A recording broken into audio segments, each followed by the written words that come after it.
うん、ダース・ベイダーで始まる。そう、ダース・ベイダーがある。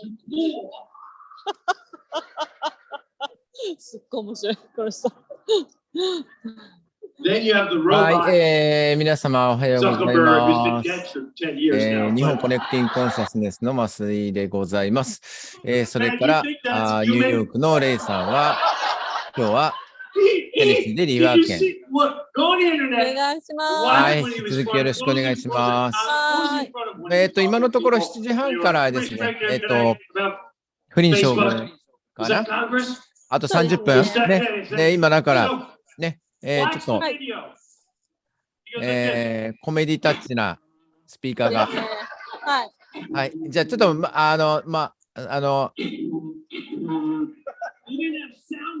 お話集中、じゃあお話集中しましょうね、とりあえずね。はい。はい。よろしくお願いします。お願いします。はい。お笑い。やっぱこういうのが受ける。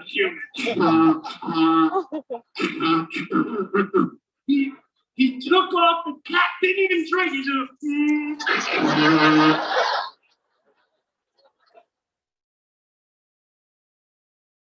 みんな大爆笑です。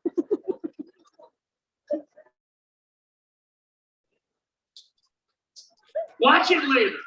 You think I'm fitting? I'm just imitating what you'll see. Then you have this guy. It's all over the internet. Where is he? He's not even up here. The head of Pfizer. Oh. The CEO of Pfizer. I'm going to beg all of you to look at the video. And he said to all humanity just a couple days ago, sitting with George Soros.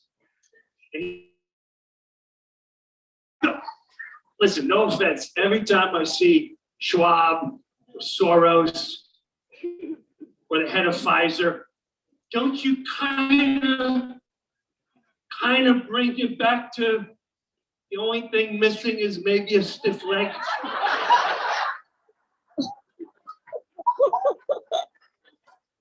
We heard the vaccines are safe and effective, and now that it's not, do you have anything to say?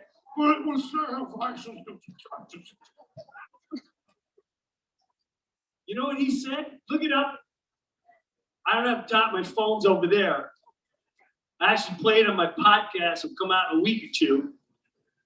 He says, he looks at this guy and he goes, and this is for any vaccine. I'm not saying you should get vaccinated. You should start looking into it because we trust people way too long.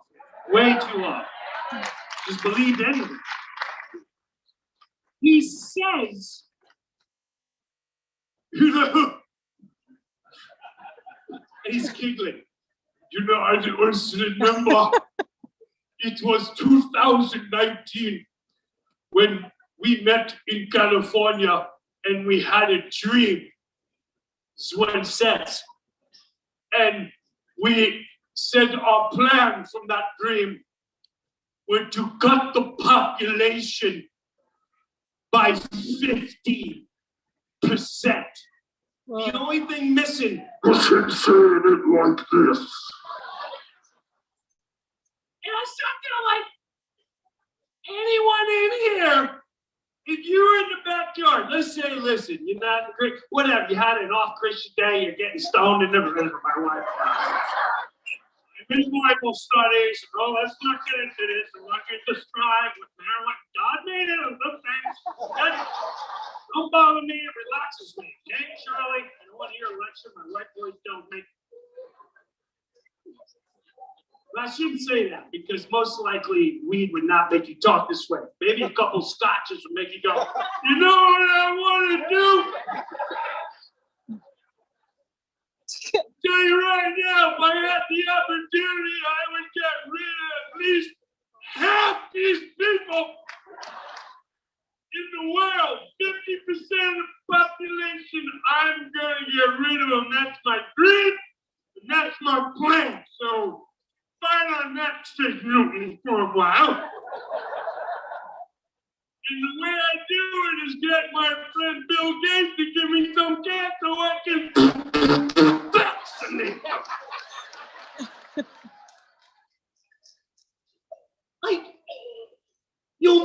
for gender. We'll march for gun control. We'll march for abortion. But you just had a human being say, the man that runs all your health owns 90% of our government, left and right. I have a plan. Martin Luther King was like, I have a dream. This guy said, once I have a better dream, we killed half them.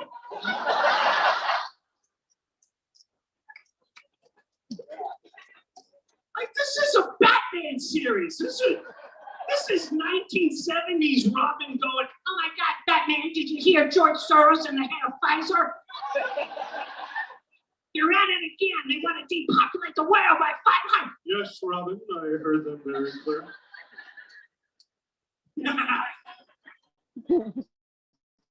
We need to find out who exactly attended this forum and who's in the audience clapping for these tyrants. That's another thing. Who in an audience goes, you're going to get rid of 50% of the population? No, right!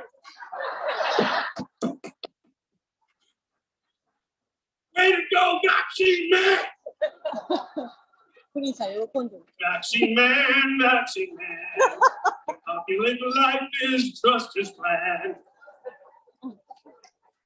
Start them young, right out of the womb. This vaccine is for you.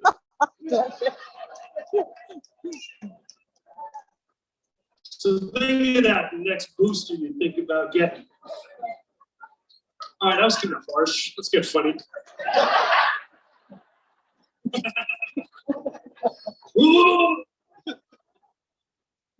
Listen, I honestly don't know a lot that's going on, but I'm one of those guys that think they kind of know. Meaning, like, even with our own government. Listen, I'm not gonna lie to you. I believe for the longest time, still do, all politics is professional wrestling.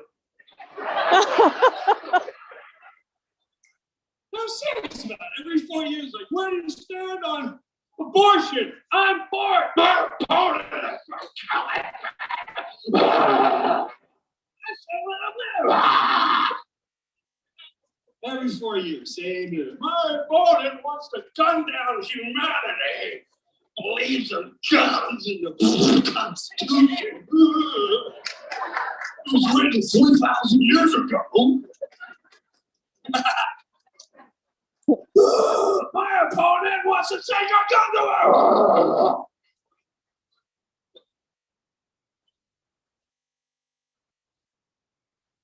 Then, you know, Trump thing threw me off. Like, man, something. They went after him hard. Never seen anything like that in my life. That's the only thing that make me go, what's the big issue going on here? Right? You'd watch him say things like, you know, at that protest, there was good people on both sides and there was really bad people. And I denounce any white supremacy. I'm not talking about the neo-Nazis. And then every news channel was like, Trump supports white nationalism. He's wearing a Confederate flag under his pants. Look out. Take your pants off. Prove to us right now that you don't have underwear as a Confederate flag, you white supremacist, color-hating savage. Like, what the hell? I don't even follow politics. I'm like, how do you not see what's going on? But you had, that's when I saw the zombies crate, the cockatoo. Trump's a racist.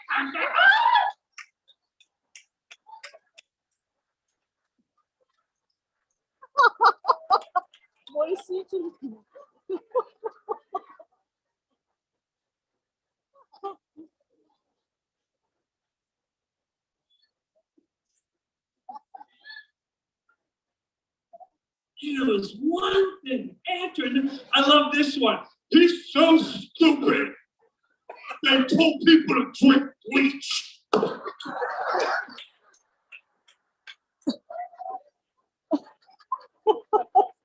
What kind of president? And then I was like, do we watch the video? And he's like, I don't know, we're working on things. One is like, there's ultraviolet light and some other type of thing, and maybe that'll work, He said drink bleach! He said drink bleach! I'm not the one to phone this propaganda. Yes. Make sure you're all in the vaccines next time. It's racist, vaccine. Clorox, what's your treatment? Not a doctor, it's information.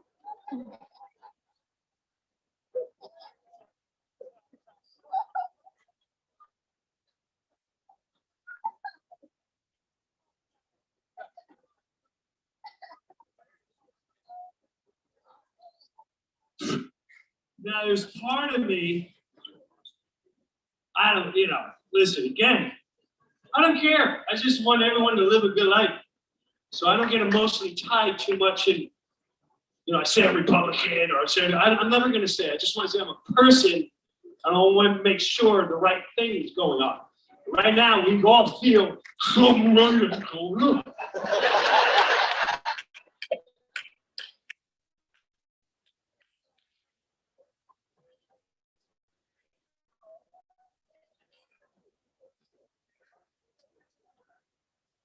That's why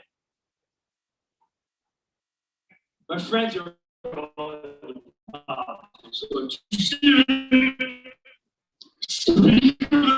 house guy.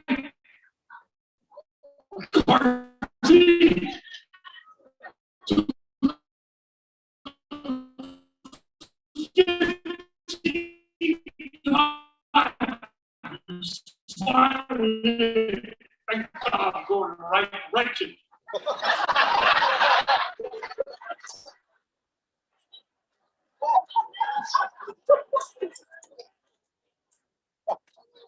Now, I don't know if this is true. So I asked my friend, he goes, that's weird because McCarthy was the same guy that was like throwing Trump under the bus.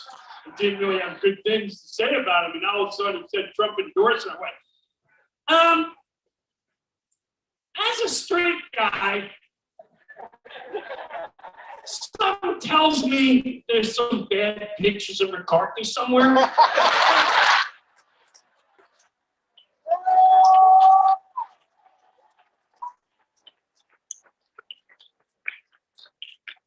I'm not saying there is.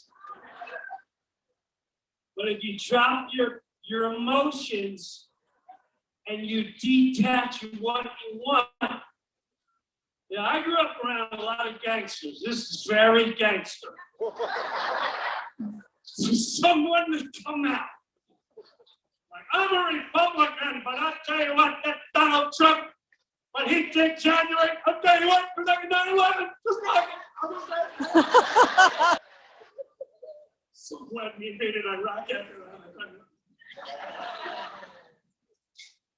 And then go from that to, you can't tell me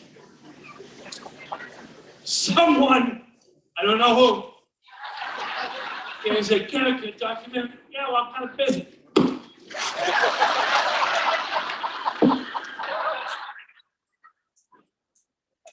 Oh, you're gonna be speaking. You're just gonna see, that's up to you, how quick you want it to happen.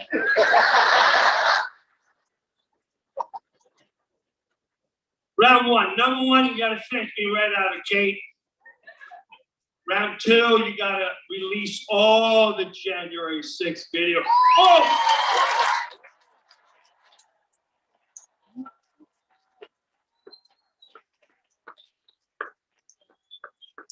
Tell you right now, that's preposterous. Let's vote. Try round two. By round 15, you're like, that's a bad video, you. I'm not even sure. Is that human being of age? I mean, I gotta see. Oh! Conspiracy theories? How deep does the evil run? That's another thing nobody marches about. Nobody marches about that.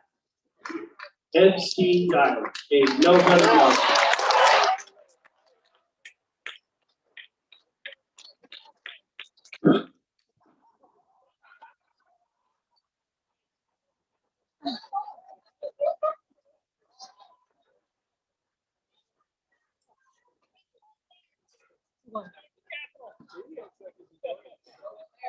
I guess all I'm saying is,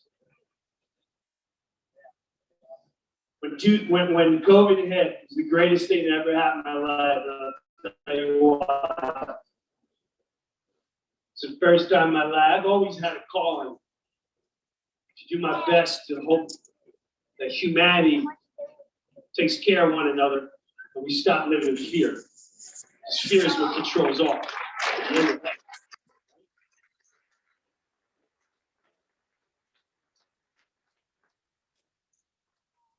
And when they started, listen, I could have started something a long time ago, but when the vaccine started, they said, you will, as we say.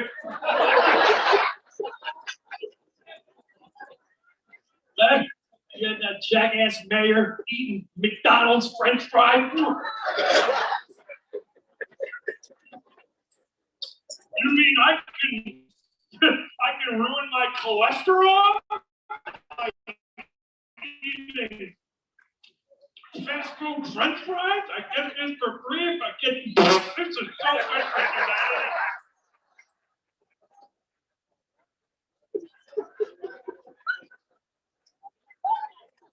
I get a cheeseburger from child slaver McDonald's to get the vaccine. I mean, this is tremendous hard life.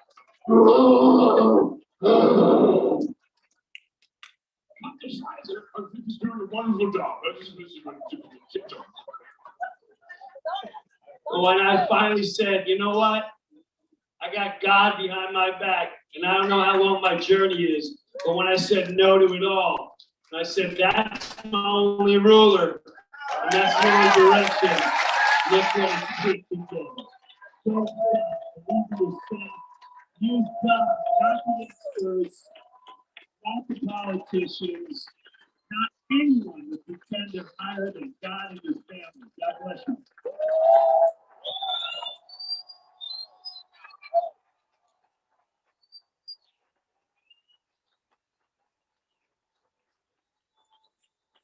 Hey, Jim, before you go, real quick there. How many of you are familiar with Jim Brewer before right now? By show of hands. How many of you want to hear more Jim Brewer? More Jim Brewer. Jim, where's the best place for people to follow you, my friend?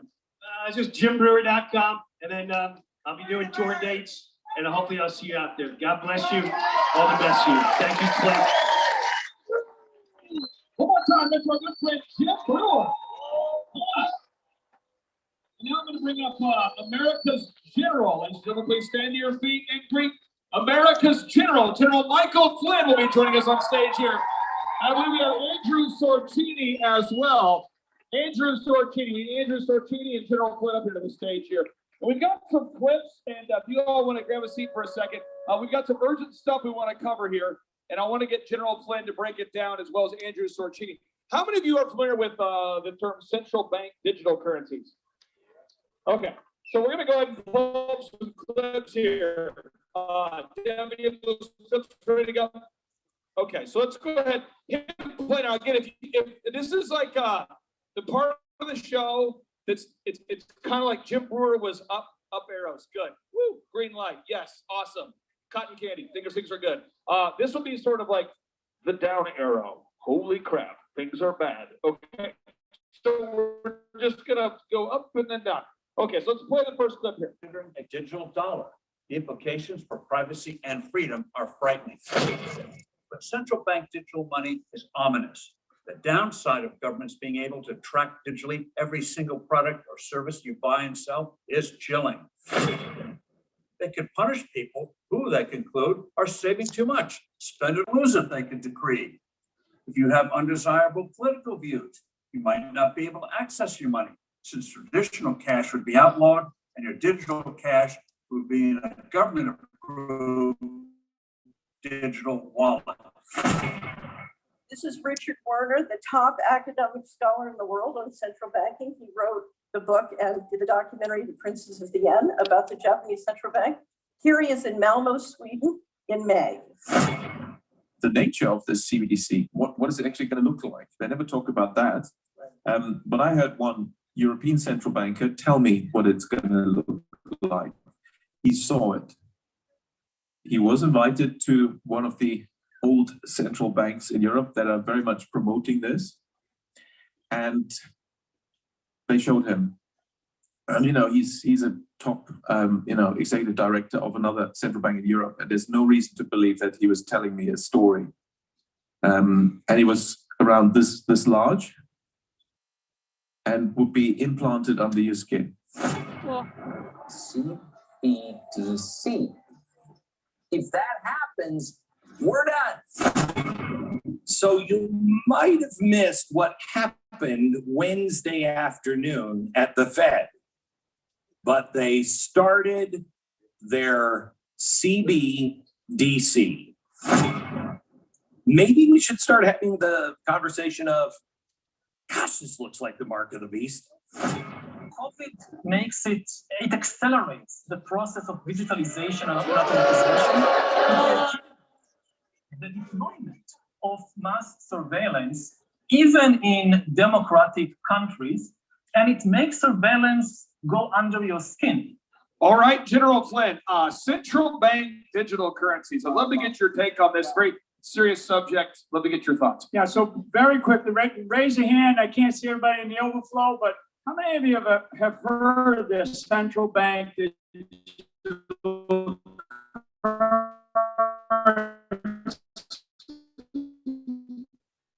Okay, keep your hands up. If you heard about it on podcast, keep your hands up. Right? Is that what you're hearing? Because you're not hearing about it in the mainstream media. Okay, hands down. Central bank digital currency signed an executive order on the 8th of March of 2022. It's executive order 14067. How many of you heard of that? Okay, so less number of hands, but executive order 14067 is an executive order on central bank digital currencies, and it is in effect as of 13 December this past month. And this current government, along with some private actors, are right now in a beta test, about a 90-day beta test. And that beta test is to start to test this idea of a central bank digital currency. Now, all that said, how many of you heard? I saw this the other day in a United Kingdom video that I was watching that was sent to me from a friend overseas. How many of you have heard of these things called 15-minute cities? Wow, so that's good. That's good. I'm glad that people are paying attention, and there's more and more. Right now, what I understand is we have about 100 locations around the world that are testing this idea of a 15-minute city, which essentially says you're going to live wherever you live. You're not going to be able to travel more than about 15 minutes from your home because there's nothing that you're going to need that we can't provide to you. Okay, so central bank digital currency, this idea of 15-minute cities. Now we have this thing called ESG. How many of you heard of ESG? Good. So that's really good. That's actually uplifting to me because the more we know about it, the more we can get, the more we can get out in front of it. ESG is environmental, social, and government score.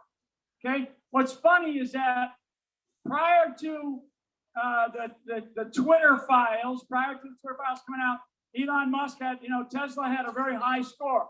Now all of a sudden he's got a very low score, right? Because the government gives you that score. So if you're a corporation or a business, and right now it's only really affecting the big businesses that are out there, not affecting small businesses yet, but that's the goal. Because there's another thing. How many of you have heard of something called the carbon footprint? Carbon footprint. Okay. So all of these things, they are all like data points, and they're all strategies that are being put in place by these psychopaths behind me here. And yes, am I on live stream? I hope I'm on live stream, and I hope this is like the highest number that we've got. These people are actual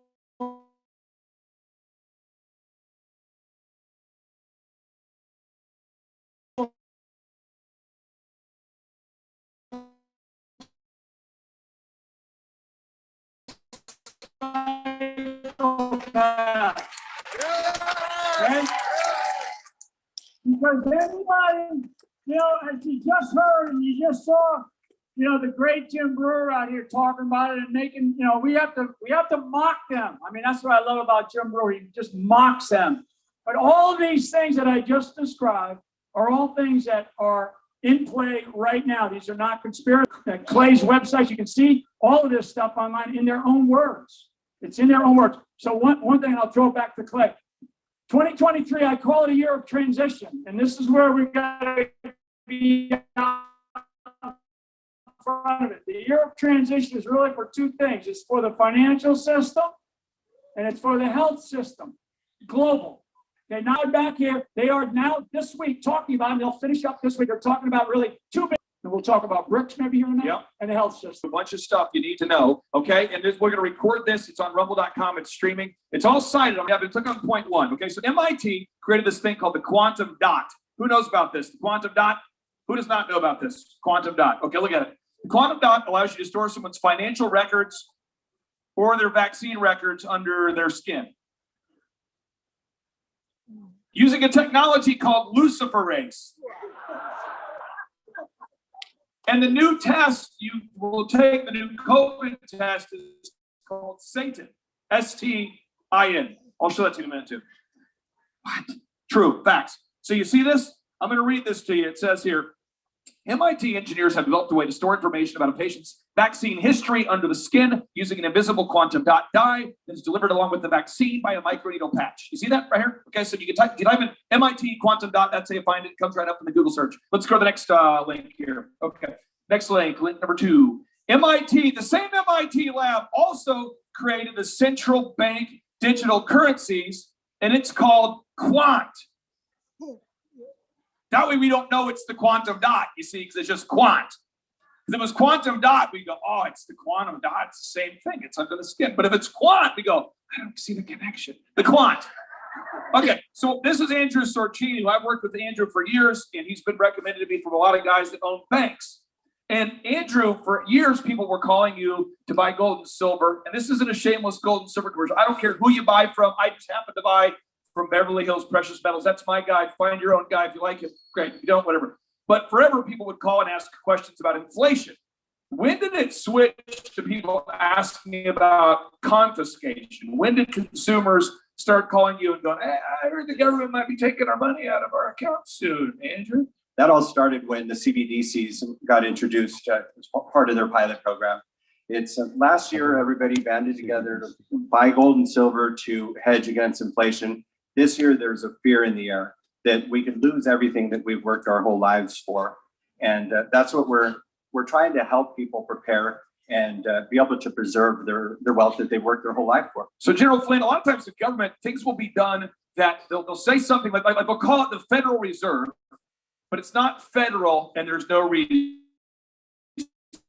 Who knew that? Or like there's a thing called the Patriot Act, and we're going, it's the Patriot Act, it's patriotic, it's awesome, but it's actually against patriots. Have you ever read the thing? Okay, so there's this, I think that idea called the bailout. Remember the bailouts? Banks are too big to fail. So do a Google search, Devin, pull it up, type into Google search, Dodd-Frank bail-in. General Flynn, the Dodd-Frank Act, it made it possible to do a bail-in, where banks can go into your money if they're not good stewards of your money, and they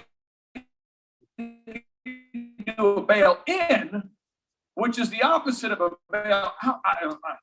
You would think your bank was a safe place to deposit your money. I don't put you up there, General Flynn. I'm not saying you're a banking. Yeah, I mean, I think what it means in general is they're going to take your money and bail themselves out. Okay. Yep. And in the 2008, one of the things that when you reinforce bad behavior in a child, you're going to continue to get bad behavior. When we reinforced bad behavior in the financial system back in 2008 and bailed everybody out, all of us in this room, everybody, every American across this country bailed bad behavior out. And so now they got away with it. And so what this really means is that at the end of the day, if we have some sort of financial system collapse, and we will go through these cycles, and we're experiencing one of those right now, but they printed so much money, right? When they print money, they just throw it out there. Inflation rates go up, interest rates go up, but they just keep printing money.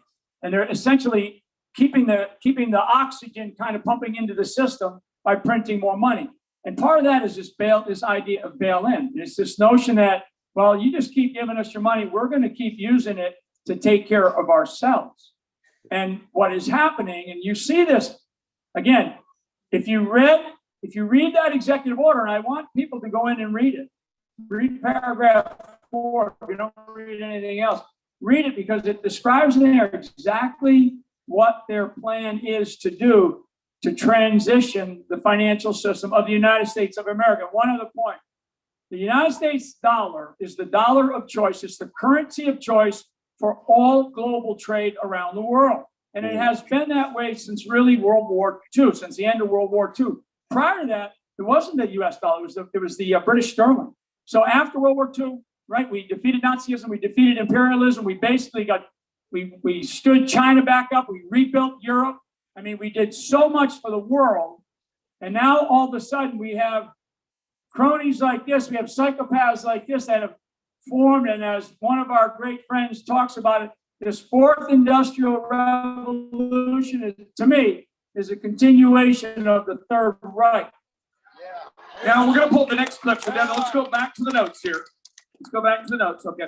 And so we look here and we say, okay, why is the new central bank currency technology called the quant? Click on that link here. It's called quant. Quant. Does anybody here want the quant? Okay, that's good. Okay, let's go back. Let's go back to the next through our notes here. It's called quant. Okay, the next here. Okay, we have MIT created this CBDCs and the quantum dot. Yes, and it was funded by Epstein and Gates. So if you click here, yes, that Epstein. Epstein, he's everywhere. Gates, everybody knows, right? But that Epstein. Now the question is, let's keep going back here. I'm sure at this point, no one is worried. We're going, Epstein, he's probably just a confused individual with a temple on his island. Nothing weird to see there. Okay, so now we look here. All this CBDC network is connected via what's called 5G. 5 is penta, G is gram. Think about it. Okay. And, okay, let's keep going. Point number 6. So Epstein had a temple on his island. Click on point 6. Who was Epstein praying to? You know, this is the world's most prolific pedophile, puts a temple on his island, and he decides to team up with Bill Gates to fund MIT that's making a central bank digital currency, which makes it mechanically possible for no man to buy or sell without putting technology under their skin. You kind of see a little pattern here. There's a little kind of a Revelation chapter 13, verse 16 through 18. Okay, let's keep going. Let's go back to it. All right, let's go back to our notes here, back to our notes here. And then, Devin, let's scroll up a little bit to the video clips in yellow. Okay, all right, here. And, okay, this is Joe Biden. Okay, click on this one here. Oh, yeah, okay. Now, Klaus Schwab, now, we're going to talk about this. We're going to work through this together. But President Trump, how many of you saw the speech where President Trump went to the World Economic Forum and basically gave the double bird to Klaus Schwab? Amen. I don't think that Schwab expected that. Okay. But this is kind of like Klaus Schwab's greatest hits. You're going to notice some unusual athleticism in Klaus Schwab here. He's really feeling the flow. And this is him introducing Joe Biden in 2016. Notice the World Economic Forum has a 666 logo. Do you notice this? You look at the logo. Anybody see these things? Okay. Hit play. Let's watch it. Devin, here we go. So pleased to see you back here in Davos. And I have to say, in my memory, you were one of the most engaged and hardest. Pause. I speak Schwab. He said, in the hardest fucking hard. Does anybody here believe that Joe Biden is the hardest fucking hard? You got to hard. Wait, play. Look at Joe Biden. He's loving this. He's loving this. You've written extensively on the topic that you've asked me to speak to, mastering the fourth industrial revolution. This fora. Okay, pause. So Joe Biden is the keynote speaker to talk about mastering the fourth industrial revolution. Now, Andrew Sorcini, you run a gold and silver business. You've been doing this for 30 years. I'm not putting you up as an expert of the fourth industrial revolution, but if he's the keynote speaker talking about mastering the fourth industrial revolution, do you think he knows something about the fourth industrial revolution? I think not only does he's involved in it deeply. Now, the narrative that we have on TV, we're supposed to be told, the television, when they tell you a vision, is that Joe Biden is mildly retarded. Right? We're supposed to feel sorry for him. Aren't we? We're supposed to feel like, he's supposed to be just kind of this. Gerald Flynn, the narrative we're supposed to believe is that Joe Biden has no concept of the fourth industrial revolution, and he's just running around unaware of where he's at. Why won't the media ever talk about the fact that he's the keynote speaker talking about mastering the fourth industrial revolution? Yeah, and the other thing, I call him Uncle Joe, because I had an Uncle Joe who's deceased now, and Uncle Joe was kind of like the way Biden is. Oh, today, no. You know, and so if he's standing there as the vice, this is at the tail end, he's the vice president of the United States at this time. I mean, we know all the things now that he was up to at the tail end of this, when he was joining with these guys, when he was visiting Ukraine in the very last week of the Obama administration. He goes to Ukraine, right? The very famous video of him saying, I told the guy this and we made him do that, right? Yep. So don't think for a second that these people aren't serious. He's that sort of the way the communists called the useful idiot, right? He's that person inside of the White House right now, sadly. And that's why what we have to do is we have to keep talking about this. We got to raise our voices. We cannot, we're Americans. And it's like Jim Brewer said, I don't care if you're a Republican or Democrat, you got to love freedom. These people are trying to take every single one of our rights away. They want to change the Constitution. And that's what this fourth industrial revolution is about. And we go back to our notes here, Devin. Let's go back to our notes. I'm trying to cite all the sources so you can see this here. We scroll back down here. We're going to point number 7. Okay, this is real quick. Just little, you have little kids here. Maybe cover their eyes, cover their souls. If you're an adult, pray for yourself as we show this next part. But the spiritual advisor for Bill Gates. Okay, so during the lockdowns, how many of you remember the lockdowns? I don't remember them at all.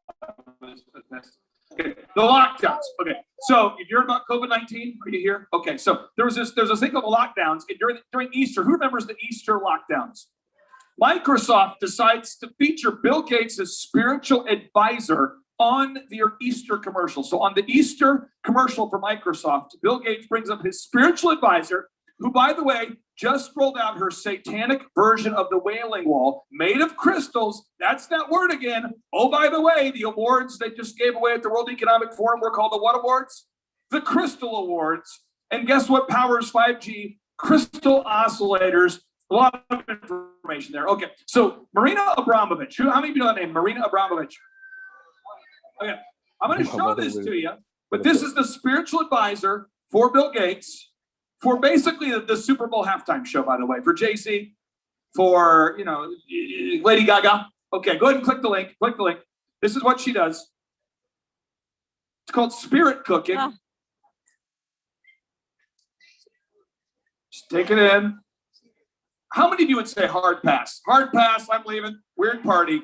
Weird art. Okay, let's go back to the notes here. Okay, this is the spiritual advisor. Okay, keep up. So now, Bill Gates, Lady Gaga, Gwen Stefani, Jay-Z, Zelensky continue to associate Zelensky.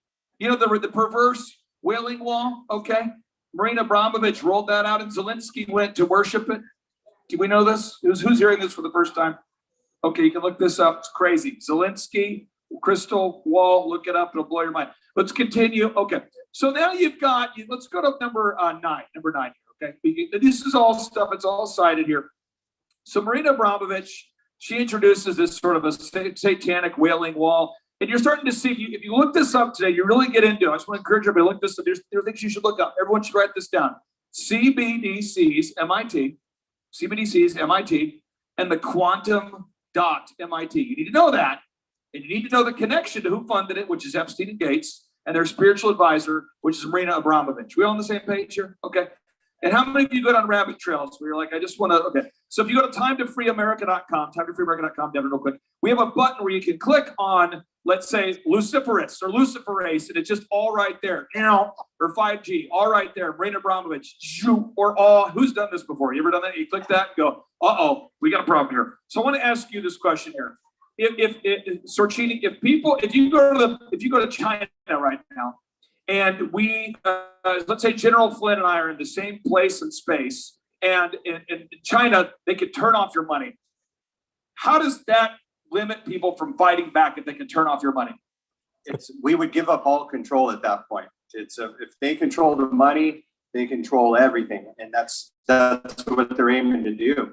That's why we want people to invest in gold and silver, because you can own that outside of any centralized banking system and outside of the CBDCs. So, General, we're going to go to the BRICS button now. We're going to the BRICS button, okay? So Brazil, Russia, India, China, South Africa. Who knows about BRICS? Brazil, who doesn't know about BRICS? Okay, here we go. BRICS. Okay, so Brazil, Russia, India, China, South Africa. They all decided to team up together, and they've been hoarding the Earth's gold. Who has? Brazil, Russia, India, China, South Africa, Turkey, Venezuela, Saudi Arabia. So they're now hoarding the Earth's gold. So do a search real quick. Here, Devin. Search for let's put here global reserve BRICS gold reserve currency. Click enter, and somewhere you'll see it here. Yeah. So right now you have to do a search on Google for this. Okay, just BRICS reserve currency gold back. So they're all working on, they're hoarding the Earth's gold. Brazil, Russia, India, China, South Africa, Venezuela, and they're all teaming up together. Currency that is central bank digital currency. It's based in Shanghai and what they call the NDB, the New Development Bank. General Flynn, what does that mean to us out here if there is a new reserve currency introduced? Yeah, I mean, if we have a new reserve currency, that means we lose total control over our financial lives. That's what it means. It doesn't mean that all of a sudden our government, especially this administration, is going to come in and replace whatever it is that they create and say, okay, you have $100 in the bank, we're going to put $100 of this into your bank account, go have a nice day, have fun. No, this is about total control. It has really nothing to do with any aspect of what it is that we are about as American citizens in this great country, being protected by our Constitution and being protected by our Bill of Rights, and pushing hard on all these elected officials to make sure that they continue to protect that. What this is about is total control of our financial lives.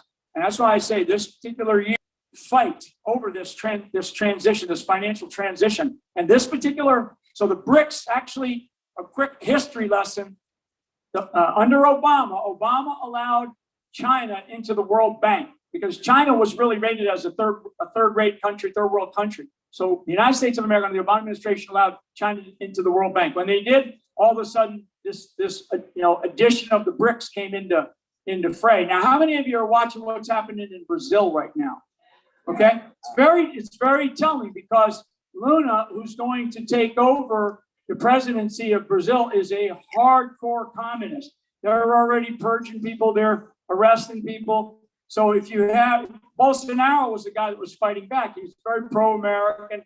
So you have these elements, these people, and Clay mentioned a couple of other countries that are now aligning with the BRICS, and they are tied directly into the World Bank.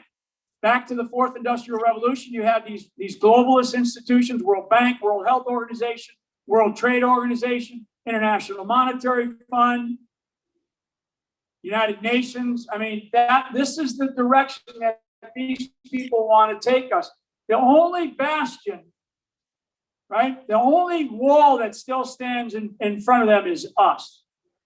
Globally, because, pay attention to what's happening in France. Pay attention to what's happening in France. The French people are starting to get their ire. But all of this stuff is meant to control the global population, as we've already been talking about over the last couple of speakers here about what they're trying to do to depopulate. I mean, these people, again, they are psychopaths, and they're very dangerous, and we're in their way. And you know what we're going to do? We're never going to give in. There it is. Never going to give in. Now, I want to make sure we're clear. So We all feel like we've covered central bank digital currencies. We all feel good about this, okay?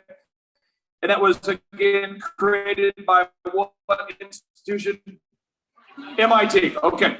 Okay. And then also the MIT created the quantum dot. Okay, good. I'm making sure there's no bad students, just bad teachers. Okay. And the name of the new central bank digital currency, it's called the Quant. There you go. And they have a spiritual advisor who prays to Satan, which if you're ever around someone and they go, you know, I'm going to pray to Satan first. Hard pass. Carl, go out in the porta potty. Think about that. Okay. Okay. Now, how many of you know symbolism is a real thing? Now, there's accidental symbolism. Let me give you an example. I got a crooked finger. You see this finger? Play basketball a lot. Anybody here play basketball? You jam a finger? So every once in a while you're speaking or something and people are like, oh, he's making the Satan symbol. Look at his finger. I'm like, all right, jam my finger. My bad. You know, but how many of you know there's like intentional symbolism? We know about this? Okay. So I'm just going to show some things to you, and I'm going to have Andrew Sorchini, our precious metals expert, break it down for us, okay? So first thing, let's go to bh-pm.com. This is your website. Okay, and I'm gonna throw it at you. You react to it. When I see the word Beverly Hills, what is that a symbol of, Andrew? For me, it's a symbol of wealth. Okay, all right. Sounds kind of deep state to me, Andrew. Okay, so we're gonna go ahead and now we're gonna type in Google Chrome logo 666. Now at CERN, how many of you know what CERN is? Who does not know what CERN is? CERN is the world's largest supercomputer. It's powered by Google's quantum computer. There it is again, quantum computer. Okay, and it's located on top of the former temple of Apollo, which is Revelation 9:11 in the Bible. Someone should write that down. Revelation 9:11 in the Bible. Okay. So the Google Chrome logo, what do you see the logo? What do you see there, Andrew? What do you see now? I see 3 6s. You're sick. Conspiracy theorist. Okay. So so let's go to CERN. Let's type in CERN logo. CERN logo 666. Now CERN again is located on top of the former temple of Apollo. Who's ever read a Bible? Revelation 9:11. Who has the Bible with you right now? Open it up. Revelation 9:11. Okay. It's in there. Boom. Okay. So you see, if I were a logo designer, I said, Andrew, look at this logo. This is the new logo over bh-pm.com. You're going to love it because what are your thoughts about this logo here? I'd say it looks neat, but there might be a problem with the 3 6s that are right in the middle there. You're a conspiracy theorist. You're sick. Go out in the porta potties and talk to Carl. Okay. All right. So we're going to go. We're going to type in now. Microsoft is working on this patent. Type it in, Devin. W02020. 060606. Now you're in timeout, Andrew. I'm going to General Flynn on this one. You are just off your rocker today. Okay. So let's go to W0. Okay. So General Flynn, this is Microsoft. They rolled out a patent with a publication 0606 for a cryptocurrency system that goes under your skin. Sir, let me get your thoughts on this. I mean, is this crazy? Are we crazy? I mean, we're up here, but you know how many labels that particularly Clay and I have had to get from the media? Conspiracy theory. I mean, just so many. But this is right there. This is, I know. This is the kind of stuff that we're dealing with. I mean, you can't make this stuff up. You cannot make up a patent that is 666. All the one thing that I know is that evil exists. It exists, and we have to fight it. We have to fight it tooth and nail wherever we are. But you have to understand it, and you have to expose it. You have to tell your friends about it. You have to talk about it and talk about the kinds of things that these people are about. This is a fascinating patent. I mean, for those of you that are probably asleep, guys like Clay and I are 2 o'clock, 3 o'clock in the morning reading patents. Because we want to understand, are we crazy or is this for real? This is for real. This is for real. This is what we're up against. So I want to be very clear. So we covered the central bank digital currencies. We got that? We have it on the same page? We got that? We covered the satanic origins of all this. Are we seeing this? Someone says, I don't believe in God. Okay, they believe in Satan. So you start there, figure out what team you're on. You got to pick a side, okay? And so I want to give you some solutions, and then I want to introduce our next speaker. We're going to kind of do a solutions into our next speaker. There's only one person who was invited to the World Economic Forum who then showed up at the World Economic Forum and told them, we're going the other way. And that was some short-term solutions you can do today. One, if you go to bh-pm.com, that's Andrew's website, or there's other websites too. I don't want you to feel pressure into it. You really need to think strongly of why are you in the fiat currency. So in 1971, America got off the gold standard per the recommendation of Henry Kissinger. And in Klaus Schwab started the World Economic Forum. Are we on the same page? And then, okay, so we need to see the patterns there, okay? And Klaus Schwab also wanted to open up China to America. Are we on the same page? Exporting our jobs. So we need to, so you're gonna have to pick a side in every area. So let's start with your music. For me, I was a former DJ and I'm going, I gotta stop listening to Luciferian music. I need to stop that. Because a lot of the music, pop music, if you listen to the lyrics, you don't even recognize what it's doing to you. Also, movies. You see the movies are now pushing all this quantum stuff everywhere, transhumanism, they're telling that vision, okay? But also with the fiat currency thing, Sorchini, if people want to get a hold of you, how do they do that? Just go to bh-pm.com. Right there, you see fill out the form that says name, email, phone number. How did you hear about us? Put the Reawaken America tour. And as many questions or notes about yourself as you can possibly fit in that box. We'll call you usually within 24 hours. It's not a high pressure deal. We'll just consult with you about what might be the best strategy for you. Do you still ship it in a brown bag that says this is not gold? We've upgraded to meeting in abandoned power plants in black cars. He'll meet you at an abandoned warehouse, ask for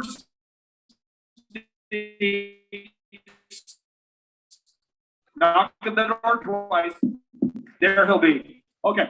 So, General Flynn, why is it important that we take this information and we begin other conversations? But also know that our enemy is not our neighbor or our family member or our previous friends, right?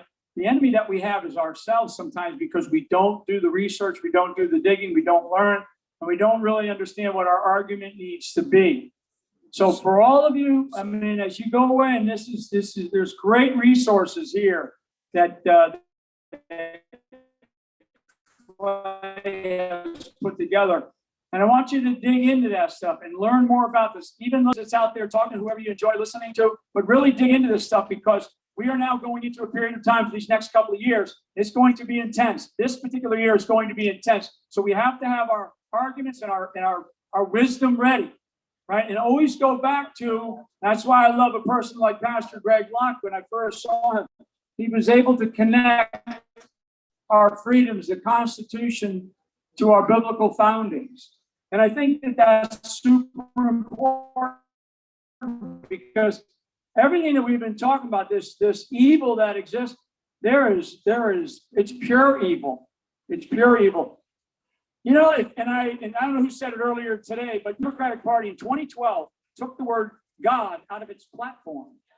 In 2012, okay, I was going into the second administration of the Obama administration, right? Wow. Took the word God out. I mean, so if you're a Christian or a Catholic, and that's why, you know, those that are still on the Democratic side, you just have to think to yourself, is this really what I believe? And honestly, I think deep down inside, they don't. But a lot of them are maybe embarrassed to do it, or they may be, I don't know, they may be convinced. Otherwise, they may have family pressures or whatever. I don't know what all the issues are, but I do know that we are up against pure evil, and the spiritual side of this war is very, very real. Sorchini, you had one thing you want to add real quick, and then we're going to introduce our next speaker. Yeah, I just wanted to urge everybody to just reach out to us. You need to get yourself some gold and silver. It's one of the last freedoms out there that they're trying to take from us. It's the only means of currency that you'll be able to own that would be completely private in the future. So I just want to let people know that we'll have a couple of guys in the tent that you can sign up, you can fill out the form, you can get on our mailing list.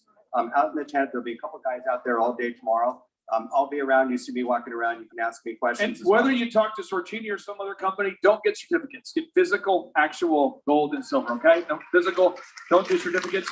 Now, General Flynn, I want to show a video here before we introduce our next speaker here. So, okay, you got the video ready, Devin? I think you're reading my mind here. You're reading my mind. Okay, I think you're reading my mind. Okay, he's not telepathic, and I don't have a Neuralink in my head. But there we go. Okay, go ahead and hit play here.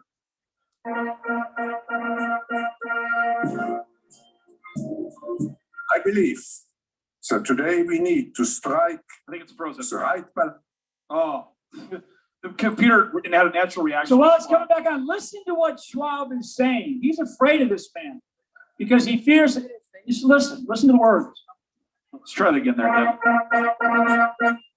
Oh, it's going to be frozen. Oh, I think I put a link on there too, Devin, to the internet version. We'll get it. So just a little backstory here. President Trump was invited to go speak at the World Economic Forum. And when he did, how many of you know that we have Christopher Wray just spoke at the World Economic Forum? How many know that Governor Abbott is a member of the World Economic Forum? How many know that Dan Crenshaw already ready for a World Economic Forum? Okay, you ready? Is it working now? Okay, try again here. Oh, Devin, I think you just play the original video file. You get it? Okay. There it is. Oh, yeah. I believe. So today we need to strike the right balance between the necessary rebuilding of national social contracts and at the same time strengthening our multilateral system to address critical issues such as trade, investment, and migration. I'm aware that your strong leadership is open to misconceptions and biased interpretations. Therefore, it is so essential for us in the room to listen directly to you. I'm here today to represent the interests of the American people. The world is witnessing the resurgence of a strong and prosperous America. I'm here to deliver a simple message. There has never been a better time to hire, to build, to invest, and to grow in the United States. Regulation is stealth taxation. The US, like many other countries, unelected bureaucrats, I mean, we have, believe me, we have them all over the place. And they've imposed crushing and anti-business and anti-worker regulations on our citizens with no vote, no legislative debate, and no real accountability. In America, those days are over. As president of the United States, I will always protect the interests of our country, our companies, and our workers. We are lifting self-imposed restrictions on energy production to provide affordable power to our citizens and businesses and to promote energy security for our friends all around the world. No country should be held hostage to a single provider of energy. America is roaring back, and now is the time to invest in the future of America.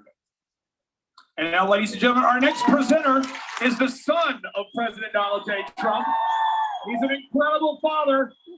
He runs the Trump businesses. He's my brother from another mother. Ladies and gentlemen, stand to your feet and please welcome Eric Trump! Eric.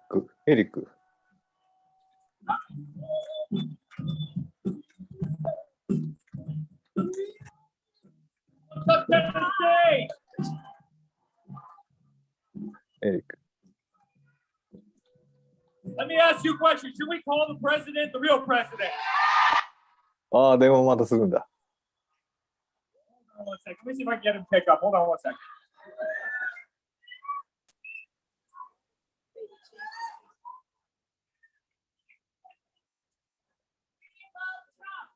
We love Trump. We love Trump. We love Trump. We love Trump. We love Trump. We love Trump. So, Dad, we have an unbelievable group. We're in Tennessee. Thousands and thousands of people. They absolutely love you. I love you, but they absolutely love you. Did any person in this room vote for Joe Biden? I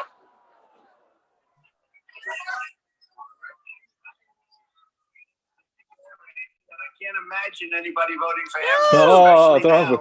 There might have been a time now, but I'd just want to thank everybody. I love Tennessee, and you know we won Tennessee by a record amount. Nobody's ever gotten those numbers of votes, and you sound like the nicest group. I'd much rather be with you than the people I'm with right now.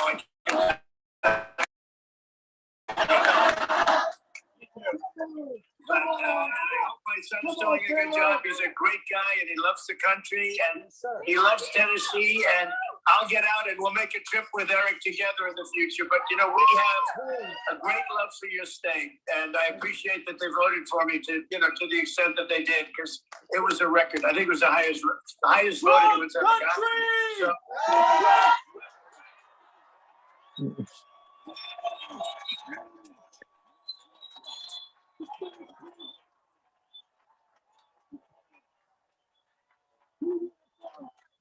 So. We love you! Who would have thought? Who would have thought, Trump? Who would have thought? Trump them all. 2024. Love you.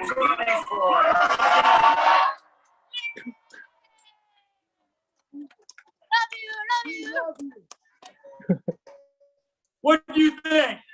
Is he not the best? And another person is the best. Mr. Clay Clark over here. The guy is the greatest human being in the entire world. So, by the way, my closest friends, he's just the greatest. But I'll never forget. I'm so glad you played this clip, right? So I remember this is 2018. I watched this speech and I go, holy crap! I cannot believe he just, excuse the language. I cannot believe he just said this in front of all these globalist jerks, right? I mean, these guys are the worst. They get up there, they have their little bow ties on, right? My father's really. A son can only really truly appreciate the mannerisms of him on stage, but he's looking there, he's pointing at people, he's kind of smirking, right? I mean, he's totally just disrespecting this guy. The guy's talking about the globalist agenda, and my father gets up and goes, you know what? I'm the captain of one team, and you know what team that is? I'm the captain of Team USA, right? I care about. You think China gives a damn about the globalist agenda? You think Vladimir Putin in Russia gives a damn about the globalist agenda? They all fight for their teams. Why can't America have somebody that fights for it? Hey guys, I'll never forget this. I called my father. He's leaving Davos, right? Whatever time it was, and I knew he was on the airplane, so I called up. We could get through to Air Force One. I called him up, and it was, "Hello, Mr. Trump, Commander of Air Force One. The president of the United States." He puts my father on. I go, I don't think they like you very much over there. It's very funny. Because I don't think you've ever had an American go over there and literally message that they preach on its head, and everybody in the world agreed with it. And by the way, what is Christopher Wray doing over in Davos? I mean, isn't this guy supposed to be protecting the interests of the United States of America? So they're more interested in raiding my father's home and speaking in front of the globalists in Switzerland and actually protecting this country. Like, that should trouble every single American, and it should really trouble all of us. And, we've really had an interesting week, by the way. So I was the guy that got the call when the FBI showed up at Mar-a-Lago. One of my guys called up. He goes, sir, there's 30 FBI agents here with guns. And I go, why would 30 FBI agents be at Mar-a-Lago? Well, they want to come onto the property. And I'll never forget, it's really interesting with what we're going on, through this week and seeing Biden go through this week. But isn't it really amazing that it took 30 FBI agents to show up at Mar-a-Lago for the president of the United States, and they kicked every single one of our lawyers when they got there. They kicked every single one of our lawyers off of property, right? Yet this week you see it, Biden's attorneys just go to his garage, go next to his Corvette, pick up the documents. So they threw our lawyers off our property like dogs, but yet, you just go collect the documents. You bring us whatever you find. Now, the difference between the president of the United States is the president of the United States has the ability to declassify documents, which my father did. Mar-a-Lago is slightly more secure than Biden's freaking garage, which you could probably. Did anybody out there see that picture where it's like his Corvette? And then it's like a stack of documents. There's probably some drugs in the corner for Hunter, right? Because Hunter lied. Hunter lived in the house for a couple of years. Probably a lot of that, right? So there's probably drugs in the corner. You literally have this stack of documents, right? In this small garage. The garage door's totally open. So they give my father a hard time. He was actually president. He can declassify documents, but yet vice president, who's not allowed to bring classified documents to his house.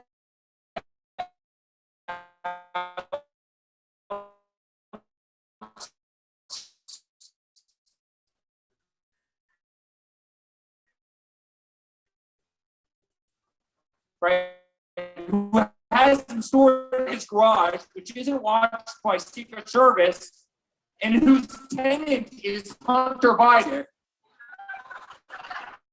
is given like a total pass, right? I mean, guys, the systems of justice, and they don't want Biden to run anymore. So it's the first time you see CNN actually, like, they're turning on him.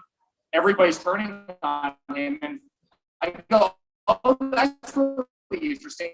So they wanted this guy out for a while now.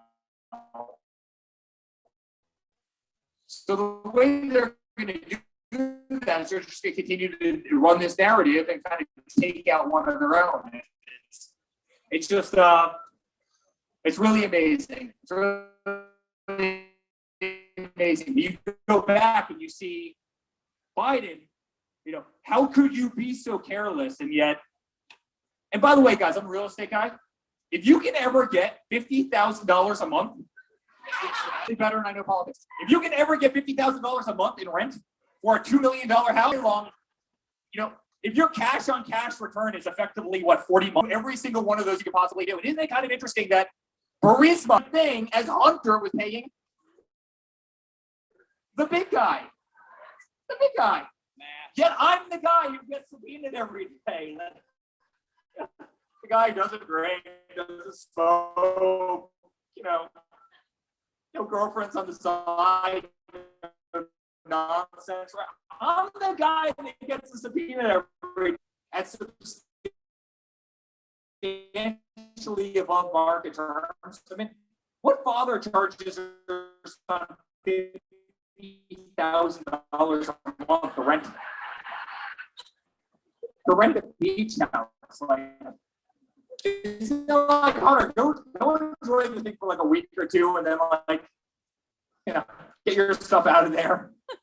Don't have any unwanted guests show up. Do me a favor, please. Keep the unwanted.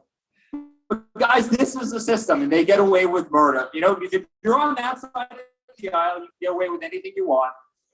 And if you're on our side of the aisle, if you believe in God, if you believe in the Constitution, if you want to do good things for this country, if you live a clean life and an honorable life, if you're not on their team, they will try and slander you, and they will try and destroy you, and they will try and take you down. Mother went down that escalator. I mean, we never got so much as a traffic ticket as a company, as a family, and subpoenas started coming. And then they did the Russia hoax, and then they did the Ukrainian hoax. And I mean, can you believe that it took 3 years to disprove? I was the guy that got the calls, right? New York Times called me. We hear you have secret servers in the basement of Trump Tower.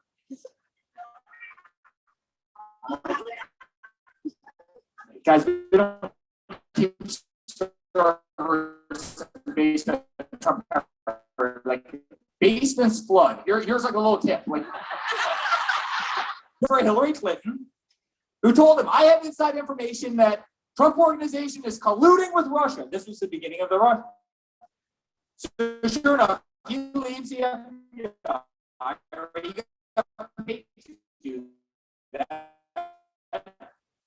He leaves the FBI building. He hops on the phone with the Washington Post and the New York Times, and I'm sure plenty of others. The FBI is investigating a secret tip. The FBI is investigating Trump.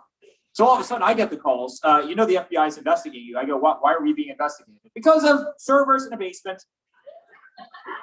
Guys, you can't make this up in a bed. I go, we have nothing to do with Russia. We don't know anybody in Russia. We certainly don't have servers at Trump Tower. Come over here. And that was the start. Totally made up hoax by Hillary Rodham Clinton, who would have done anything. She would have sold out our country 10 times over to get one extra vote. She did. Well, she did many times, 100%. She sold it out many times. But that's the beginning of the Russia investigation. Guess what? The FBI knew it was a hoax the entire time. Everybody knew it was a hoax. And guess what? They didn't shut it down. Guys, they weaponized the system. And that's what we're against. There is a war in this country that's raging right now. And the war is the weaponization of every damn institution we have in this country.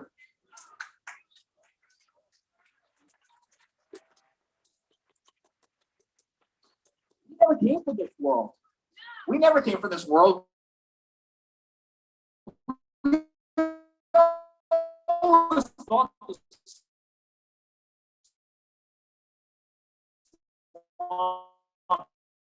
You remember the great chants, drain the swamp? You remember that?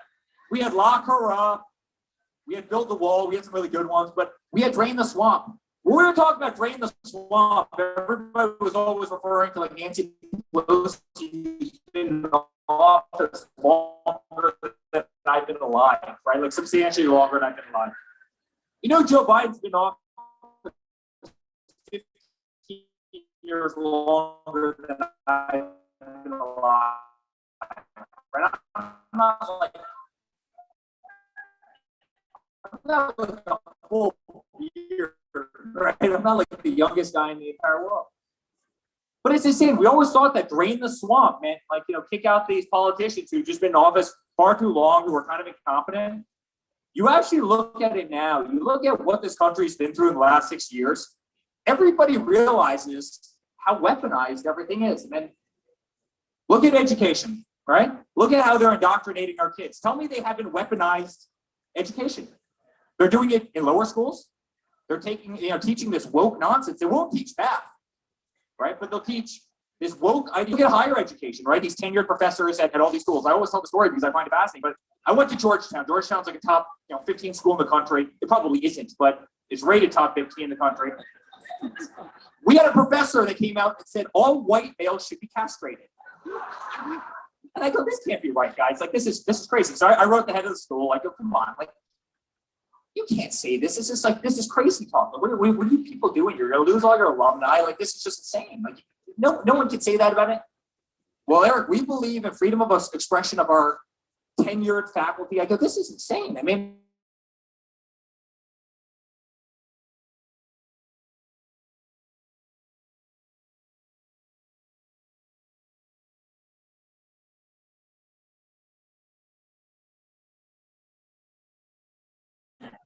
but despite all of those accomplishments, they weaponized the media. The coverage was universal.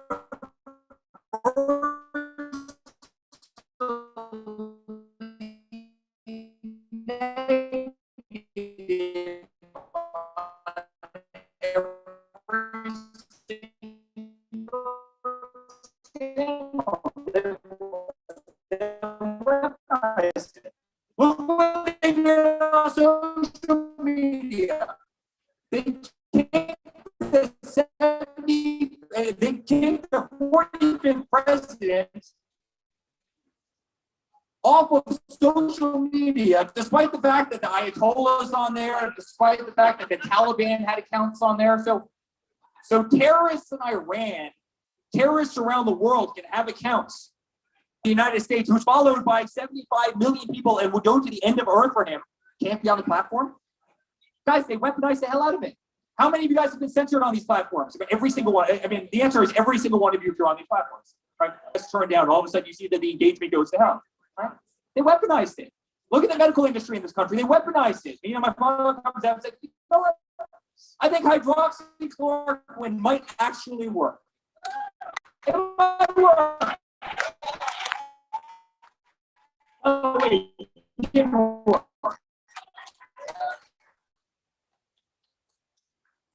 Big Pharma came down with a sack of rocks on his head. I mean, do you remember this? Like, within like 48 hours, if any doctor prescribed hydroxychloroquine for anything, they were effectively being, losing their medical license. That's right. Being thrown out of the profession. It was an absolute disgrace. All he said is it might actually work. It's like the very beginning. So they weaponize the hell out of it. And then you look at these companies, look at like Moderna. Do you remember like the stock price of Moderna? I think it was $19, right? At the beginning of the pandemic, it went up like $365 or something like that. And then guess what? The CEO and the CFO and everybody, they cashed out all their stock options. They're worth billions of dollars now. Isn't it really interesting that all these vaccines, it's, well, you need the second one, you need the third one, but the same companies that were doing it, well, they made the vials and they made the syringes and made shots. These guys made an absolute fortune off of this stuff. Made an absolute fortune. They weaponized that industry. Look at the military, right? You have General Milley going out. I want to understand white rage. I want to go out. I want to rename every single base. Somebody was just telling me the other day. I have a friend who's in the service, and they're telling me that Fort Bragg is going to be named Liberty. Wars that were already won. That my father had won.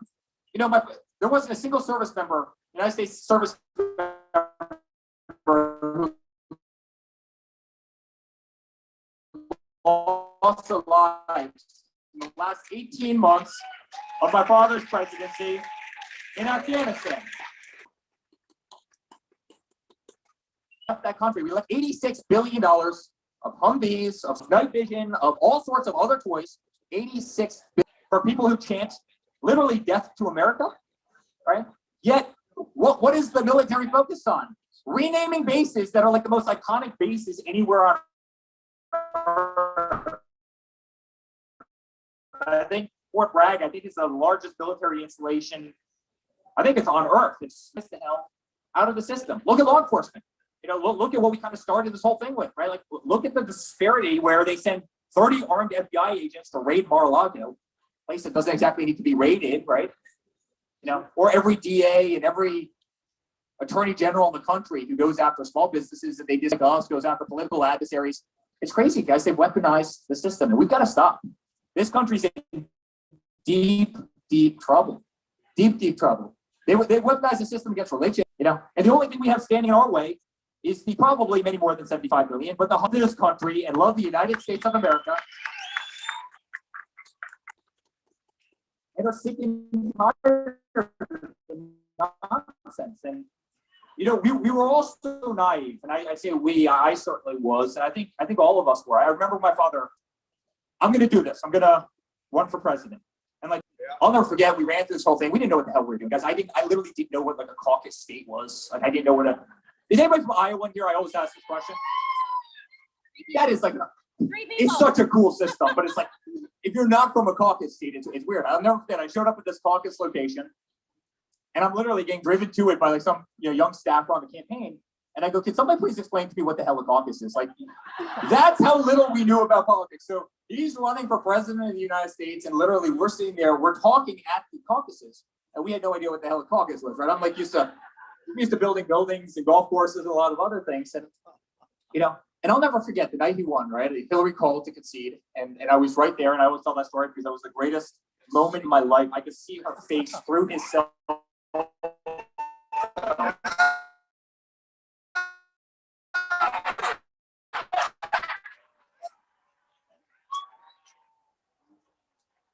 I could hear it through his cell phone, meaning you couldn't really hear her. You could kind of hear some scratches in the background. You couldn't really hear her, and I'll never forget that 12 minutes after that phone call was when the Washington Post puts out a story. It was 12 minutes, if I remember correctly. Washington Post puts out a story that this is when the impeachment of Donald Trump begins. This is when guys, they didn't give him a damn shot, meaning a lifestyle that was a really good lifestyle, a much better lifestyle than frankly take all the arrows that he took in Washington, D.C., because he freaking loves this country. And I can say that as a son.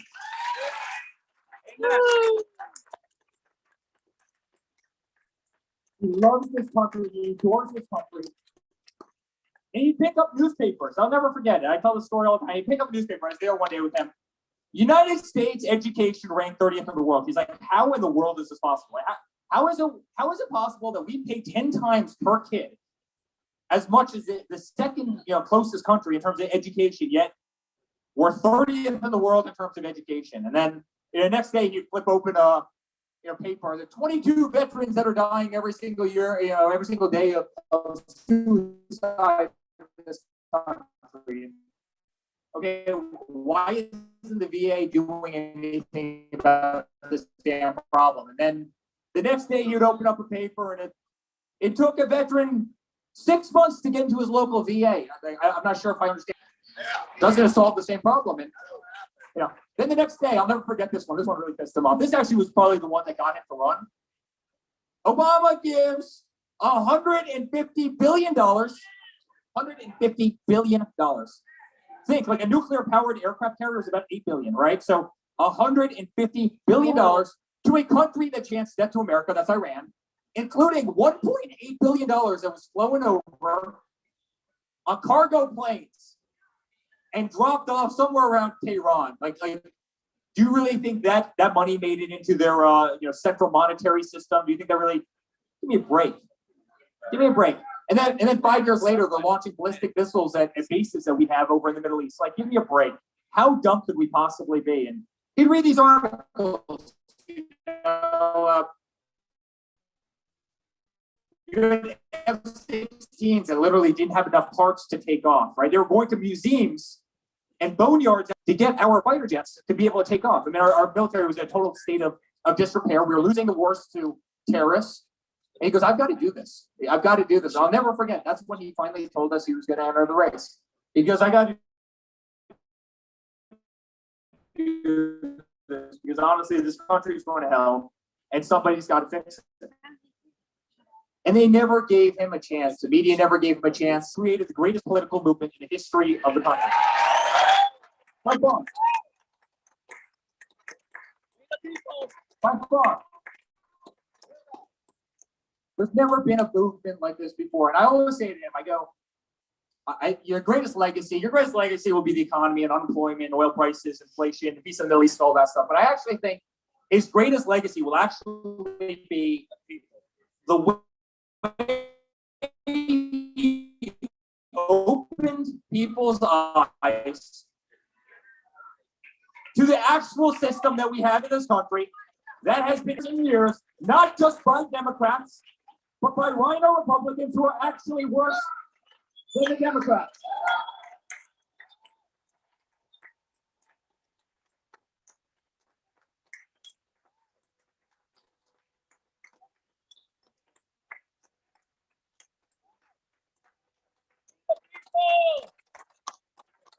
And for the first time ever, we had people in there that are fighting. And you saw that with Matt Gaetz, and you saw that with a lot of people. You have people in there who want accountability, who want to unpeel this orange and look into the dark coffers of this country. And you know what, guys, that is a victory. Educating people, opening people's eyes to the real world that we were all blind to. I was certainly blind to it. If I could go back 6 years and we could write the script of the last 6 years, and you were to tell us that in 2015, no one would believe it. I wouldn't have believed it. We're the greatest country on earth. There's no way that this kind of stuff could be happening in the shadows. And guys, it was. It absolutely was. And he exposed every bit of it. And it's going to be his greatest lasting legacy. Greatest lasting legacy.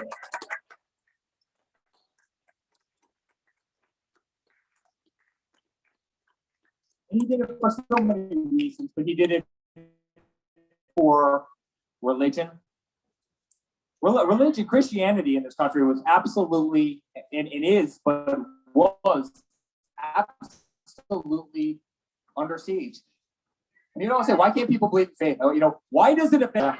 I always tell the story about the Christmas tree at the White House because I think it was like the greatest summation of Donald Trump ever. But they kept on calling the Christmas tree on the south lawn of the White House, they kept on calling it a holiday bush. I'll never forget that. And he hears this about 3 times before he loses his mind. He goes, no, it's not a holiday bush. Does it have, does it have lights on it? Yes. Does it have ornaments on it? Yes. Does it have like the fake snow crap on it? Yes. Guys, it's a Christmas tree. It's a Christmas tree. Call it a damn Christmas tree. That's okay to say.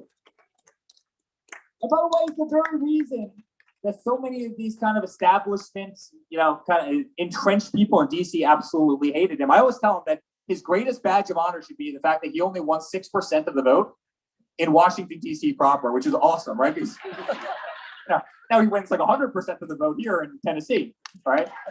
But he wins He wins 6% in Washington, D.C. because these are all the entitled elite bureaucrats that have run this country into the ground. Does that make sense? Yeah. And most half of that were, you know, Republicans in name only, the very rhinos who are, frankly, in many cases, more guilty of destroying the system than even the Democrats are. Yeah.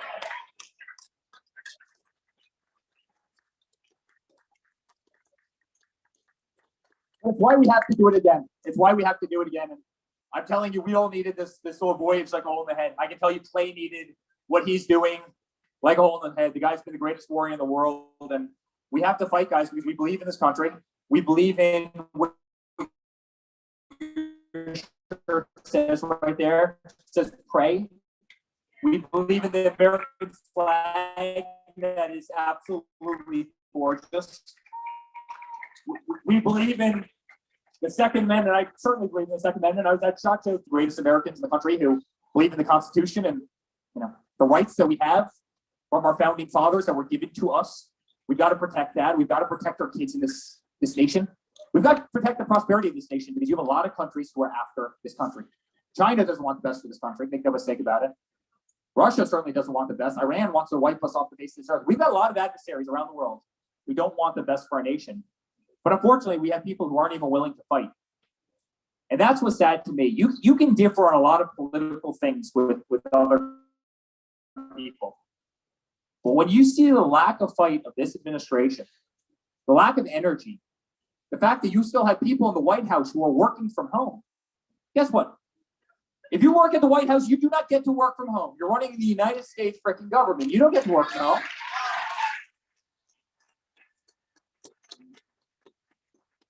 Well, we had about 600 cargo ships parked outside of Port of LA. Where was Pete Buttigieg? He was on paternity leave, because why wouldn't you be on paternity leave when kids can't get Christmas presents and you can't get a 2x4 at Home Depot? Because they're stuck on a freaking boat outside of Port of LA. Like, guys, this is the administration. This is the administration. You're the person who runs the Department of Energy that's stealing people's luggage in LAX.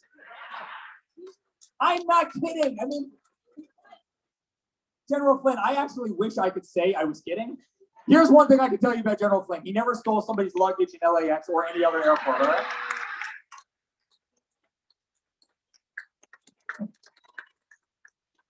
I'm also pretty damn sure that General Flynn didn't leave Afghanistan to take paternity leave. Like, I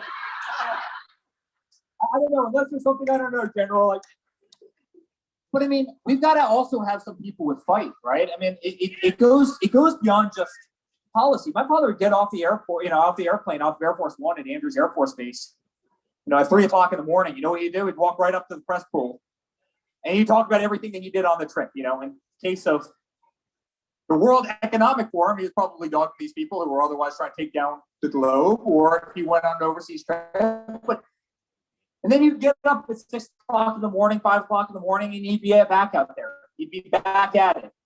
The guy never stopped fighting. He never stopped fighting for the United States of America.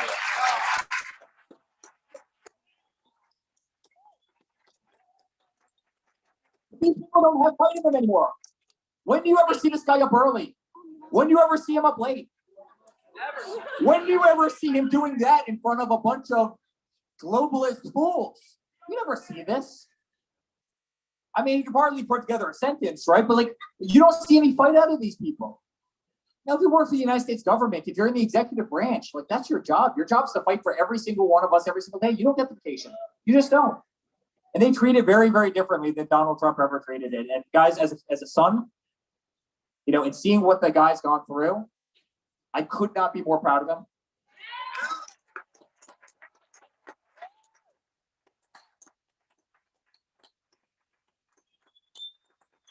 He's beyond an inspiration. And he's going to do it again. He's going to do it again. And we're all going to do it again. And the one thing I can promise you guys is we'll never stop. We'll never stop. These guys thought they could bully us. They thought they could hurt us. They thought they could shoot us. They thought they could spear us. And they certainly have in so many ways. But guys, we will never stop. We love this nation. We love the flag. We love God. We love our Constitution. We love our military. We love law enforcement. We love everything that makes this country go round. And guys, we will never, ever, ever stop fighting for that. Amen. So we love you in Tennessee. I'm honored to be here. Thank you to one of the greatest people I've ever met in my life, Mr. Clayton Clark, who is a total inspiration. He's a guy that has fight. He is a guy that has backbone. And guys, it's wonderful to be with you. We love you all. And we'll see you very, very soon. Thank you, guys. God bless America. God bless America.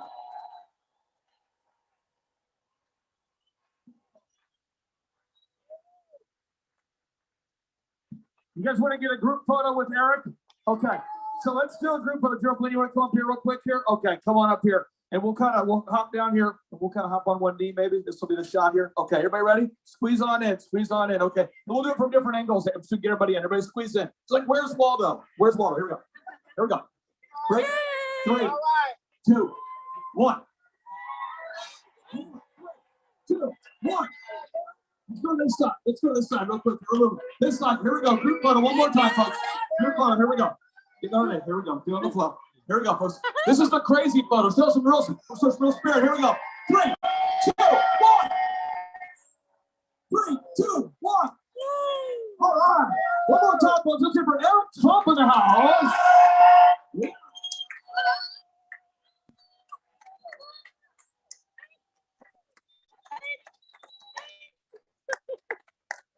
Now, quick housekeeping note here. Quick housekeeping note. If you do want to leave early, that might be fine, but you might spend about 3 hours in your car waiting for someone else to move.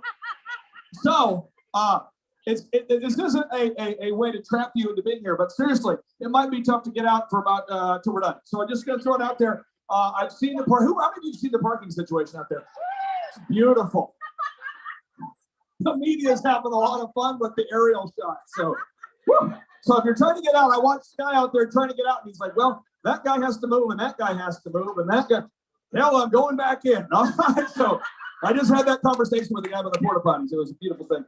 Okay, now, ladies and gentlemen, our next speaker here was a British Army intelligence officer and journalist, and the most banned woman on the planet. Ladies and gentlemen, please stand to your feet and greet Katie Hopkins from the UK.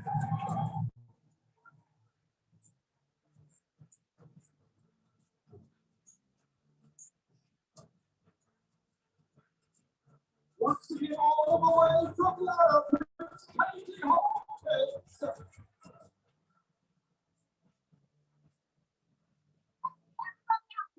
That's way too short. Play that again right now. Play it again. I want everybody up. That's it.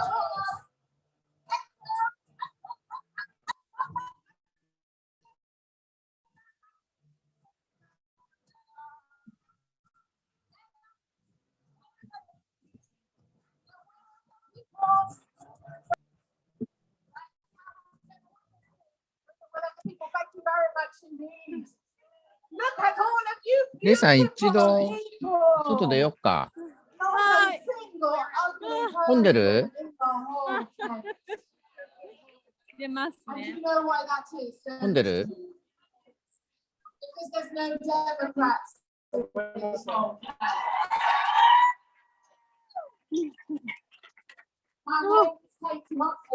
あ、もう外暗くなっちゃった。こっちは明るくなっちゃった。明るくなっちゃった。明るくなっちゃった。本当ですか。ちょっと待ってね。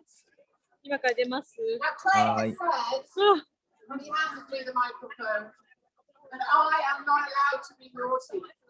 ょっと待って。あ、もうそれ。座ります。あ、座ります。座ります。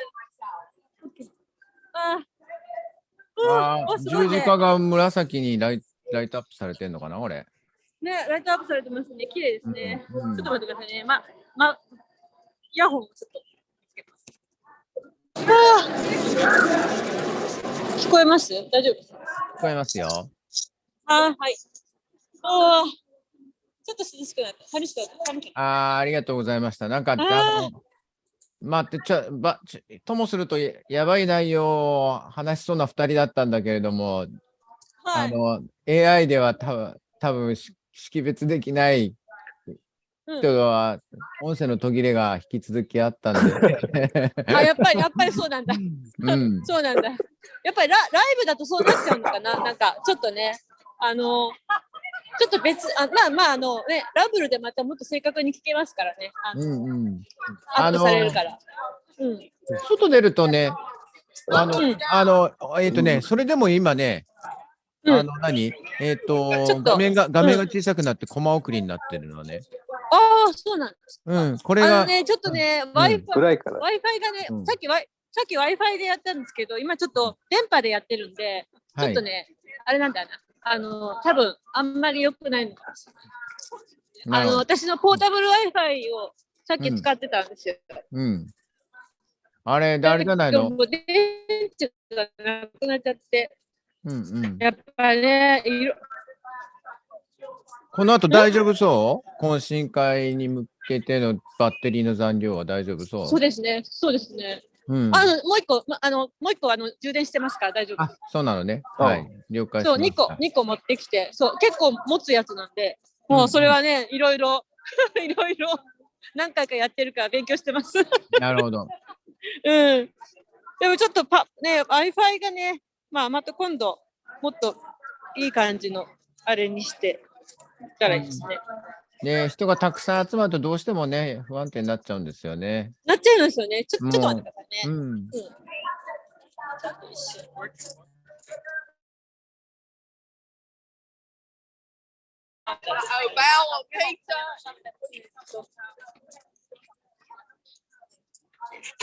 声聞こえますかね？大丈夫ですよ。はい。違った。大丈夫よ。はい。そうすると、この後、懇親会は11時で、こっちの時間11時だから、あと2時間後、違うな、2時間後ぐらいで大丈夫なのかな？ 2 時間半後か。今5時、そうですね、2時間半だろうね。ですね、多分ね。で、どこであるかちょっとわかんないんだけど、なんか、前はね、続きの部屋だったけど、これって別々だから、みんなが帰って、ちょっと今ここに部屋があるからここなのかなとか思ったりして、残ってちょっといろいろ関係します。ここあれか。ここ音がいいな。あれ、今のなんだっけ、パブリックビューイングの部屋？そうですね。向こうでも喋ってるし、こっちにも同じスクリーンだけですよね。本物はいないけど、かなりついたね、こっちは。そうですね、かなりつきましたね。昼間は結構いっぱいだったのにね。いっぱいだったの。やっぱみんな帰ってる。もうね、なんかみんな帰ってますね、意外となんか。まあね、フリン将軍とトランプさんが終わったから、エリック・トランプが終わったから、あれですよね、ちょっと引きになりそうなタイミングではありますね。そうですね、そんな感じですね。懇親会は誰でも出れるの？誰でも出れると思いますよ。そんなに、VIP とかあんまり関係ないっぽいんですよね。なるほどね。はい。なんか残りたい人はっていう感じですね。なるほどね。明日ね、来る人もいるだろうしね。そうですね。なるほど。これ火星だ。火星が。火星か。ね火星。はっきり見えてますね。なんかもう一つある。すごい綺麗、光ってるな。じゃあ違う、火星じゃない。火星はちょっともっとちっちゃいわ。これは飛行機だ。飛行機。このね、見えにくいな。よく見える。ね、でも、これ動いてる。その奥にいるみたい。ちょっと違った。はい。このね、今カメラには紫に見えるでしょ？紫に見える。でも肉眼ではブルーですね。こっち。ブルーなのね。ブルーなの。やっぱりなんかちょっと違うのかな、ライトの感じ。なるほど。すごい盛り上がりましたね。なんかいや、なんか大騒ぎだったね。もうみんな同じ感じで、うわーって叫んで、もうトランプさんが寝てた時ね。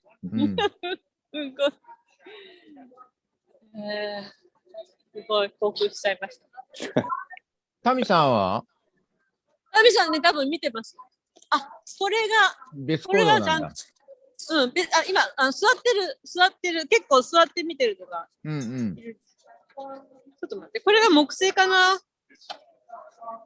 あ、違うね。じゃあ木星ですね、これ木星。よくわかる。アプリがあるんですよ。あ、すごい。アプリがあって。方位でわかるんだ。このね、方位とコードで。そうそう、ちょっと待って。今アップになっちゃった。いいです、いいです。アプリであるんですね。ちょっと待って、マイクが来る。アプリがあってですね。かざすとわかるんだ。これね。わかったわかった。銀河系が今、こんなになってるんですね。すごい。で、木星が、あれここにあって、ジュピターね。ジュピター。で、そこの方、ぐるぐる回るんですよ。かざすと見えるんだね。そうそう。で、下の方に今見えないけど、サターンとヴィーナスが下にあって、で、ここにヴィーナス、ジュピターがあって、一直線あって。なるほど。そう、一直線の、ちょっと待って、ジュピターはね、幸せの星ですからね。これかな？ちょっとぼやけてますけど。これだ。なんか面白いね。面白いね。ちょっと光ってないけど、なんか、下が光ってるから、なんかちょっとこれ、幸運の星を皆様に。ちょっとね、あれだね。実行の星だっけ？そう、実行と幸運と拡大の星。幸運と拡大の星か。そう、そう。で、今ちょうどいいとこにいるので、で逆行もしてないし。終わった。逆行は。逆行終わったし。終わったよね。6日で終わった。終わりましたね。ね。あれ、もう全部終わったのかな。あとね、あと天王星が23日に、天王星が23日に逆行から戻るんで、そこから全部、全部戻るんです。戻るんでしたっけ？今、大根ランキングですね、制度で言ったらね。そうですね。ね。天王星は改革の星なので、改革は進みます。レイさん、さっきの CBDC。はい。音が途切れて、ただ資料を目でずっと追っかけてたんですけど、はいはい。結局あれ、CBDC-MIT のデジタルカレンシーイニシアティブを皮肉ってたんでしょ、あれ。そうですね、そうですね。で、結局、財団で出資してるのが、最初もう音が飛んで、飛んじゃった？そういや、ブチブチで。ああ、そうなんだ。で、レイ・クラークも横でワッと入ってスイッチングするから話が飛んでた。そうかそうか。で、それで資料、今検索して、多分これ見て話してたなと思って想像しては言うんですけど、デジタルカレンシーイニシアティブの結局 CBDC 研究体制をページで皮肉ってて、まず出資がビル・ゲイツで、おかしいよねって話をした。で、ビル・ゲイツが出た時いきなりエプスタインが出てきたんだけど、あれもよくわかんない。そう、エプスタイン出ました。あれも唐突、なんでこれ出て、いや、だから、いや、話がね、バーンと飛ぶから、なんでこれとエプスタインが、あれだから、結局、冗談交じりにあれ出したっていうイメージ。ですよね。ほら、去年、一昨年かな。ビル・ゲイツと2人の関係は分かってるんで、多分セット販売であれポーンと出したんだと思うんです。そうですよね。多分ほら、知らない人もいるからさ。インベストメントしてるのは。そう。いや、エプスタイン、僕、エプスタインのなんか研究機関が入ってるのかなと思って今ちょっと調べて、それ今聞いたんですけど。ああ、それは、ちょっと、研究機関って。いや、いいです。で、あとね、ペロペロちゃんのですね、ペロペロちゃんの、アーティストいるじゃないですか。アーティスト女性アーティスト。ああ、ペロペロちゃんの女性アーティスト。パネルに出てきたでしょ、今日。あ、誰だっけ？女性の人。いや、名前言わなくてもいいから。なんとか分かった。あ、なんか、トランスジェンダー。持ってた人ですね。もらってた。骨ちゃんを持ってちだらけになってガーちゃんとなんか。はい。イモロビッチかなんとかビッチ。お年寄りだけど若く見えるっていうね。あの人なんで出てきたの？いや、急にあれもボーンと出てきた。なんて出てきた。ああ、そっか。だからあれはだからだからまあそれも結局この人たちはこんなことやってたんだよっていうことを。だからそういう話ね。そうそう、ガーちゃんと一緒に、そうそう、まあ多分それも知らない人がいるだろうから、っていう意味で多分まあ一通りゲイツつながりで実際話しやったってこと。そう、こんなことやってたんだよっていう。ただね、合間に将軍がね、サタンの話をしてて、で、クラークさんが666でずっと連呼してたんだよ。そうですね。キャッチボールで。で、それで女性アーティストが出てきてね、わーっと盛り上がってるから、どこに話がいってるのか全然わからない。いや、多分これベーシックなところだと思う。ファンダメンタルなところにエデュケートしてた。そうですね。そう。だから、その CBDC とどこが関係するのか絶対わかんない。そうですね。ちょっとそこは話がぶっ飛びすぎて、なんかよくわかんない。で、途中またそれで、C の E の R の N のやつが出てくる。はい、そうですね。6が。あれも流れでそうなっただけ。そう、あれも多分ベーシックな感じですよ。了解。新しい情報とかっていう感じじゃなくて。わかりました。だから、基本的に CBTC、MIT の共同研究の話題をいじってて、で、もう一般論として深い話をしないで、ちょっと弾けたところで話を膨らまして、全体的な印象、これごめんなさいね。いわゆる心理作戦として、フリンさんが話を全体的に進めたっていう結論でいいですか？そんな感じだと思う。なんかね、僕ね、ポジティブな話として受け止めない。そうですよね。それでいいですか？私もそんなに詳しくないから、でもなんとなくそんな感じだったと思う。だからポジティブには全然話してないっていうの分かるんですけど、ただ話題が飛びすぎて全体構成がよく分かる。そうですよ。最後ちょっとおしゃべりをフリンさんされてるんですけど、音がね、飛んでね、聞き取れない。飛んじゃった。そうか。やっぱりライブのあれなのかな。いや、いいです。パネルで資料を追っかけられたんで。はい。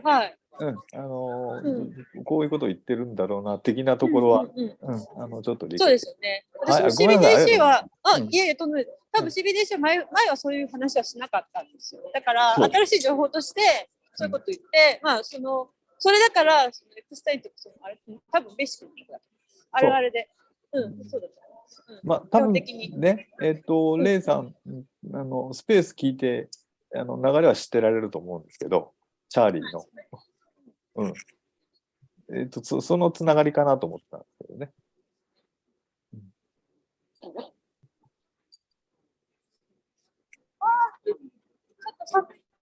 寒いてもいい。ち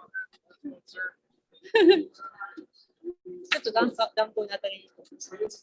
暖房が。でも中に入るとね。あったかい。あったかいけどうるさくなっちゃうからね。まあいいじゃないですか。だいぶ人がね、みんな。ケイさん、あれ多分ちゃんと聞けるやつのサイトがあるんで、後でリンクをちょっと戻ったら送りますね。大体でいいです。マイティネットワークって入れますか？僕はね、まだ登録できてないんです。あ、そうなんです。じゃあちょっと、メッセージを送りますね。はい。多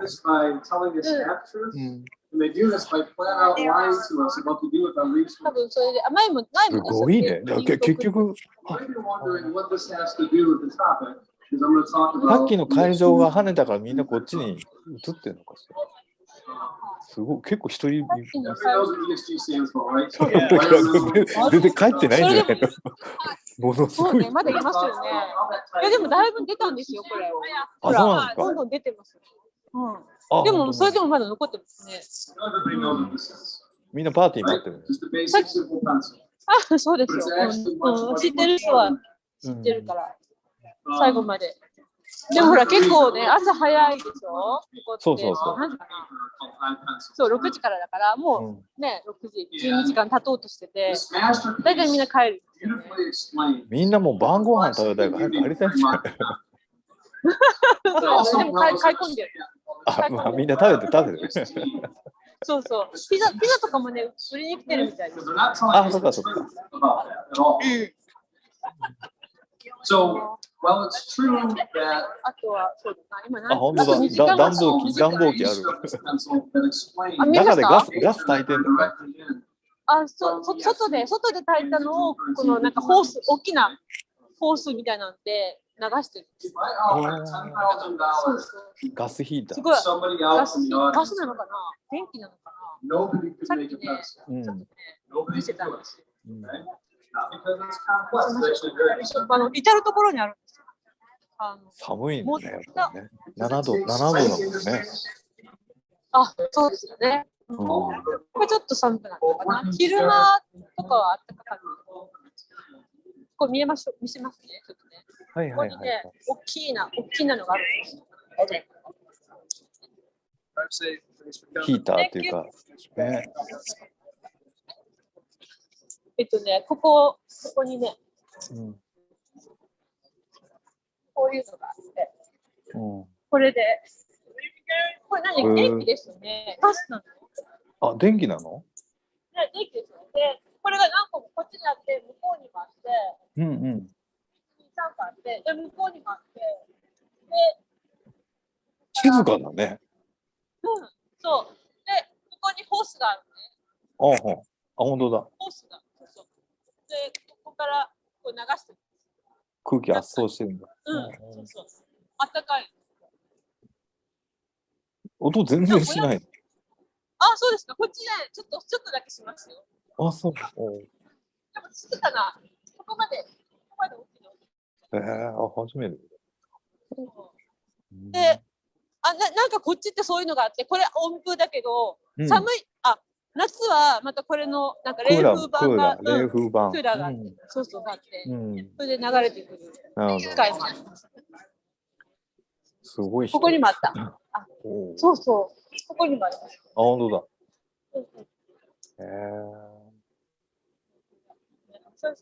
日本とかにはないですね。いや、ありますよ、現場行くと。あります？灯油っていうか、あれガスなのかな、結構音大きいです。バーンと。可燃性の、ヒーター。そうなんだ。ホースでブワーッと。工事現場によくある。ここから、そうですね。これやったら風入れてる。そう。ここあったかいんですよ。ここから来るあったかいのが。ここが一番あったかいね。そう、ここあったかいです。あんなの暑くなっちゃって。ちょっとでも寒いから、ちょっとちょっと温まってください。そう。ですね、ちょっと、まだ時間ありますか？できれば一旦9時で切って、10時半再開ぐらいな感じでいこうと思ってます。そうなのね。はい、あと5分ぐらい。はい。一つだけ。5分ぐらいね。さっきね、ブースに行ったんですよ。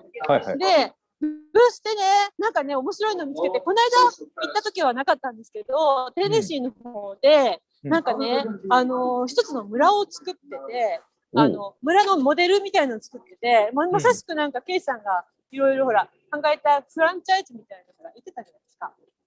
学校よ。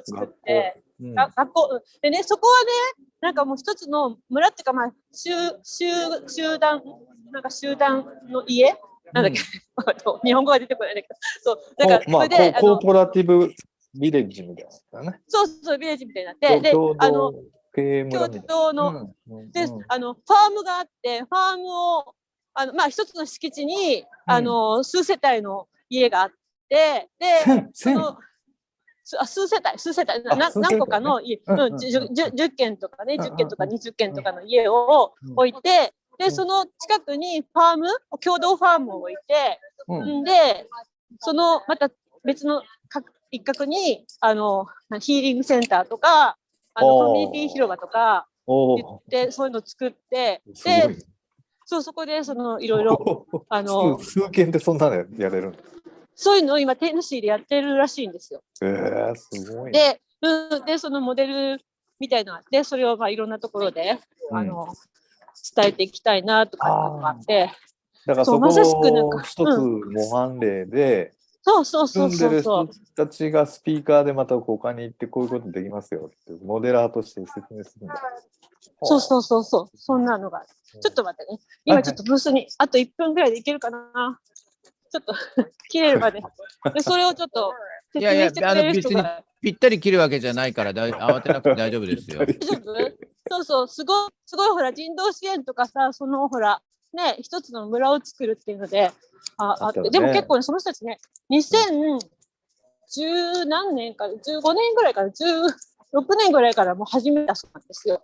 そうでしょうね。で、それくらい、いや、でもね、私たちはそんな全然知らなかったんですけど、でもそういうことをね、やってるって言ってて、ちょっと意外と遠かった。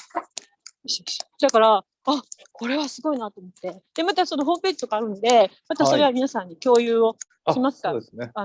ね、いや、すごい画期的で、同じような考えを持って、ね、やりたいなと思ってたけど。でもちょっと値段はね、やっぱりね、高いのはあるんですけど。入居料ね。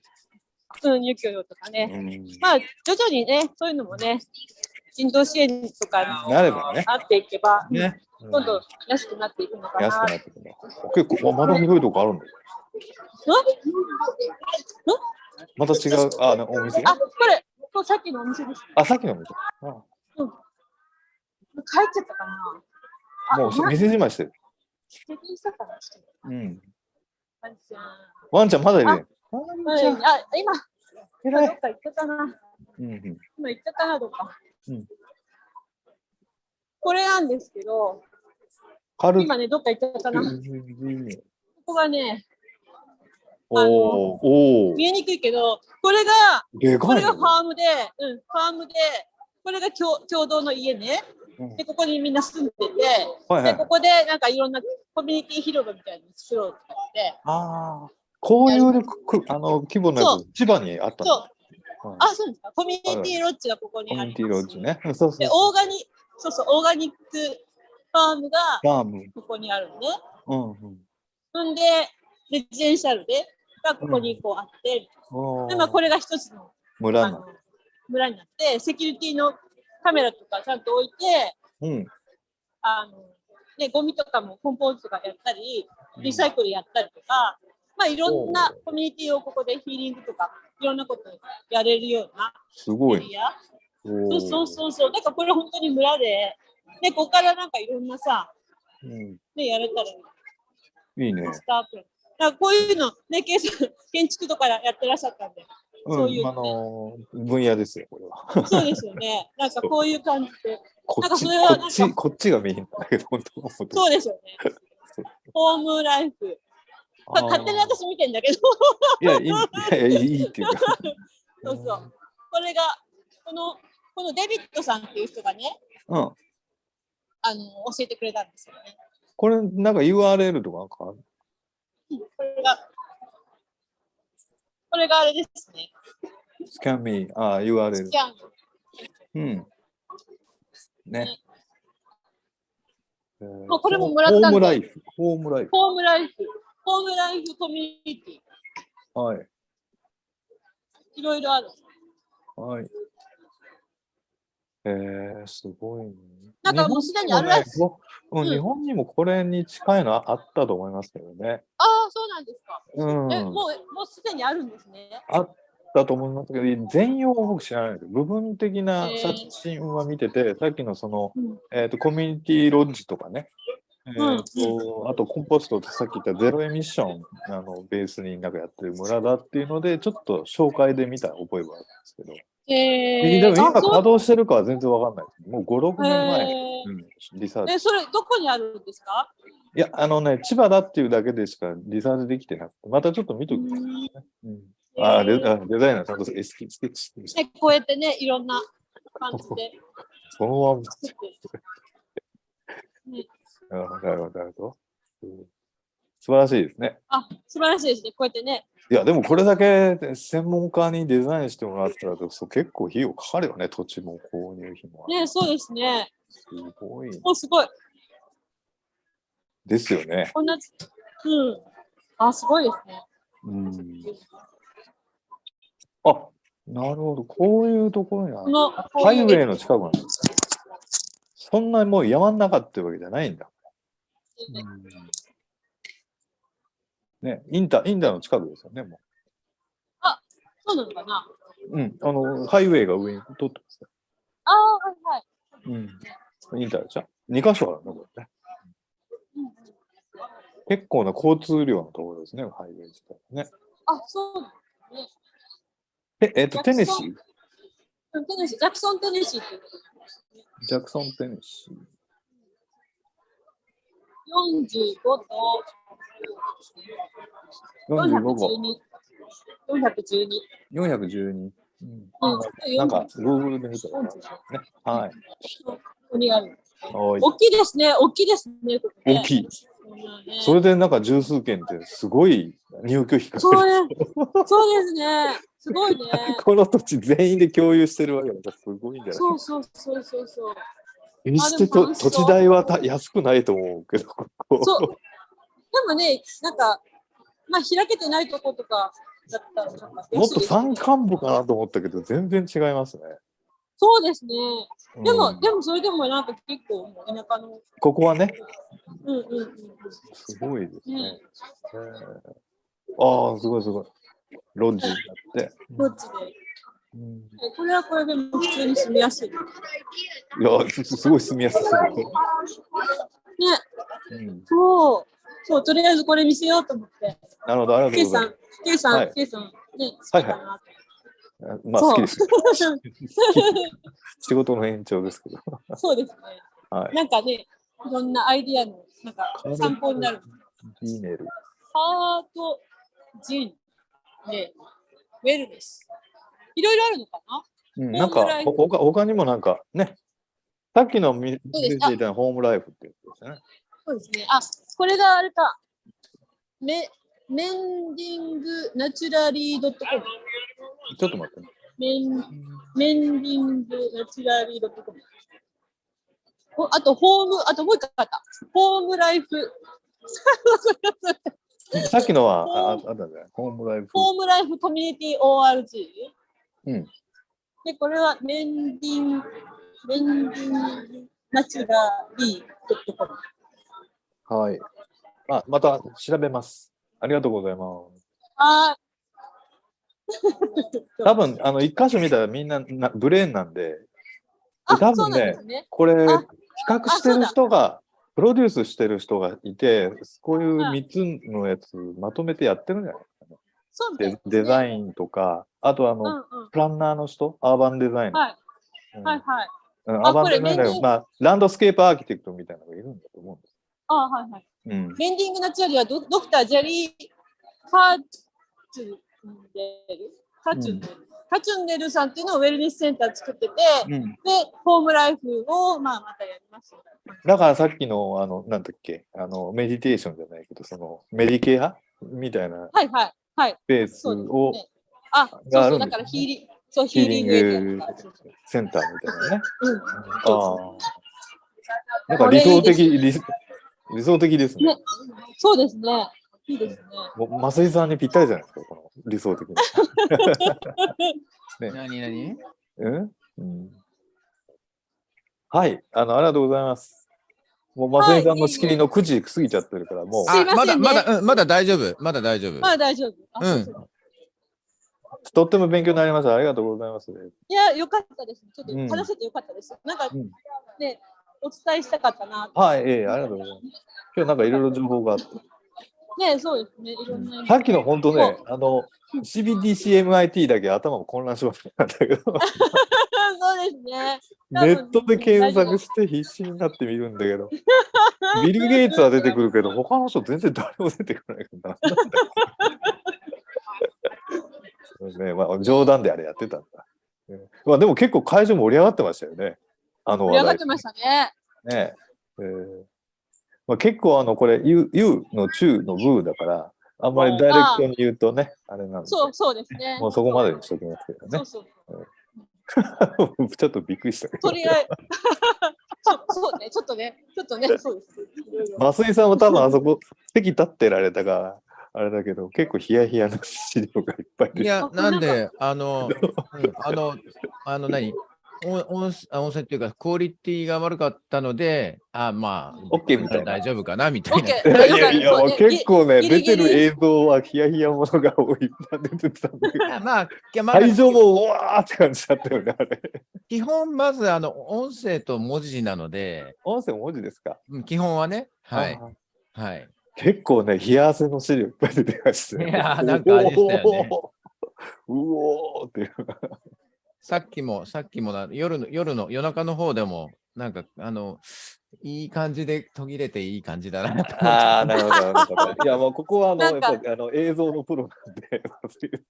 暗号化されたみたいな感じ。これ、暗号化された感じ？暗号化されてる。そう、暗号化されてる。このメガネ、はい。いや。クレクラクさんがのブースなんですけど、ここね、本いっぱい書かれてて、これ新しいやつ。これ新しいやつ。ピエそう。メガネのやつは昔からある。そう、メガネ、これはね、ビジネスコンファレンスでね。これは教科書なんです。そう、面白いのがいっぱい。楽しい教科書。もうすごいよね。ね、すごいね。あれぐらい頭回る年齢に戻れたい。ね、大成功な、なんか教育受けたのかな。勉強の仕方してるな。面白いし。いや、面白いって、回転がめっちゃ早いから。そう、早い。だって、努力は努力で。まあ、いや、努力っていうか、もうやっぱり、人、才能じゃないですか。あんな回らないと思う。ね、本当すごい。ハイパーテキストで、人アドリブで会話してるのスピードでしょ？ね。うわーっとぶっ飛ばして喋るから。ね。恐ろしい。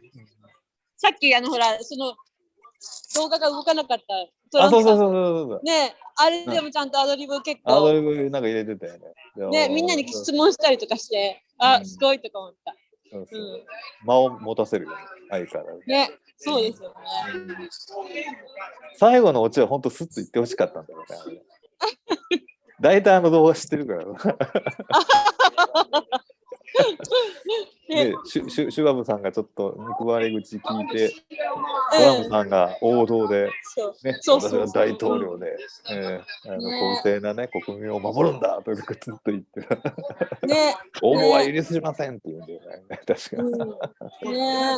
選挙に選ばれない人の応募は許しません。名台詞を最後にね。あれ、なんていうかな、テレビであんなに優しいトランプさんのね、あんな言い方の、すごい優しい言い方のね、報道はないですもんね、いつもなんか。いや、だから、切り取りでひどいのしか出てこないからでしょ。本当ですよね。で最近のトランプさんはあれだよね。半々。マイルドなトランプさんと、攻めのトランプさんが半々って感じでね。まあ、しょうがないよね、使い分けてね。今、ネットで盛り上がってるのはトランプさんのね、マルチンの発言。はい。レイさんまだ聞いてないかしら。インタビュー受けて、ネットで映像が今回っててみんな混乱しきってる。ファンが。そう。そうですね。でもあれも、なんていうの、逆に仕掛けてるっていうか。おっしゃる通り。ね、ですよね。おっしゃる通り。だから、トランプが押すと、あれを擁護してる人って大体左派系でしょ？ということは、トランプが押すっていうことはよくないことじゃんっていう話になるわけ。そこはレイさん直感的に分かってると思うけど、カードの裏の裏だからさ。そうそう。結局自分がやったことは、トラさんが一押しするってことはよくなかったことじゃないのみたいな。意味わかります？で、結局それでみんな調べ始めてさ、っていう話になるんじゃないかなと僕は思ってんだけどね。結局、さっきのフリンさんの話題じゃないけど、サイオプっていうか、心理戦だから。そうですよね。そう。で、私はそれで、やったーっていう人、例えば推奨して、マルチンを推奨して、やったーっていう人をあぶり出して、こっち系とか、そういうの。まあね。ね。ですよね、多分ね。いや、だから、ああいう映像を見てると、分かって見てる人と分かってなくて見てる人だと、その会話にならない。そうですね。そうですね。感情的になっちゃったりするからね。応援してる人でもね。これもまたお家じゃないこれ。それっぽいですよね。今、だから、その、ハウス・オブ・スプレー、チャーチ、ゲート、サーリングエリア、ミュージック、これね、村ですよね。アドベンチャー、ティーチング。やっぱこういう需要ってあるのかもしれないですね。そうですね。もう動き出してるんですね。気心、価値観が合う人だけ、なんかそういう集落っていうか、集合体みたいなね。だからこういうの私多分、これもヒーリングですね。ヒーリングですね。同じですね。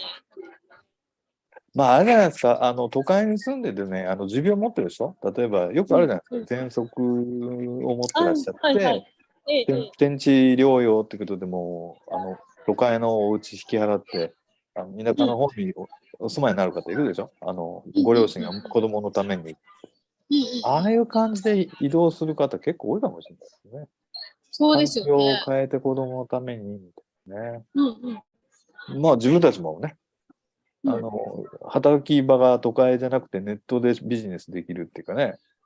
そう。仕事できたら、この前ちょっとおしゃべりしましたけど、東京圏だったら静岡、伊豆とかね、お家買って、こういう共同生活みたいなね、いわゆるほら、別荘の跡地、別荘だって今もう空き家いっぱいあるから、ああいうのがこういう村に変わっていくかもしれないですね。インフラあるからね。水道ガス、電気ある。そうですよね。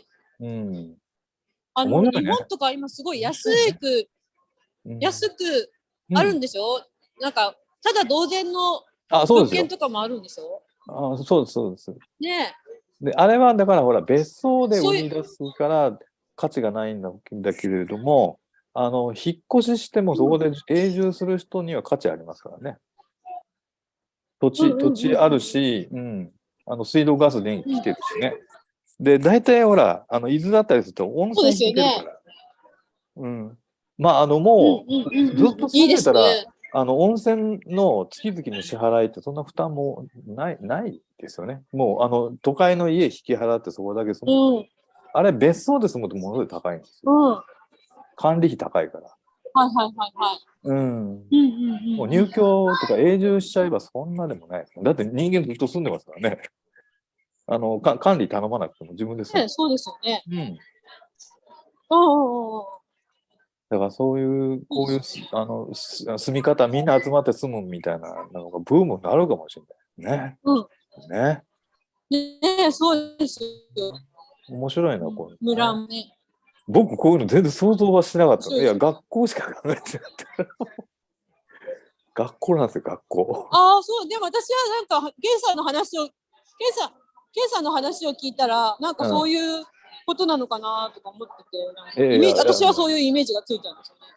いや、それはレイさん、いや、僕は否定してるんじゃなくて、レイさんが持ってる下敷きの、僕がイメージをインストールすると、レイさんなりにそういう絵が出てきたんでしょうね、きっとね。そうですか。いや、そうか。いや、でもいいんじゃないですか。いや、それがコミュニケーションの基本だから。お互いインスパイアしたらそこで新しい発想出てくるからいいんじゃない。いいんじゃない。素晴らしいなと思って。僕も目が覚めましたよ。だから今日これで。そんな目が覚めたんですよ。そんなもう目覚めてる。いや、でもね、これ本当、需要があるかもしれないですね。あると思います。いや、こちらが、何か営業でっていうよりも、こういう漠然としたなんかこうね、イメージとかね。でもう実際日本の中に多分あると思うんですよ、こういうのね。いいね。あ、そうですよね。そう、CC の方でもうなかったかな。前ありましたよね。なんかミーティングがあった時に、どこだっけ、グリーンランドだっけ、なんかね、増井さんどっかありましたよね。増井さんね、今席外れてるから。あ、席外れてる。あれなんだっけ、コミュニティハウスね、ヒーリングとか、ファームとか、ね。キムさんのところでしょかな、そうかな。イギリスうん。キムさんのところの、あれです。CBT 作ってるところ。あ、そう。あった。CBT。うん。なんだっけ、なんていうの、自給自足に近いことをやってるんだけれども、イギリス結構あるそう。ヘンプ作ってて、で、それでなんか、CBT 作ってるんだけど、またそれ当局からいじめられて、そういう、あれですよ。イギリスってやっぱ都市計画が本場だからね。なるほどね。結構あるんじゃないですかね、イギリスはね。コミュニティハウス。面白いね。比較的ね、日本はね、コミュニティハウスってね、根付かないっていうか、やっぱりみんな地方に住むか都会出向でしょ。で、ああいう重要な価値観のコミュニティビレッジってね、作りづらいんですよね。そういう価値観を持ってる人があんまりいないから。おそらくね、都会に出て、都会からもう一度機能したいけど、完全な村じゃなくて、自分たちのもう少しわがままなね、個性的な、さっきのそのメディカル、メディケアとかね、あとゼロミッションとかあるじゃないですか。ああいうお互いの持ってるこう思考価値観を同じ人たちだけ集まってみたい。そうになるケースってね、結構村としてね、少ないと思う。ここも暖房来てるね。暖房が来てますね。そう、暖房来てます。してますね。わかります。やっぱり素晴らしい。わかります。なんだっけな、あったかい。なんだっけ。そう、だから、しのぶさんも言ってたんですよね。なんかね、そういうほら、ここは工作の町とか、ここはね、いろいろ。ギルドも。こういう専門家がいるみたいな。ギルドは組合でちょっと商売系のやつ。だからまあコミューンとしての色ね。だってもともとの原職人とか職工が集まるエリアごとに座とか名前があった。なんとか町とかね、金町もそうだけど、原木職人トンカチ持ってね、引き伸ばす人たちが集まるようなところだったりとかするわけじゃないですか。日本橋は着物とか反物とかね。そうですね。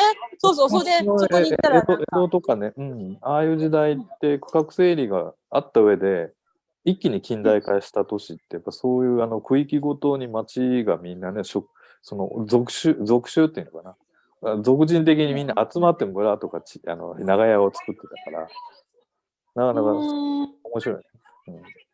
ね、そう、だからそれでエデュケーションにもつながっちゃうんですけど、それで、ほら、勉強したいとき、例えばだから着物に関して勉強したいとか、ね、工作に関して、建築に関して勉強したい、建築の街とかさ、なんかいろいろいっぱいできて、そこに建築のプロフェッショナルが。そうですか。まあ、なんでもいいんだけど、なんかいろいろ、そういう、なんていうの。ね、だからそこで学んでくるとかね、その街に行って学んでくるとかね。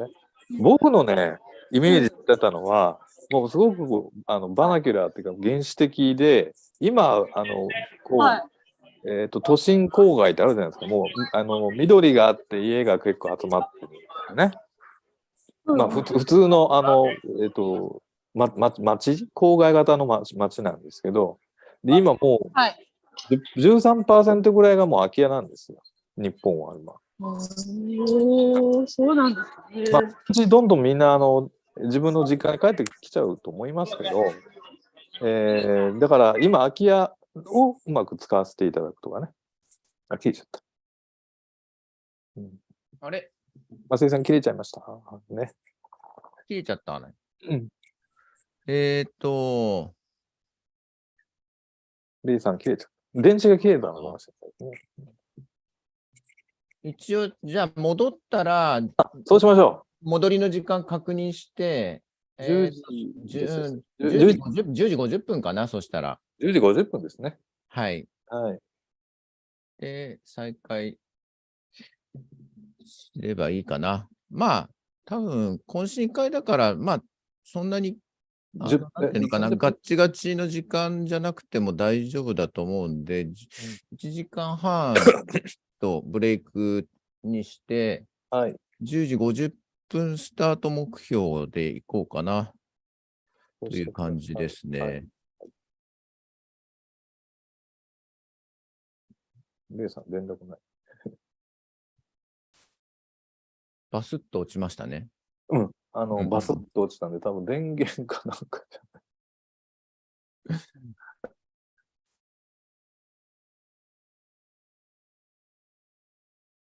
もういいかな。今日は、あれは、やんないですか？昼のスペースじゃなくてなんだっけ？戻った。レイさん。ちょっと一言だけ。うん。仕切り直しお願いします。ごめんなさい。ちょっといや、お疲れ様です。もうごめんなさい。はい、いい。じゃあ、ちょうど切りいいので、ですね、1時間半ブレイクしてですね、10時50分再開ということで、はい、10時50分再開ということで、で、ライブをつないでありますので、もし、急に何か、ぶっ込みたかったらですね、つないでいただいて結構です。うん。はい。あとごめんなさい。うん、10時50分。あとチャットちょっと見ていこうか。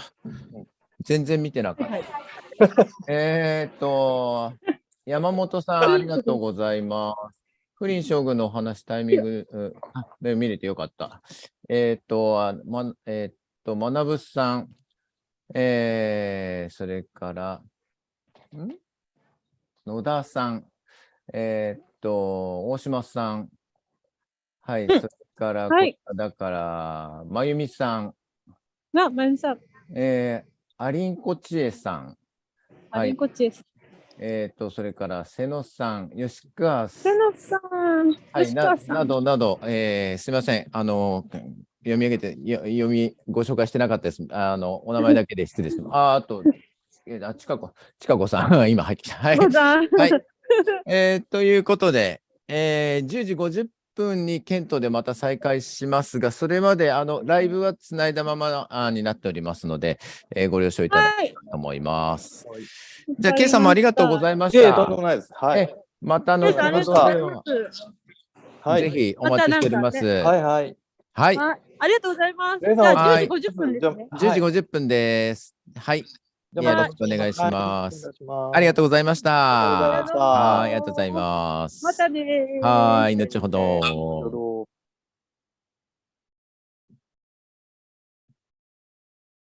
はい、ということでありがとうございました。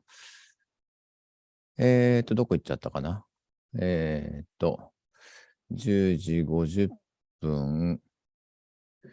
10時50分再開のメッセージを出して、しばしブレイクとさせていただきますが、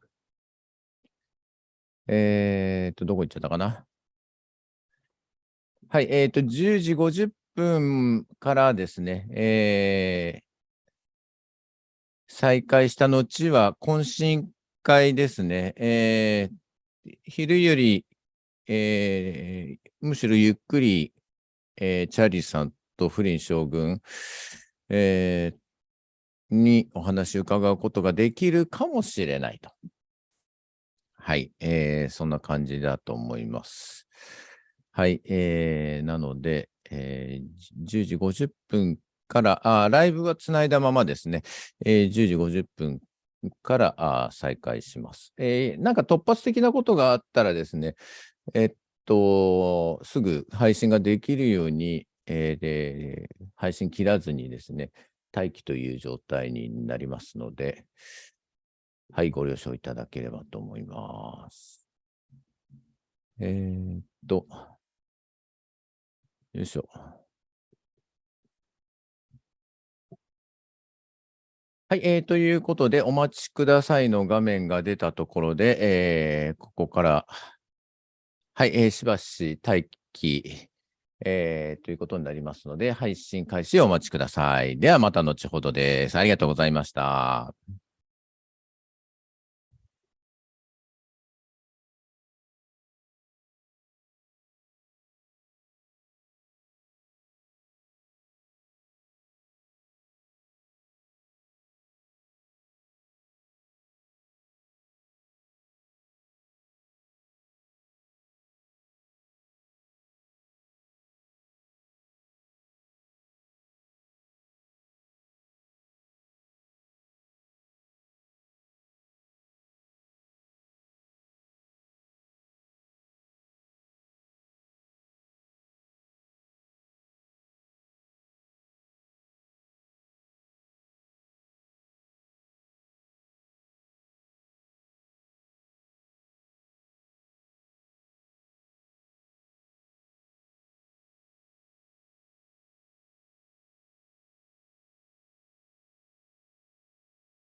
はい、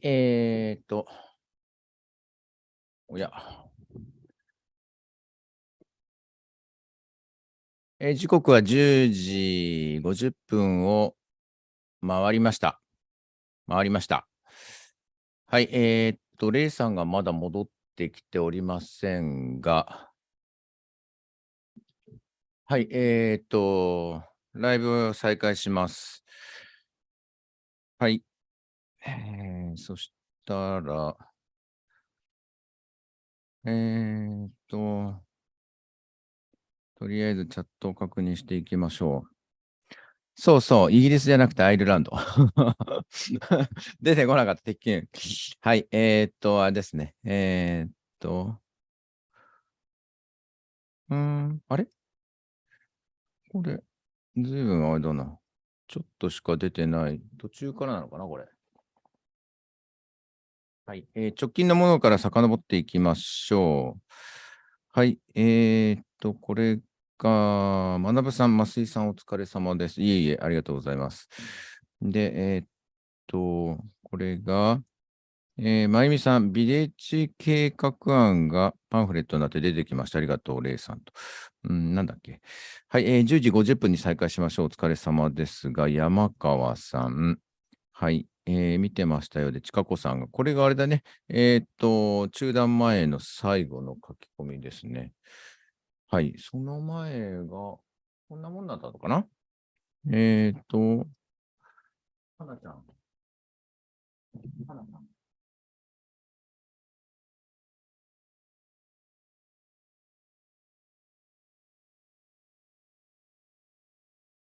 はい、アリンコチエさん、おはよう。不倫は何を語りましたか？保留。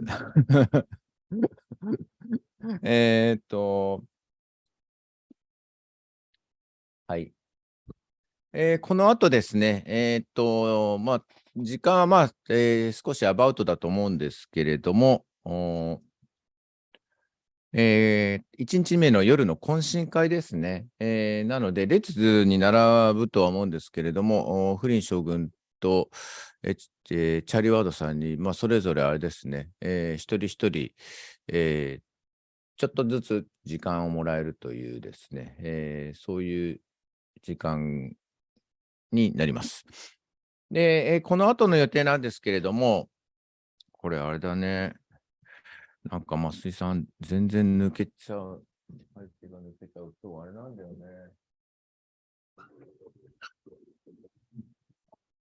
この後、ここで懇親会だから、まだ用意が整ってないので、背景見せると結構荒れてるんだけれども、もうしょうがないね。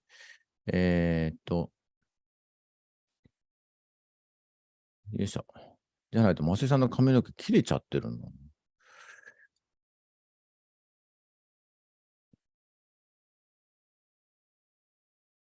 よ。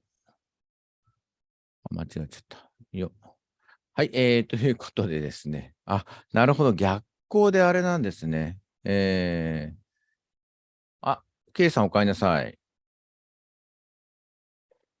こうしなきゃいけなかったんだ。なるほどね。はい。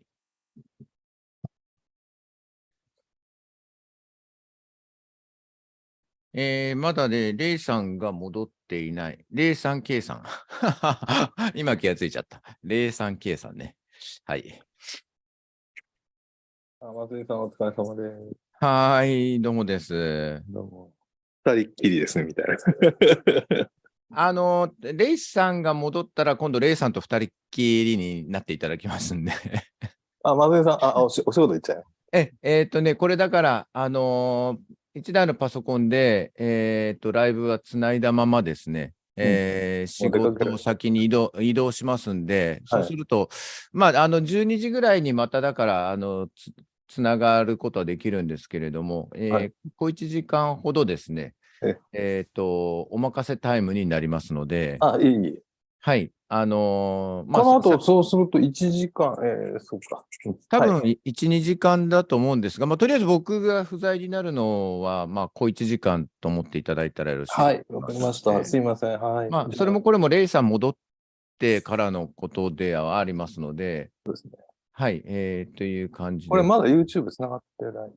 つながってますよ、今。つながってるんですか。つながってますよ。つながってますけど、あれつながってるけれども、写真は当然出てませんので、はい、ご安心くださいと。すみません、ちょっと遅れまして。いい、全然大丈夫です。僕も、我が家のお布団を干したりとかしてました。すみません。初対中、もう全部、1から10まで全部自分じゃない。僕もこの時間ですね、ここ掃除してました、今日そういうわけで。お掃除いいですね。もう今、すごい部屋が。あれ放題になってるんで、掃除しないといけないですけど。今日けどあれですね、お天気いいから、寒いって、それなりの寒さです。結構暖かいですね。暖かい。日が差してるとね、すごい暖かいです。あれじゃないですかね、レイさんとこと同じような陽気なんでしょうね、加減がね、きっとね。そんな感じですかね。っていう感じですね。でもなんか、あれですね、レイさんパワーありますね。レイさんはパワーありますね。あれだけ長時間レポされるのは。いやー、だから、多分、テンション上がってるから、多分ね、帰ってバタンキューとかそういう系パターン、あるあるじゃないですか。いや、もうかなり長時間ずっと喋されてる。寒いところにね、ずっといらっしゃるしまった。しかもさね、片手で、スマホを持ったままじゃないですか。あれも結構あれで疲れるはずなんですけど。疲れますよね。けどなんかそれ以上に元気もらってるなんていう、なんかありきたりなことを言うつもりはないんだけれども、かなりあれですよね。現場で元気もらってますよね。振りまいてもいるんだけれども。あれだけフリンさんとかチャーリーさんにダイレクトにやったら気分いいですよね。いやー、もうあれですよね。高揚しちゃいますよ、やっぱり我々も言ったら。しかももう、前回は初めての遭遇だったから、それなりの緊張もあったのかもしれない。今回2回目だから、ある意味あれですよね。レイさんもリラックスして、ね。やってらっしゃるから、なんか。結構楽しそうで、レポ聞いてて。こっちもウキウキしちゃうみたいな。いい感じですよね。はい。はい。日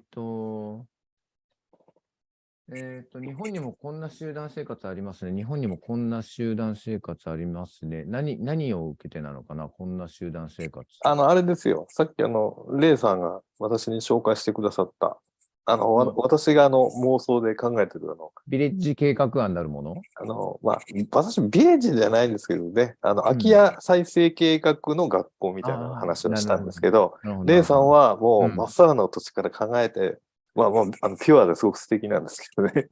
予算がそこまで。なるほど。無理でしょうから。でも将来ね、そういうのできるといいなと思って。けど、そういう大胆な計画こそあれじゃないですかね。いいですね。フロリダ資金、提案するのは自由ですからね。いや、もう、地道にコツコツと。もう今の活動でもみじじみてますから、もう皆さんのお力でコツコツというのもう何年でやりますよ。ね。毎日の積み重ねが全てですからね。そうですよね。いや、でも本当皆さんのお力でなんとかね、ここまでやれたのもなんか、良かったなと思うんですけどね、いい経験できたと思ってますけど、先取りしてるみたいでね、これからの活動の。なんかね、いい経験ってね、一生に一度とかって言いますけれども、過去世遡っても、こういう巡り合わせは当然なかったわけなんで、本来は。考えると。選んできたって言われますけど、そうなのかもしれないですよね。貴重な時間。好きでやってるわけですからね。そう。好きでないと続かない。そう。望んできてるはずなんで。ねこれいいものもね、ちょっと重いのを選んでるんでしょうね、きっとね。いやー、けど、レイさん、まあ、ギリで来ると思うんだけれども、うん。さすがにレイさんの代わりは誰もできないのでそうそう。なんて、ほら、噂をすれば。ごめんごめん。イエーイ。お疲れ様です。イエーイ。お疲れ様です。国歌斉唱。国歌。ここでまた国歌なんだ。ケイさんもご一緒にどうぞ。歌えないですよ。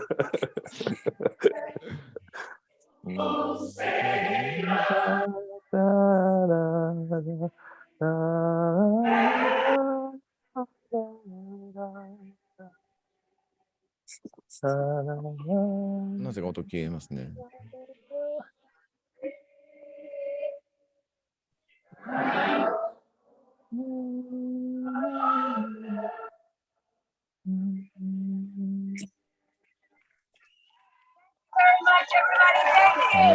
よその国の国歌斉唱で盛り上がっちゃってるってさね。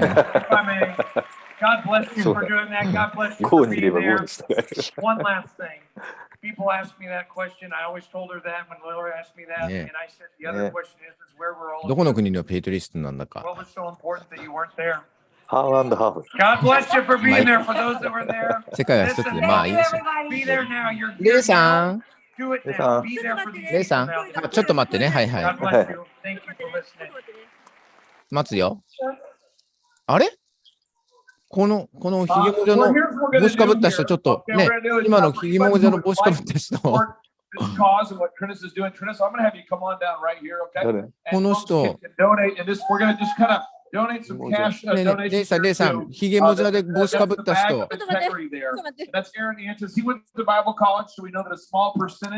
ジュニアがいるよ、ジュニア。ひげもじゃで帽子かぶってる人。もうちょっと左、もうちょっと左。この人。support. And then, ladies and gentlemen, how many of you know that a Mike Lindell, ladies and gentlemen? Mike Lindell is perhaps one of the most outspoken patriots on the planet as it relates to election integrity. He has been there fighting since the very beginning. He's a great friend of President Donald J. Trump, a great friend of America, a great friend of the Reawakened American Tour. Ladies and gentlemen, please stand here with our final presenter of the day. もうライブなの醍醐味だね。おすげえ。さすがにレイさんの行くところにはですね、ラッキーが潜んでるね。いやまあね、どういういやいい人に会わせてもらってありがとうって感じ。なんか肩叩いてるし。す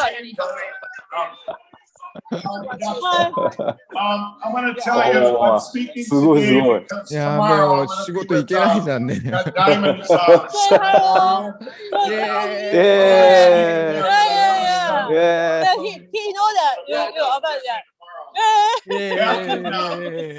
2016 and 17, Diamond and Silk, I was seeing them over there awesome.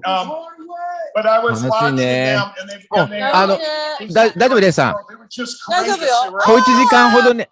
小1時間ほどちょっと任せるので、仕事場に移動しますので、はい、仕事場着いたらまたつながりますので、はい。1時間ほどお任せしますんで、はい。よろしくお願いします。はい。はい、じゃあ、ケイさんもすみません。お願いします。はい、いってらっしゃい。はい、いってらっしゃい。And they got their Facebook back, right? They got all their followers back. Well, 2 years after that. 見えます？ Now they were on Fox all the time. Then they spoke out against something that Fox didn't like. すごいすごい。音すごい綺麗。So, I mean, you see the irony in that, and this is what we've been up against for a long time, okay, since then. But they gave me courage. Diamond and Silk, they had a gift. The gift they had, aren't they awesome, you guys? レイさん、さっきの人、With Diamond and Silk have such a ヴィンセン gift ト・ジ of スカさんだった。of talking about something that was so serious, but yet they could bring humor into it. This beautiful balancing act of humor and talking about the subject. So it got people to listen. Their voices were heard. They were great delivery. Amazing. And she's going to be the joy she brought. JFK ジュニアの、I just talked to someone before I got here. She wanted to そ tell の you も all のじゃない that, かって言われてる。 you know, そうです。私もそう思う。 tomorrow is going to be そうですよね、やっぱり。そうそうそう。でも、JFK ジュニアってもっと大きい。 televising a great speech on my platform, the whole thing. ですよ。結構小柄な感じ。 But you guys, but let's go back to the cancellation. I know you probably heard me say this before, but on January 7th and 8th, 有名人だからこの方。そう、有名ですよね。そう、よく見ました。ね、よかったね。テレグラムとか。この間はね、この間ペンシルバニアの時はいなかったんですよね。よかったね。よかった。 1.2 million Americans 動画ご覧になる方も lost みん their な喜んでる。 platforms from everywhere. ね、そうですよね。 Zuckerberg, 生の。 Facebook, the president on あ、ごめんな Twitter, さい。リングでさ。 YouTube, Vimeo, churches lost their platforms. ちょっと今混雑 People in して。 Australia, all over the すごいね。 world, because that was the day they. ここは If さ、 you ちょっ didn't と lose your ちっ platform, ちゃい a lot 手 of なん most だ other か people ら、 were afraid to ステー speak ジから out 結 anyway. 構その本人がすごい近いんです But よ they ね。 didn't beat us. We kept こん going. だけしか We ないか kept ら。 our voices were heard. That's さ why っきの events like this ト are ラン so プさん、 important. エリック・トラン Just プも in the ね、 last couple す years, ごい近かった。 I've just よかっ been. たね。 I always compare it. I like 大 to 画面で見る compare と it. ね So when I was a kid, そうそう。 you 結 turn 構 on チャーリーもすごかったよ like ね。 TV, チャーリーも and そ it うで went す。 down なんか to これ the 大 も、画面で見れて。そうそう。 And we would sit でし there ょ as 1 kids メ and ート who ル could 50 make セ that ンチ dot ぐら the い。 smallest す and ご then いすごい。 turn it all back to life, and it would all come back to life better than ね ever, right? Well, they didn't turn us off with that しか dot. も We あんま got り through 前 it, に行っても okay? 何も文句言われない And です。 now, いいじゃないの。 now それ we're いい in です a よね。ほら、 place 普 where 通だったらさ、ほら、 this こ is こまでに manifest して to くだ all さいと past かあるじゃん。 over セキュ the リティ last 来るけ couple どね。 years. You've all lived it. You've all been a part of it. その、 But one of the なんか危 things ないことし we're なければ、 still まあいいか controlled なっ by て the 感じで、 media. ね、I mean, the なん media かこ just の now. I don't know if you all know, 寛 but 容 I'm ですよ running ね。 for chairman of the RNC. You all know? お、ちょっと待って、何言ってんの。 And I plan on winning, okay? Yeah.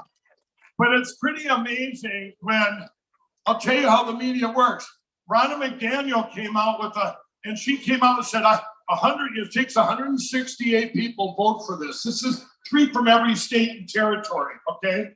You need 85 of those. She went around everyone because no one was running against her, and she said, publicly, the papers came out, and they go, yep, Ronna McDaniel has 107 endorsements. Well, it only takes 85, so that's supposed to discourage anybody not to run, right? Well, that was about the time towards the end of November, and I was approached by a couple of donors, and we were just talking, and I felt, I went and prayed about it. I said, you know what, I'm going to run. God wanted me to run, so I ran. I did my due diligence, and then they come out, another opponent, Harvey Dillon, about 3 weeks later. Well, I don't know if you know this, but you would swear only 2 people are in this race. Because the media, when they want to silence me, they don't even attack me. They just go silent on me. I call it going fox hunting. They go fox hunting, okay? So what they do, if you can watch the last 2-3 weeks, even President Trump, he didn't even know because the media won't have me on. Fox has Harmeet on about every other, as much as I have my commercial time, right? There she is, but the president, he didn't even know. I didn't call him up and say, hey, I want your endorsement. Never I've stayed, because here's the thing. These 3 people from every state and territory, they're the voters, okay? Not the media, not that. So they've been out there doing this and trying to silence me, but it really backfired on them, okay? I've been talking to the 168, one by one, of the ones that are actually going to vote. And what I did, they got all these people endorsing them and big donors saying, okay, if you vote here, we're not going to donate here. Well, what I did is I reached out, the precinct strategy people endorsed me, which is the grassroots, okay? And that was 2 weeks ago. And I reached out to them, and I said, And I just got a call before I was coming here because I got here late. I was on the plane taking calls from three of them, from three of the 168. And they said, Mike, we want to tell you something. We got emails from the whole country over the last 2 weeks. And they reached out and she said, I want to tell you, we had emails from my other two candidates too, but they were all filled with, you know, back politics. They were slamming this and mud throwing and who's to blame. And she said, your supporters were all, every one of them was like, Mike will be the best one and here's why. It wasn't bashing the other two or whatever. It was uniting the party, you know. And so when I get to California on Tuesday, we get there, you have to have 85 votes, and Ronnie is below 85. And people say, and I just talked to them too, and I'm saying the 168, they said, well, Mike, if you don't win, you know, if you don't win, what happens then? And they had on Steve Bannon today, they said, well, if Harmeet, if they were asking Ronna McDaniel, if she wins this and if you win, but they're asking win. No matter what comes out of California, I'm trying to gather my thoughts here on this. I'm all over the board sometimes. But what just happened in the legislatures, in Congress, when they went 15 rounds, y'all see that? That was with those people that stood their ground for 15 rounds. What came out of there is going to be beautiful. It's a step in the right direction, okay? They're heroes. They're heroes. They had courage. They had courage. And courage is contagious. And they led the charge there. They didn't lose there. What's going to come out of there is now we the people, we know a lot more than we knew before, and promises were made by McCarthy, and he's keeping them. That's amazing. I mean, this is good.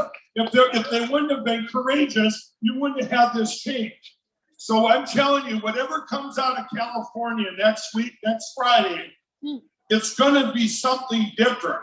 It's like Groundhog Day. Remember when he wakes up and he goes, there's something different. You know, something's different. Well, if something's going to be different coming out of California, but it's going to be for the better. Because you know what? You can't get any worse when you have 5 losses in a row, you know. And so I'm just, the bottom line is there, I want to talk to you about courage. And right now, it's getting more and more every day. And that's what I've been speaking about for 2 years now. But they block us from the media. And I want to tell you, like everyone here, and you guys come out to events, it spreads the word. You need to spread the word of hope. Right now in this country, I'll give you a couple of little hopeful things you might not even know. Do you know that just 4 days ago in the state of Arkansas, Cleburne County voted to go machine-free, paper ballots hand counted. And they were courageous. And okay, that sets a precedent for Arkansas. Let me go over to Missouri. In Missouri, if you go to Frank's Speech and you put in Closet America, it's the best plan I've ever seen for hand-counted ballots. It's amazing. It's better. I've met with France, the Netherlands, Germany, UK. They all have systems, but this one that they did, that grassroots people came up with this, and it was actually, some of it was on the Missouri laws. They have a law that was in 1977. But they did the due diligence at the people level. They went in there and said, what can we do for our state? What can we do? So I go down there and I met with their Secretary of State. And I don't know if you see that. We did get one thing out of that for sure. The media bashed that Secretary of State for meeting with Mike Lindell. Okay? They attacked him, right? But he had the courage. He didn't care. He has courage. That's his job to meet with people. So we got to give that Secretary of State in Missouri, and they're few and far between that are great people that will stand up, and he's a great guy. Okay? And whenever he decides, he was there. He was listening to the people. He's concerned about Eric, the crooked voter rolls. He's concerned about the elections and the machines and the computers. And we look at but and here's another good thing that just happened. In the state of South Dakota, are you all familiar with what happened in South Dakota a week ago? Okay, over the last 2 years, precinct committeemen have been put in across the country. We were unaware that Republicans had hundreds of thousands of open spots, hundreds of thousands. The middle group didn't want them filled because then they control all the power, the GOPs and stuff throughout the state. Well, those things, precinct strategy, this Dan and Steve, and you can check it out, precinctstrategy.com. They went in and promoted. I promoted. Steve Bannon promoted. We promoted. Hey, get out there. You want to do something? Fill those committeemen and women, and they did. So South Dakota, last June, they all get voted in. There's 800, at least 800 spots that had never been filled for decades. So they fill up, right? Now South Dakota, remember, they get to vote in the primaries. This is where we're getting stuff taken from us in primaries too. In the primaries in South Dakota, they all got together and they voted out トランプのラリーの時に州行くごとに不正の票の内訳全部説明してるからね。そうなんですか？毎回そうです。盗まれたのいくらだ。だって分析してたじゃん、コンピューター。あのデータ全部持ってるから。本当ですか？そうそう。この人ね、トランプさんにすごい近いんですよね。そう。だって仲間親友だ。そうですね。相関図があって。で、クレークラックの事務所に前行ったんですね。そしたら、そこにね、トランプさんの相関図がある。そこにね、横にいた。They were going to change the rules in ministry. It's kind of like the president of Purdue or Peru, what he tried to do. They were going to impeach him a month or so ago. The night before he goes, I'm just going to get rid of him. But it didn't work. But that's what these guys were doing. All these people went in there, volunteers, and then they're going to say,もうなんか思ったこと全部吐き出さないと。多分トランプも一緒にわわわ言ってる。リンデルさんこれずっとこれ30分半パネスペースやってる。そうそう30分なんで多分いっぱい喋りたいことがあるんで。いやいやもう大丈夫。リンデルさんパワーあるから。面白い。ホットがずっと喋ってるところ。I said, are you kidding me? That will destroy our country from the foundation. If they did it in South Dakota, the states that would follow you wouldn't even believe it because it's all about the elite having the power, right? Well, we got the word out. We said, you know what? This can't happen. I reached out to the governor of South Dakota, and she said, well, Mike, I'm not the one that votes on this. And I said, yeah, but you're the governor. You need to put out a statement saying this can't happen on your watch. This would be horrific if you're a governor. You better look at and you better know what that would manifest to. Well, we got in an argument or whatever, and I think she just stayed silent. I'll give her that much, okay? Stayed silent, didn't speak out, but she'll be texting me probably after this. Mike, I thought we were friends. But I don't care. This was so risky to our country. Anyway, we got the word out, so those people that were going to vote them out, the whole country, or a lot of the country was watching. Enough. It wasn't the whole country. A lot of you didn't even hear about it. But our audiences at Frank's speech and Steve Bannon, we got upwards of 4 million people there now at Frank's speech. So they, and you guys, if you're not on there, get the app. It's so important. And but by us doing that, some of them people must have had the courage to just say, you know what, I'm not going to vote them out, even though these other ones are saying we're going to do it. And guess what? They did. They won the vote. So those precinct strategy people get to keep their voting rights. Okay? So important. I can't stress it. A huge win. What I'm saying is the people are, by getting the word out, all the media does is try and put fear in you. You know, look at me when the FBI grabbed my phone. You know what? Don't call Mike. They might grab your phone too. You know, I mean, it's just, this is a fear, put fear into people. But that's changing because all it is we all have to keep the good things going. Everybody knows the bad things that are going on, but we've got to communicate the hope. Right now, I can tell you, there are at least 50 lawsuits going on in this country that you don't hear about. I don't get out there and tell about it because what do? They might seem small on paper, but every one of them is so key and important, and we've got it going on. And then when they win, I'll give you an example of a huge one that was won in Georgia. Georgia. Remember, that's down in Georgia. That's that song, The Devil Went Down to Georgia, remember? Brad, so evil Brad's there, and you know, there's been so many things in Georgia I can't say enough, but every case that would go, every case in the United States, no judge has ever looked at the evidence. Okay? They kick the can on standing, or they sanction me and my lawyers. They'll sanction us.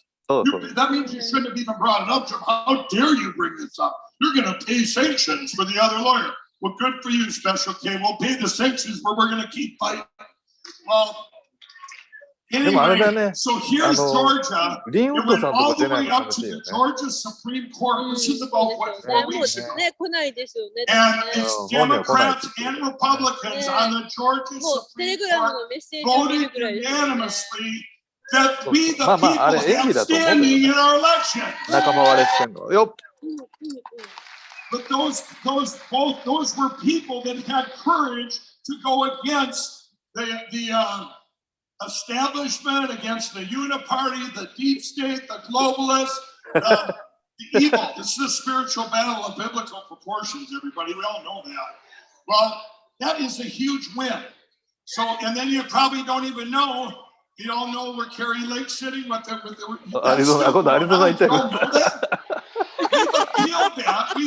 that. And we're going to keep fighting. And even with the other one, all the way to the Supreme Court if something wanted to. People are going, well, you lost. You lost. Let's go. And by the way, the RNC walked away from her. They walked away from Carrie Lake, the candidates that were out there. The candidates who were out there, and I can sit and bash all day long, but I won't. I'm just saying that one bothered me the most because they walked away. This wasn't inside the machines. This was the machines. 60% of them don't take your ballot and it turns into a mail order ballot. Give me a break. 用紙のサイズが違ったんで。読み取り機がね、半分以上跳ねたから、60%。で、みんな共和党員の人たちの投票だった。だから共和党の党員の人には、読み取り機の紙の印刷が形が違ってたんですよ。そう、機械入れると跳ねちゃうから読めない。もうズルも分かりすぎるっていう。すごいっしょ。だって見たらすぐ分かるんだよ。だってサイズ全然違うもん。ひどいよ。ひどいね。But the Carrie Lake, we are appealing that. Where we in the state of Alabama, that one's going to the Supreme Court there. To get rid of the machines there. Arizona, same one, that's going to the nice dirt. My cell phone case. I remember I sued a few other people that bashed their doors and were going out to the FBI for that too. And I sued them in the 8th district, I believe it is. I don't know, they got these districts, Supreme Court, whatever it is. But it's the principle of thing. No, I don't have my phone back. But this isn't about the phone anymore, it's about our rights. これだけまだなく喋れないよ、普通。まあ、リンデーさんも頭いいんだけど。体力がすごいと思う、これだけ喋る。No one said getting our country back was going to be easy. No one said that beating the devil was going to be easy, right? It's in the Bible. This is it. We're the greatest revival for Jesus Christ in history, by the way. Did you all know that? Yeah. They're pouring over because people are looking for hope. They don't look for hope when things are good. People get complacent, status quo. That's why it just kind of with the RNC thing, it's like, don't you guys want change? You get the same input, you're going to get the same output. You know, I mean, it's got to change. And it is changing. It really is, everybody. Look at this. You want hope of our voices? These events here that they're doing, the events that General Flynn and Clay put on, this is just one piece that keeps spreading the word. Do you know what the media attacked me finally today on? Me coming and speaking at this event. No, seriously, did you know that, General? And this was a big reporter from Guardian. That's a big outlet. He calls me up and says, now, have you spoken at these events before? I said, what are you, are you a journalist? You want me to do your job for you? You know, they all want me to do their job for them. What would you like me to say? The best one, they called me the other day. I'll give them this. Realize every journalist in the world has my direct number. The only ones that don't call are like all the bad journalists call me from morning till night, right? So here's 3 weeks ago, and or 2 weeks ago. You've all seen they went after Harmeet for her religion, right? And then they went after Rana for Ashlik or whatever in Mormon, whatever it was, right? So they're going back and forth in the papers. And then they called me up. The Wall Street Journal called me up. Yeah, Mike, I said, I haven't heard from you in a while. What this must be a huge hit job today that you're calling me the Wall Street Journal. When they have a CNN call, you know they gotta just, you know, I go, what you tell me what your hit job is, get right to the point. Right now, tell me the hit job's on me. Now he was honest. He goes, well, the story's about you. And I go, okay, what's the question? He goes, do you think religion, we know you're a Christian. Do you think religion should be involved in this RNC race? Now, let me stop right there. If I say yes, here's the headlines. Mike Lindell thinks he's better than the rest of the religions, right? And if I say no, they say Mike Lindell doesn't stick up for Jesus, right? So this was the one time I had to sit there and I go, here's the deal. I said, this story, you're not getting an answer. You're going to give me that respect. I've answered every question you've ever gave me. There is no reason for you to answer this other than to attack me. This goes nowhere or you're going to lose my number forever. Both them and CNN have killed the story. It's been like curtain pants over the last couple of years. But you know what? They've helped get the word out. The attack ones, they've actually helped our cause. You know that? All of them have. I thank them in Colorado. I'm on the steps of the Capitol. I go, and the big okay there at ABC. It's the last time I had a huge okay. I think I got sued another day that day for $1.6 billion. いやだってそのインタビュー受ける直前にインタビューを受けてて、出した記事がむちゃくちゃ書いてて、でリンディアさんがそれ見て、怒ったまんまインタビューを見てたっていう。こんなこと俺言ってねえぞみたいな。そうそう。いや結構。All you journalists on the left here, and they're all left. And I said, I want to thank you for helping save our country, for attacking me every day. I said I welcome it. It's when they don't call that I would be very upset because then I don't have a voice. I said you helped save our country. So that'sすごいいじめられてたもんね。And I said, but I don't need you anymore. I said, our voices now are beyond that. I said, I have the platform Frank's Speech, Lindell TV. We have Real America's Voice. We have RSBN. We have these platforms that look at RSBN. They were courageous all the way through.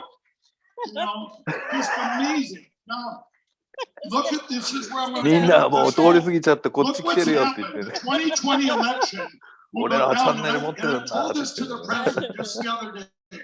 Him and I were on the phone and I said, まあでも実際そうだよ。 Sir, I said, real president, don't get 勝率もすごい落ちてる。あ、そうなんですか。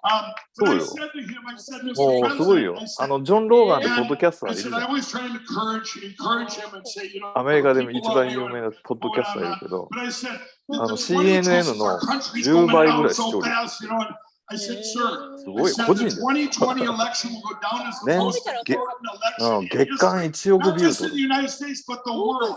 And そうそう here's そう、 why. 1億ビューとす And ごい I よ、月 told him, 間 I で。 said, what's happened is it's been revealed because people have courage like you do. You led the way with courage and you didn't stop. And you まだ kept 喋ん leading の the かって way. ぐらい。 And we got courage.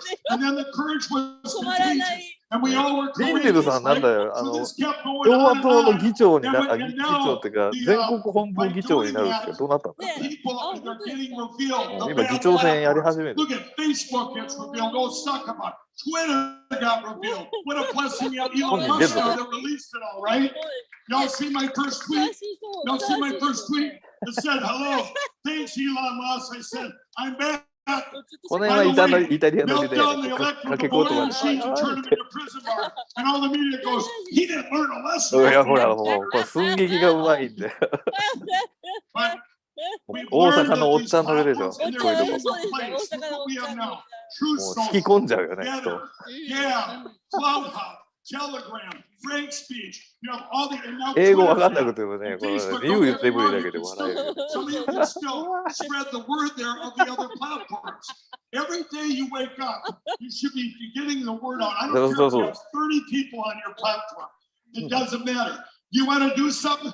Go to Frank's speech. I have a thing there called Frank Clips. These are little clips of everyone like Emma Robinson, Roger Stone, myself, Brandon House, who you heard speak earlier today, Diamond and Silk. And they're gonna their channel, by the way, we're running it nonstop right now in memory of her. Okay. But there's clips from there, and they're little mini clips, and you just share them out on your social media. These are the hope. These are, call them hope clips if you don't like the word Frank clip. Hope clips. Send them to all your friends every day. Because that brings, and then they see that we're not afraid to speak out because courage is contagious. And yet we are winning. And people, we all need to hear the hope. When you hear in Arkansas, it just took that one county, and they're all jumping on board. Nobody wants to be the first, but I'm going to end with this. Here's what's going to bring your country back. Our country, the country I love. It's well, number one, it's going to take God to do it. Our faith in God. Oh, and God gave us grace. When I was on the Rose Garden speech, and I said God gave us grace back then. I said, God has given us grace. We need to spend time in our Bibles. We need to spend time with our families. The grace he's given us, we're living the grace right now. And then people go, this doesn't feel like grace. Well, it is grace, because where would we be if we didn't have all the pieces we have and all the evil that's been exposed now that we didn't even know was there? Oh. Think about this. You've got to go through this to get to the beauty. We got to find out who all the bad apples are, what's going on. We got the devil is greedy, everybody. And so, listen, evil is greedy, and that is the biggest thing we have going for us there too, because just like, I've said it before, the Senate runoff or whatever and all this stuff, they don't care, they're greedy. So you're going, hey, maybe we should lay low for a little bit. They're on to us. Maybe we should lay low. Like the electronic voting machine. Maybe we should lay low. No, what they do, they turn them off in Arizona, 60% of them are Republican. That's not laying low. That's doubling down. But more and more people then get to see the light. Their eyes are getting opened up. We go back on January 7th, just like Ronald Reagan said. We are a beacon of light. We're a light on the hill. If the light goes out here, it goes out everywhere. But our lights did not go out, and we're stronger than ever. You all got to be courageous, because courage is contagious. And you guys are it right here. And God bless you all. And thank you. And I'd like all of you tonight, if you can pray for Silk and her family to be able to get through tomorrow and get through with their lives. It was so sad, but yet so joyful. Just remember, Diamond brought so much joy and so much. She was so courageous. So let's just think of her. That they inspired me back then. I'm going, wow, they just keep standing up to suck a buck instead of losing. They fought for their platform back. They were fighters, and they still are. What did they do? They didn't back down at Fox. They spoke out about it. It's probably the vaccine. It probably was. I don't know why they picked up. I can't remember. But they got canceled there because of their voice. But they stuck up, so they kept going. They were the first ones that came over to Frank's speech when I said, hey, they're going to kill our voice. I said, so we'll build this ourselves so we don't lose it. I put every dime I had into that. Diamond and Silk were right there and said, we want to be a part. They didn't know if it was going to make it or not, but they knew that we could not lose our voice. So they were, I can't say enough about them. I just pray for her family. I love Diamond, I love Silk, and Diamond's looking down on us saying, all of you, be courageous. And you know what? If you can, I want to say one more thing. If you have someone in addiction, we're at a time in our history where there's a toxic thing when you have the borders open with fentanyl coming in, and you have people over here losing hope. They're feeling hopeless. The addictions have gotten worse, and people have started addictions, and people are dying. You can go to LindellRecoveryNetwork.org. It's free. I was an ex-addict. It's free to anyone. Just all you got to do is say, go there. You know that guy, that pillow guy that used to be a crack addict? Go there. Addicts will trust addicts that have made it through, okay? So that's a place to send people that are already that they're feeling hopeless. There's so much hope, everybody. And I just thank you all, and thank you guys. Thank Clay, thank the General for having these events, and thank you all for coming. Because we've got to keep our voice loud, loud, and save our country. God bless you all. All right. Folks, before we let Mike leave, I just want you to know, this guy is the real deal. He's 100% committed to saving this country. Let's give him one more round of applause. I gotta tell you, there's a fun story. Mike was coming to speak at the Washington-Idaho border event, I believe, General Flynn, and you were going through a Hardee's. And I believe the FBI seized your phone while you were going through a Hardee's drive-through, and a lot of the speakers were like, is Mike gonna come to the event? Is he gonna show up, with the FBI? They just took his phone. Is he gonna show up? And not only did Mike show up, tell everybody about the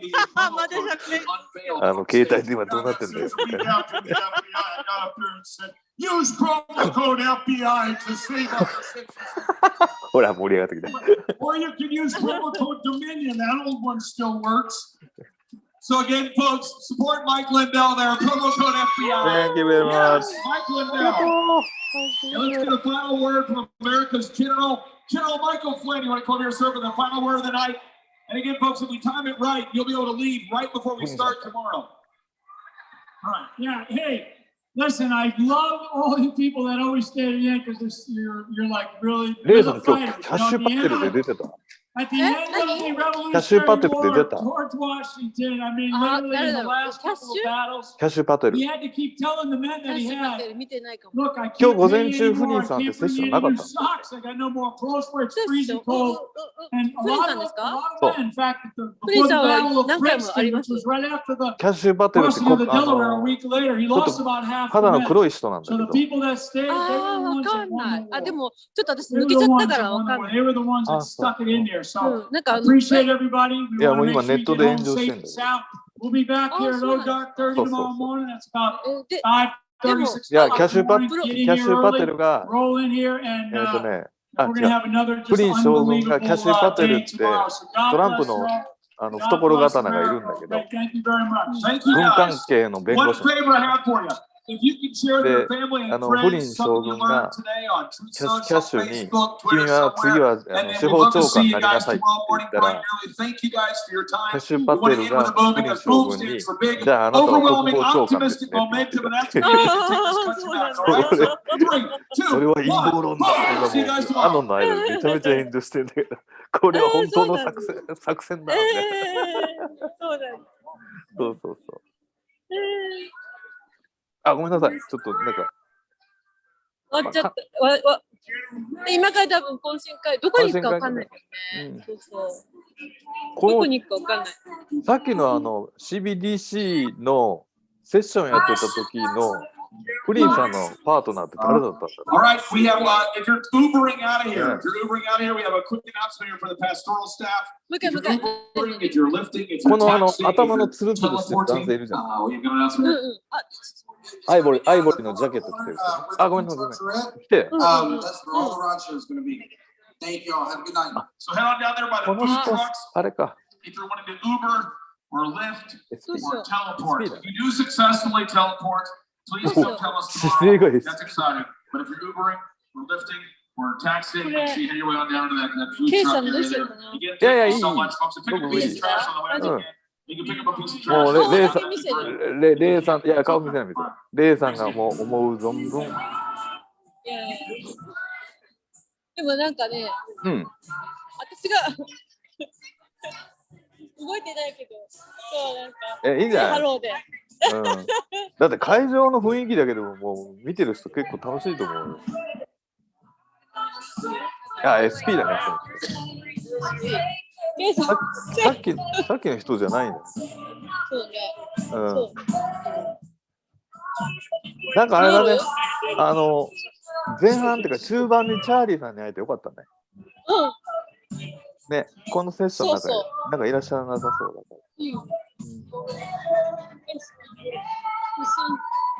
よー。フリンさんはやっぱりでもどうしたらいい？何を？でも顔出しダメだもんね。顔出しダメ。ね。うん。どうしたらいい？なんかいろいろ話す。あ、フリ将軍。あ、もう指さしてるじゃん。ヒルさん。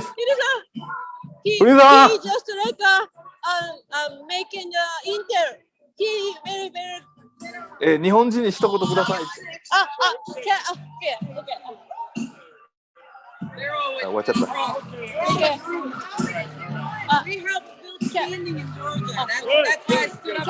Can you say the Japanese guy? Hello everybody だけだ。うん、そう。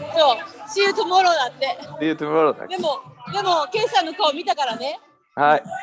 うん。覚えてくれて。あれ、なんか言っちゃったな。あ、でも講習会ないのかな。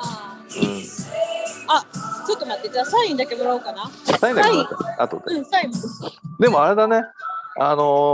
リンディルさんがずっと熱弁吐いてたのはフリン将軍と同じだね。そうね。ボイスって言ってた。もうみんなの声が聞こえない。オッケー。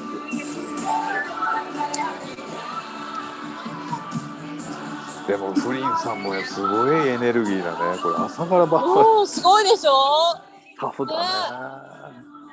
やっぱり軍の方だよね。あ、なんかサインだけ。サインだけ。あ、言っちゃった。また明日ね。また明日だね。うん。See you tomorrow って。See you tomorrow って。うん。そりゃそうだ、もう朝7時からでしょ。そう。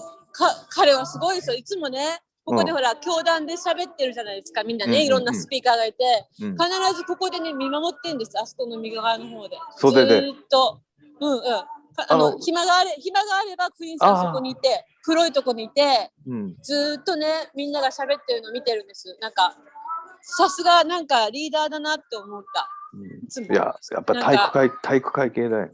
体育会系よね。あ、言おうと思った。これですね。私のね、この帽子。どれ？ちょっと見せる。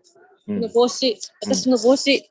これフリンさんからもらったの。スペルそのままで。FLYNN。そう、この間帽子投げてくれたの。言うの忘れた。Thank you very much ってかね。そう、YouTube。そういう感じです。そう、忘れてたら。YouTube で、ライブがあったんですけど、そのライブに載ってます。私が、もらったって言ったのある。なるほどね。もう一瞬でみんないなくなっちゃったね。そうですね、すごいですね。あっという間にいなくなっちゃった。お疲れ様でした、今日は一日。はい、こちらこそ、ケイさん。なんか増井さんがいないから、ちょっと勝手に仕切れないんだけど、それでね、さっきの、お付き合いちょっといただきたいんですけど、さっきのね、お部屋帰ってから見てもらいたいのは、さっきのキャッシュパテルね。キャッシュ何？キャッシュパテル、メール入れとくから、キャッシュパテルと、動画で、このセッションだと思うんですけど、リアウェイ君の帯がついた動画で、今ネットで炎上してるの。へえ、ランブルじゃなくて。いや、内容はメールで書きますけど、プログラム見て、キャッシュと一緒にセッションしてるのがあるかどうか、また明日教えてください。明日でいいですよ。それと、何のセッション？キャッシュパテルとフリン将軍が一緒にセッションしてるかどうか。プログラムがあったらそれ見てもらいたいのと。それ、ほら、前送ったリンクわかります？それに載ってんの？それに、その下の方にね、全部今日の、今日っていうか、今回のプログラムが全部載ってるんですよ。もうダーって。じゃあいいや。あれで、まず、見てもらったら、リンクのところに最初、このリワ家の案内スケジュールとかあって、その後にスピーカーの、100人ぐらいのスピーカーがダーって出るんですよ。で、その後に、その下にスケジュールが、朝から金曜日と土曜日のスケジュールがダーって出るんだんですよ。わかりました。だから下までちょっと長いんですけど、探ってみてください。携帯だったらすっごいもう下の方になっちゃうんですけど。そうすると、了解しました。で、その2点だったんで、お聞きしたかったのね。いえいえ、はい。どうしよう、増井さん、どうしようか。お勤めですよね。お勤め先っていうか、着くまでどうしましょう。だから12時と。ね、で、本当はね、前は、この後懇親会ね。懇親会で、チャーリーとフリンさんが、なんかこう、ステージがあって、そこで、なんか握手とかやってたんですけど、前回ね。なんかでも、さっきね、See you tomorrowって言いましたもんね。多分あれじゃない、お客さんの引き見て決めたんじゃない？そうかな。ね。比較的皆さん、こう、すぐお車で帰っちゃったんじゃない？ねえ。ここ誰もいないわ。一人だけいた。そう。ね。なんか、ここでやるのかなと思ったんだけど、なんか、ちょっとやっぱりこの間と違う感じですね。なるほど、なるほど。ちょっともう一回だけブースのとこに行ってみようかな。ブース、はい、見回りスコットマッケイさん、どこいるかな？マッケイさんね、ホテルで、SG アノンとセッションしてる。SG アノンと。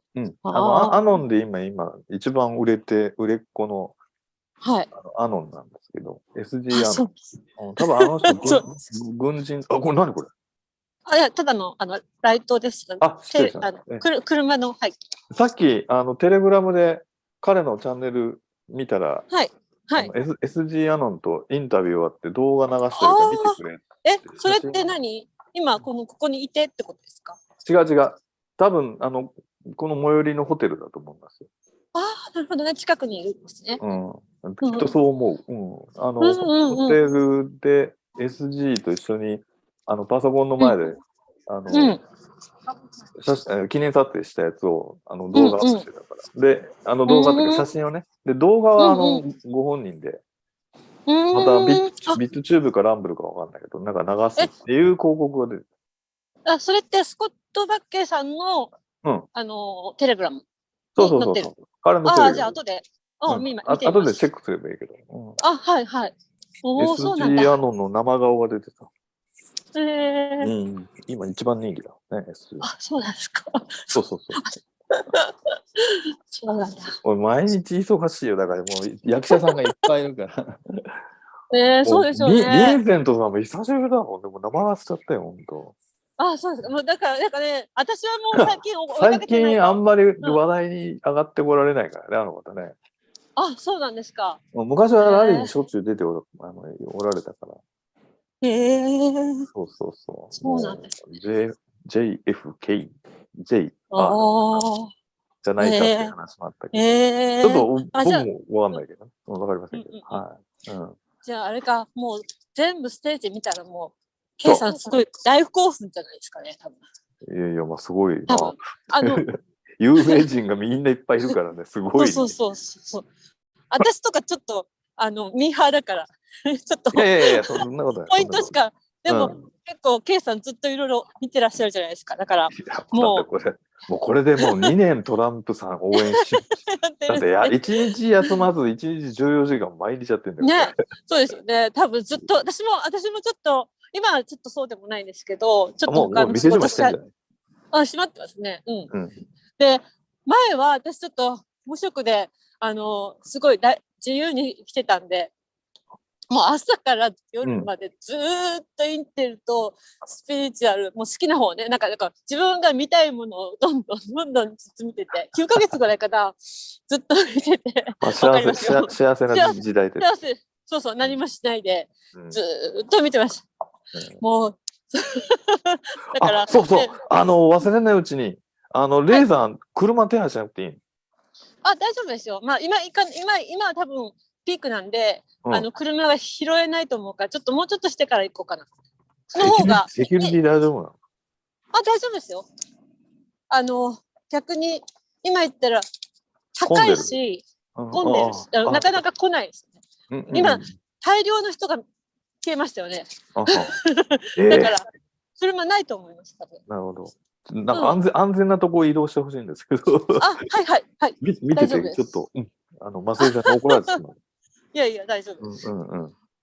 警察もまあね、そういう自由人の時って、僕も会社辞めて、まあいろいろ細かい話を抜きんですよね。で、結局、合間に見てるうちにだんだん見る時間が長くなってるんですよね。トランプさんで、もうレッドに、もう6足古着やーっていう感じで、そのまんまで今突き走ってるって感じでね。ですね。楽しそう、なんか。いや、楽しいっていうか、まあね。まあ、楽しいこと楽しいです。わかりますよ。もうなんか、私ももう結構ハマってた時期があって。いや、僕、だからみんなそういう経験ある人はみんなよくわかると思いますよ。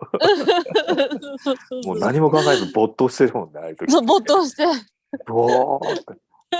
だから、なんかほら、ね、こう自分で読んで、それでまたなんかあって、それで自分の中で、おーってなんか言ってたじゃないですか。つながって。点と点がつながって線になるみたいな。まあ、あれはリーウッドさんの受け売りだけど、でもね、やり始めの頃は点と点自体も結構あやふやだからね。そうですね。アノンの方たちはもうキャリアがあるから、情報の蓄積量が違うもんね。だから、点の見抜き方が鋭いけど、僕はビギナーだから点なのかなんだか分かんないもんですね。振り回されてる、四六時中振り回されてるって感じ。そう、それはありますよね、確かに。あるよね。本当っぽいけど、実はなんか偽情報ばっかりだったりとか。そう、ありましたよね。あったよね。ありますね。だけたら偽物だったとかさ。だったらそう。最近はもう慣れたっていうか。慣れた。慣れたっていうか、そういうとこ近づかないけど。匂いがするじゃん。これ偽物っぽいな。そうですよね。なんかね。今はほら、そして映像もほら、コントロールできるじゃないですか、いろいろね。だから、なんか映像とか画像とかもほら、もう簡単に作り、だから画像とか映像って結構信じちゃうじゃないですか、意外とね。これはなんとかハウスなのこれ。いや、ちょっと違うと思うけど。管理小屋？でも、なんか、お家。お家。なんだろうね。なんか街上がりが暗くなってきてるんだけど、大丈夫なの？大丈夫ですよ。もうちょっとしたら、呼びに行く。でも、そこに警察いるしね。OK。本当。すごいね。あっという間に。いなくなる。いなくなった。まあ、みんな慣れてるんだね、こういう会にね。ね、本当。すごいね。だからやっぱ国が大きいから、やっぱこうなんだよね。だって移動する距離も結構あるでしょ、やっぱり。ありますよね。まあね、人それぞれだけど。お友達も帰っちゃったんですよね。お友達もいつの間にか帰っちゃった。友達が。まあでも一緒に来たわけじゃないから、あれなんだ。そうなの？今、なるだけ防犯的にうまくいてほしいんですけど。そう、私ももうほら、フリン将軍の目の前に行っちゃったからさ。すごい。すごいね、あっという間に消えたみんな。消えた。ね。という間だよ。でもこれの、延べじゃなくて、大体どれぐらいの人数来られたのかしらね。そうなんですかね。多分1000人は。1000人は超えてるよね。1000人は超えてる。そうか。あそこも別室があったんで。うん。だってテントだけだってもう余裕で入るじゃん、500ぐらい。そうですね。ちょっと明日数えてみよう。ちょっと椅子の数を。縦と横の計算すればいい。そう。500入るそうだよね。大きさだったらね。でもあそこで10とかそうですね。500なのかな。1000ぐらい行くのかな。いや、1000までいかないと思うけどな。500。いかないかな。500ぐらい。でもこの間は、そうね。前の会場もっと大きかったんだよね。大きかった。3000人いましたよ。そう。そんな感じだよね、あれね。一つの列とかに100人 ?50 人かな、?50 人ぐらいだったから、それがドーってなったからですね。50にして2500。いや、そんなすごいね。そうです。いや、50、だから縦の方が長かったな。だから。あれだってこの前やった会場って本当コンベンションセンターだったじゃん。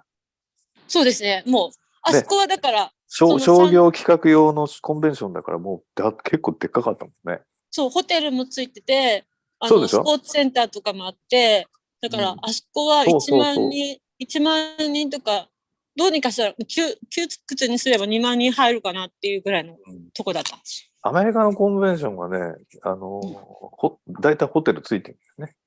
あ、そうなんですね。知らなかった。いや、だってホテルないと、周り泊まれるとこないじゃん。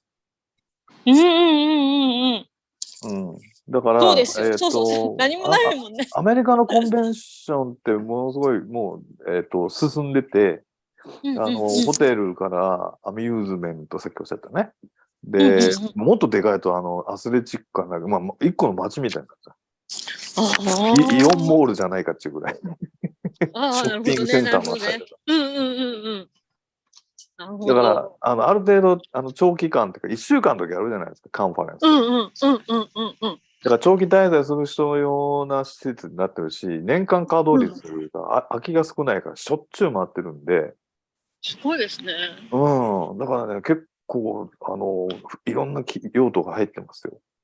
へー。そう。だから、とにかくでかくないと、箱がでかくないとね、回転良くないんだ。そう。でもね、大は小を兼ねるから。そう。なんか暗いぞ。大丈夫か？暗いですね。暗いですねって、だからちょっと。どうしようかな。大丈夫ですよ。まだほら、会場の近くだから。こっちに行ったら暗いけど、どうしようかな。会場の近く行った方がいいんじゃない？車呼ぶかな。呼んだ方がいい。車でも帰るのも大変なんですよね。なんか、8分でしょ？なんですけど、その部屋に行くまでがね、なんか、広すぎて、その住所の中に、多分、かなりの、なんていうの？コンドミニアムみたいな。コンドミニアムがあって、昨日もたどり着くのにすごい時間かかった。そう、その6000万っていうところに、何世帯あるのかな ?100 ぐらいあるかもしれないっていう世帯で、こう、1個の塊に、なんか10棟ぐらい、10家族ぐらいあるんですよ、部屋が。だからそこで、まあ、こうポツンポツンってあって、その部屋番号があるんですけど、探すの大変。なんで A&B みたいな歌詞、レンタル。そうです。はい。僕も一回借りたけどね、もう迷って結局もう使わなくなった。そうですか？結構で使ってます。いや、結構、いや、安いんだけど、駅からなんか地図略図がいつも送られるじゃない。でも、行ったら全然違っててさ。で、半ばビジネスユースで使った時代があるんだけど、もう、だいたい接待終わって行ったりするともう12時回るじゃん。で、まあ、遅くなるって連絡入れるんだけど、街上がり何にもないからさ、探せないんで。郊外なんていうことさ。だからもうあんまり使わない。もうほんとホテルに、もう、そうなんだ。そう。普通のなんかホテルとかビジネスホテルとか。狭くってもビジネスユースホテルの方がユース。そうですよね。日本はなんか安くて3000円とかね、5000円以下ですごい安くて綺麗なコンパクトなとこありますそんなにね、酔い好みしなかったとなくはないんで。これ声聞こえるぞ。ただいまです。マスイさんじゃない。もう、すごかったんだからみたいな。なんかごめんなさい。すごかったんですか？いやいや、すごかったっていうか、増井さんね、早く、パーティーが終わってしまって。あ、そうなんですね。なんかね、今日はね、懇親会、ね。なんか、私が思ってた、この間みたいな懇親会はどうもなかったみたいな。あっさりだった。いや、かなり濃いマイク・リンデルさんの独演が。そうですね。マイクさん、すごい長く話してましたよね。30分おしゃべりされて、で、その後、フリンさん、ご挨拶されて、そうですね、壇上でしたよね。はい。で、握手をされたら、See you tomorrow ということで終わったということで。あ、そうなんですね。そう。なるほど。今回はちょっと違ったみたいですね。前みたいな感じじゃなかったね。まあけど、ジュニアらしき人の肩叩いたのはレイさんでしょ？エリック。あ、そう。エリック叩いたの？そうなんです。やったじゃん。背中叩いたでしょ？何回も。何回も叩いた。何回も叩いた。何回もこう、叩いたっていうか、こう、挨拶して。挨拶。ずっと映してましたね。そのね、本当はわかんないけど、やっぱり海外の人にとっては伝説の人じゃないですか。ですよね。そう。で、私は思った、だから、JFK なのかなと思って最初、おっと思ったけど、意外とちょっと小柄な感じだった。170センチぐらいかな。なんか、ヴィンセントさん？ JFK ってもっと大きい感じですよね。クリントンとかオバマとかのほら。そんな感じなのかな？だからもうちょっと大きい感じ化したんだけど。あんまりもう生で知らない。僕はまあそうやって界隈で、彼だって言われてるけども、もう彼はシンボル、ある種のシンボルだろうけれども、それはなんていうのかな、ある意味、偽物というか、ダブルというか、その類だと僕は思ってます。あ、そうなんだ。だって本当に生きてたとしたら、あんなヘラヘラやっぱり言っちゃいけないでしょ。そうですよね。だよね。だからね、僕はそういう、なんていうのかな。まあ、それ言ったらさ、トラさんだってそうだしさね、言ったらきりないんだけれども、彼はね、ある意味そのムーブメントの象徴的なフェイクだと僕は信じてます。いや、けど、あんなあからさまにいるとびっくりしちゃうね、けどね。そうですね。大体あそこら辺にいるんでしょうね、いろんな人が。ですよね。いや、そっか、じゃあね、残念。明日はあれ懇親会はないの？明日はないですね。だから今回はなかったんですね、多分。なるほど。もううちわだけかな、向こうの控室でやってるだけじゃないかな。みんなバーって消えたしね。なんかね。また、レイさん、ソーリーって入ってくるのかと思った。いや、最後ね、でもね、ケイさんの顔をね、写真のやつをね、見せてね、この人インテルのこと詳しいよとか言って、たら、おーって覗いてましたね。あ、そう。マスイさんも多分そこにいたのかな。マスイさんの写真もあったね。マスイさんの写真？マスイさんの顔写真。ああ、そっかね。そっちで見える、ね。ケイさんと2人、動いてないから、静止画だからだけど、まあでもフリーさん見てました。そっか。それは。まあ、それ言ったらね、フリーさんもね、果たしてっていうところあるんだけれども、正直言っちゃうとね。果たしてね。けど、そういうこと言ってたらもう楽しめないじゃんね。そうね。だからもう、こういうとこ行きやとことん楽しむ。そうですね。そう、わかります。そうだ。はい。でも、まあね、いろいろね、多分、少しずつ変わっていくんじゃないですかね、多分。K さん、これ少しずつっていう変化なんだろうか。あれ K さん行ってないの今。トイレ行っちゃったの？そっか。今マイクオフです、ね。今オフになってる。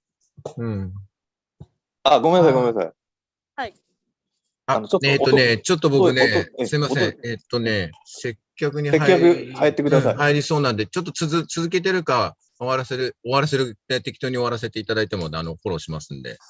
はいはい。そうですね。いや、でも、レイさん、ちょっと車呼ばないとまずいんじゃない？そう、ちょっとね、もっと話はしたいんですけど、ちょっとね、寒いかなと思ってね。そうだよ、そうだ。移動してください。移動しようかな。エアゴーインってここで行くんだけど。ちょっと時間稼ぐの、ここで。あ、すごいすごい、これ。あ、最高。7分で来る。10ドルで来る。10ドルで来る。いいじゃん。1000円だっていい。1300円か。そうそうそう。あ、少し。あ、でもちょっと待って。お金じゃない、カードを登録しないといけない。あは。ウーバーだな。まあ、ゆっくりやってください。はい。適当に喋ってます。はい。これでも、どうやって通るか。あ、来た。私のカード入ってるのかな？あ、来た。車来ます。来ますけど。大丈夫かな？ちゃんと支払えると思ってるから。ダメだったらダメって言うもん。ポリスカーっているのまだ？あ、いるか。あ、オッケー。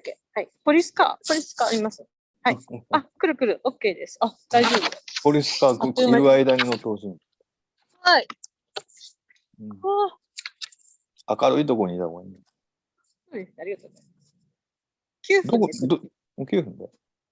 車がピックアップする場所って決まってるんですよ。あ、ここら辺ですよ。どっか。まあ、今、道路が見えてるあたりね。そう、道路が。はい。入り口にいればいいかな。とにかくポリスがいるあたりにいた方がいい。そうですね。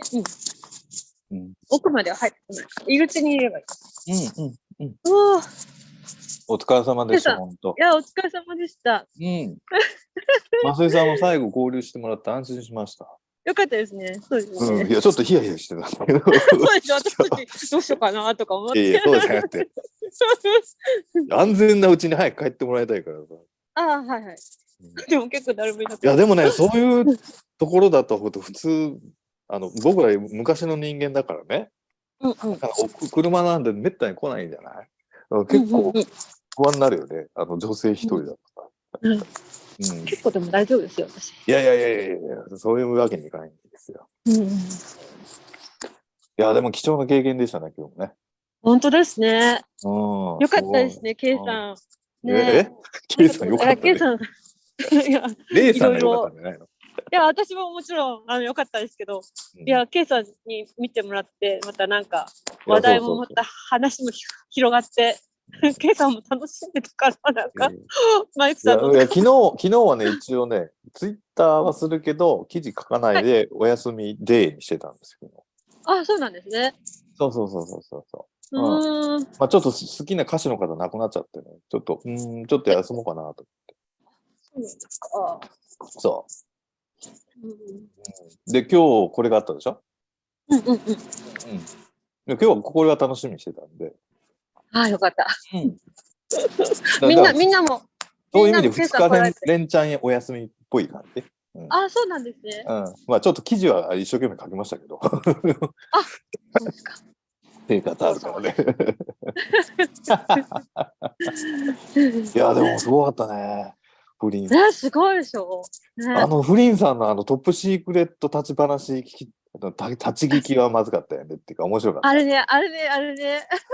SP に怒られるっていう。お前誰だお前。ID カード出せみたいな。お前はメディアかとか。お前はメディアかって。それはそう。カード持ってんのかな。Do you have ID カードってそう、本当はたださ、あそこでシークレット聞くわけじゃなくて、ただ写真撮って、サインもらおうと思ってただけなんですよね。でも、なんか、写真もダメって言ってたよ。でもね、やってちょっと待って、そしたらなんか、みんながずっと喋ってたじゃないですか。結構車来てるじゃん。これかな？ちょっと待って。なんか来るぞ、こっちに。これ、ちょっと待って。車種は何なの？違うか。ちょっと待ってください。なんかここ良さげだね。BMW だ。BMW。これ違うんじゃない？番号が346。違う。違うな。違った。まあ、これにいればいい。うん。BMW で、そうそう。すごいね。いい車じゃん。そうそう、いいですね。すげえいい車乗って何芸者する。みんなウーバー、そう、ウーバーとかさ、みんなすごいいい車乗ってんですよね。あれか、本当隙間時間でみんなアルバイトしてんだ。そうそう、テスラとかさ、乗ってるしね、みんな。いや、だから、あれじゃない、もう今の社会、あれを物語ってんじゃないの？あ、そうなんだ。そうですか。うん、だってもう、あれじゃない、ビジネスマンって結構儲けてる人も、今売り上げ下がってたりするから、うんうん。だって、ウーバーってそれで結構人気出たんですよ。だからそれなりに働いてる人もね、やってるって。なんか、あれですよ。ちょっとカルチャーショックね。BMW が、みたいな、そこまで高級車乗ってんだ。そうでしょうね。ね。すごいね。で、レイさん、おうちって家帰ったら、起きたこれ違うな。違う。おうち帰ってご飯どうすんの？ご飯は、ちょっとスコーンがあるので、スコーン食べる。あ、スコーンにするの？うん。どっかファミレス、ファミレスじゃねえや。でもないかな。コンビニエンスとか、なんかね、あったりね。まあ何よりも、ね、安全に帰れると一番。そうですね。その方がいいか。そう。今日はゆっくりね、お布団入って寝てね。はい。もう長時間。はい。ほぼだって、12、3時間ぶっ続けでしょ？朝6時でしょ？ 6 時からだから。今9時。もう9時でしょ？12時間、15時間？15時間。私2時間半9時からか。ごめん、失礼して。で15時間だわ。ね、そうね。いや、もう。明日もちょっと早いけど。明日も6時？明日も6時？明日7時かな。明日7時。スコットさんが明日が、午後なんだよね。そう、4時半。ね。そうですね。午後、ごめんなさい。我々が朝4時半か。僕はいいけど。起きてるけどね。そうなんだ。それで、朝の一部で皆さんお話してた、今日は飲み会なんでしょ？誰？そう。美穂さん。リアルミーティングですよね。ミラージュさん。はい。ね、そうですよね。メール、コメントいただいて。そう、だから。それとなんか合流するとかなんか話、朝言ってなかった？言ってました。大変ね。ね、そう。いや、合流だって、合流？でももう寝てるんですよ。違う、あれ、増井さんの家にみんな集まるって言ってたかな多分。そうなの？それで増井さん一生懸命部屋掃除してんだ。そうなんですか。もう男やもん、掃除したんだ。そう、なんか、なんだっけ、だからその懇親会がね、今回本当ある予定と思ってたから、で、その懇親会のあとっていうか。いや、本当真っ暗になっちゃったじゃん。真っ暗になっちゃった。車でもう喋りましょう。ね。すいません、お願いします。警戒してくださいよ、でも。本当、でもね、こういう林の中にポツンとあるところだからね。そうですね。でも意外に車通りがあるんですね、ここね。そうですね、ありますね。ね、ほら。ちょこ。やっぱ車まだ明るいし。明るいしね。明るいっちゃ明るい。こっちは暗いけど。こっちは明るい。あれじゃないの？今、テールなんか出るんだよ。まだ。今見てたら、あと5分くらいかな。あと5分か。そうか、トレーサビリティってあれがあるんだよね。モニターで見れるんだ。そうです。こんな感じでね。OK, alright. 見えます？ 6 minutes って書いてる。6分。そう、6分。そう。6分かけて今来ましたっていうこと？来ますよってこと。あともうちょっと、あと6分待ってください。あ、もう、そっか。ちょっと遠いのかな。まあいいじゃうんうん。ん。向かってくれる車があるだけでもラッキー。そうですね。大体ね、もう僕はああいうウーバーとか使った記憶はないんだけど、はい。こういうところ来るとね、ほぼほぼ車は拾えないから。そうですよね。もう確実に野宿を覚悟する人々が、そうです。昔の人だから。そう、私もそう思います。そうそう、僕だから本当そっち派なのよ。僕バイク乗ってたからさ、バイク故障するともう諦めなきゃいけないんで。だいたいこういうところでさ、スタックしちゃうから。野宿ってシュラフも。とにかく夜が明けないと夜走るとやばいからね。やばいっていうか、スタンド開かないから、それまでずっと我慢してね。夜更かしするんだけど。それどこですか？どこでも。どこでもね。だって僕、九州、北海道ずっと走り回ってた。そうなんですか。オフロードバイクで走り回って。うわー。もう何回も死にそうになった。もう崖から落ちたことなんだよね。もう何回も。長崎の雲仙って噴火見ながらさ、崖に落ちた男って言われてるから。ケイさん、不言だけど噴火見すぎだよ、みたいなさ。いや、噴火がちょっとね、カーブで見えた。崖ってあるじゃない？山の。そう、カーブでさ、こう、ノリがあるじゃない。で、そこから本当に不言だけがバッと見て、もう噴火してるわけよ。で、見とれちゃって、見とれたそのまんま崖にちょっと突入しちゃってさ。うわで、落ちたのもでものすごい急峻だからね、普賢岳の周りって、もう。で、運よく、ツタがあってさ、ツタがもう受精してるとこだったの。ガードレールが下が。だから、ツタの網かごの中にバイクと僕はもうぐさっと刺さってね。引っかかって、もう4、50メーターぐらい崖下あったんだけど、そこまで落ちなかった。すごい。いや、バイク乗ってる人、そういう事故いっぱいある。命からがらってね。でもそういうことバカやるとね、もう二度とやらないんだよ。だから。いや、でもあれ、普賢岳の爆発見たときはぶっためたけど、驚いたけどね。すごいと思って。そうそう、噴火してしばらくの時行ったんだよね。会社入って2年生の時行ったんだよ。そうそう。平成、だから、2年じゃないよね。普賢岳。火砕流とか。火砕流の前。火砕流の前。前なんだ。だから、僕行ったのね、ゴールデンウィークだからね。5月ぐらいなんだよね。そうそう。で、火砕流なんて5月か6月ぐらい。もうとにかく噴火しまくって周りに、軽石みたいっていうかね、パウダー状のやつがいっぱい溜まるわけよ。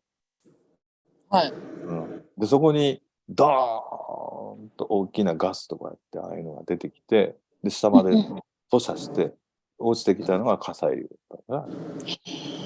だから、その堆積してるところを、上から大きいのなんかドーンと落ちてきたから、あんな被害が大きくなっちゃう。僕いた時全然あんな堆積してなかった。ほんと噴火してるだけだった。で、普賢岳の火があったとこもバイクで走ったよ。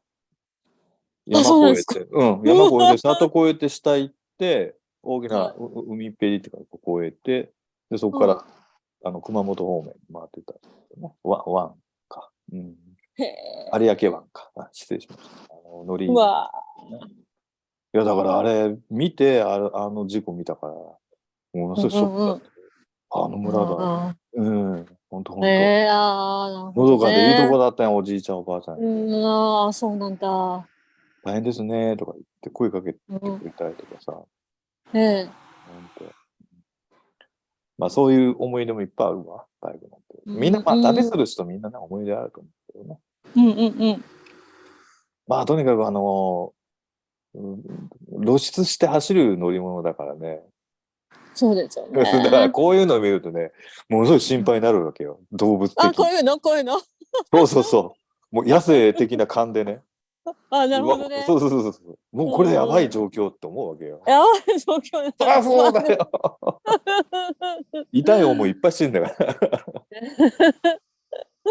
ありがとうございます。ちょっとなんかね、話し相手になってなんかね、親の気持ちが最近分かって今分かってきた。娘っ子大丈夫かみたいなね。そうですね。ああ、でも星が綺麗ですよ、今。あ、そう、さっきね。見えないね、でもね。オリオン座が。綺オリオン。麗。いっぱいある。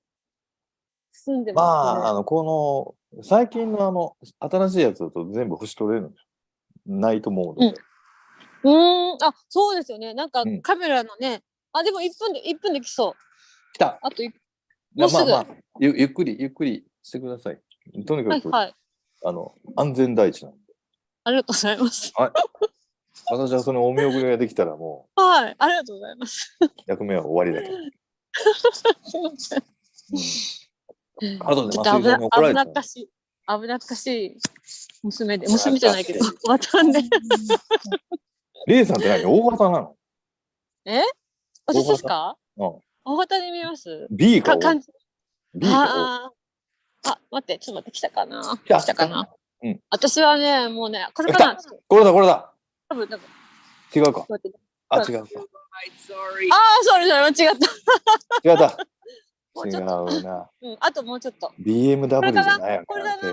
多分これだな。ちょっと待って。これかな。03。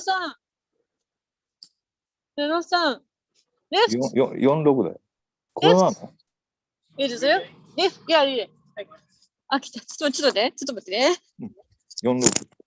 03。OK。そうです。これか？やったー。ジャスト。ありがとうございます。よろしくお願いします。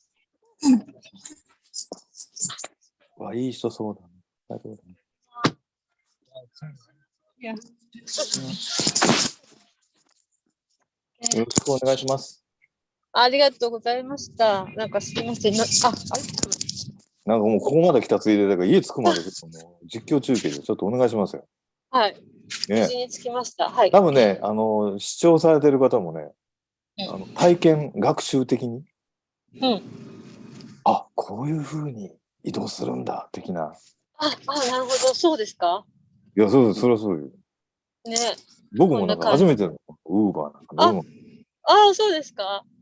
そうそう、こんな感じで乗っていくんです。そうそう。もう最近処分しちゃった的な。車を処分してしまったからさ。そうなんですね。いや、そうしないと経済危機なんだもん。そうね、かかりますよね、保険代とかいろいろね。もうね。車両費だけでもう5、6万出ちゃう。そうですよね、あっという間に。駐車場に置いとくだけよ。で、駐車場料金別途つくしね。そうですよね。乗ったらガソリンつくしさ。そうそう。で、あれですよ。こっちはね、路中で、だから駐車場代で払った人も結構多いですよね。いや、知ってる。払わなくていいもんね。そう見て。だから、あれじゃないの。日本はさ、ちゃんと駐車場、報告しないとさ、降りない。ね。そうですよね。そう。これ何？ごめんなさい。一応カメラアングル的にセンターライン見る。で、車高高いからね、これ。そうなのかな。RV。4WD。そうですね。ちょっとだけ高いのかな。高いからね。センターラインが、なんかの車にめり込んでるとか、真ん中に来てるような。車真ん中走ってるような感じね。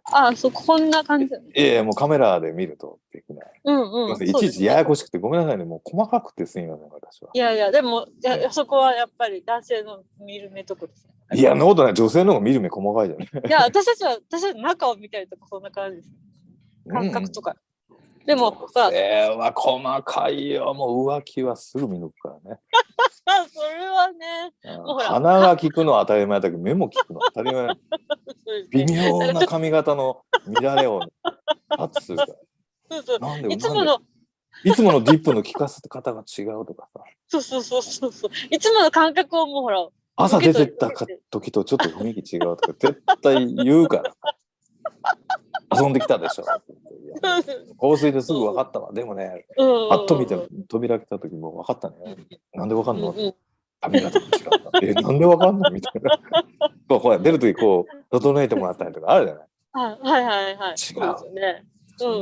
なんかいつもうこの時間だったら乱れてるの絶対したもうね、もうほんと奥さんからね、ディテールは聞いてますから、女性を目をね、欺いちゃいけない。侮ってはいけないのよってよく言われて。いや、ほんとそうだと思うね。女性は観察眼すごいよね。なんでですかね、なんかもう。いや、それはやっぱりあれじゃない。家族を守んなきゃいけない。ああ、そういうことね。なんかちょっと危ないと思ったらすぐね。そうそうそう。だから子供とかおじいちゃんおばあちゃん守んなきゃいけないでしょ。で、お父さんはもう資料に出てるじゃん、昔は。そうですね。お母さんが お父さん代わりに守んなきゃいけないね。ホラー穴とか縦穴住居でね。そうしたらそうこう、世間の変化をちょっとずっと分析しなきゃいけないようになってるっていうのは、まあ、僕はちょっと、耳学問でね。いや、でも本当そうかなと思うよね。女性はやっぱり、社会変化ってものすごくビビッドだから。そうですよね。本当。もう、お魚と一緒ですよ。魚の目だからさ。風の変化を微妙に感じるのが、絶対女性早いもんね。そういうとこはね、そうですね。そうだよね。肌感覚絶対感じるもん。そうそう。で、男の子は鈍感よ、だから。そういうところはね。ドンキーコングだからね。もういつも言われて、男ドンキーコングだって言われて。もう全然鈍感ねって言われてる。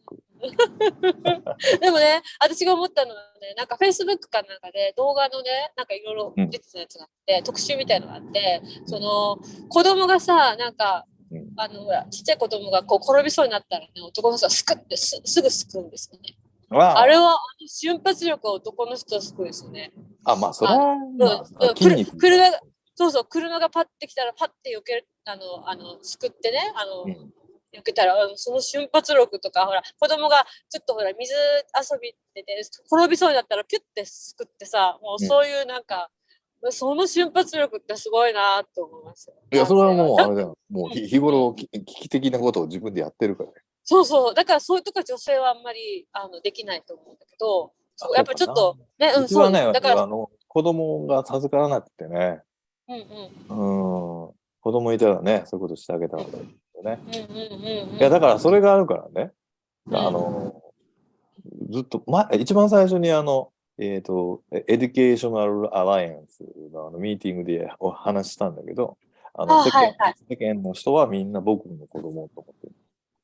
なるほど、なるほど。まあ、いろいろ歴史があるんだけど、まあ、ここではちょっと言えないじゃない。はいはいはい。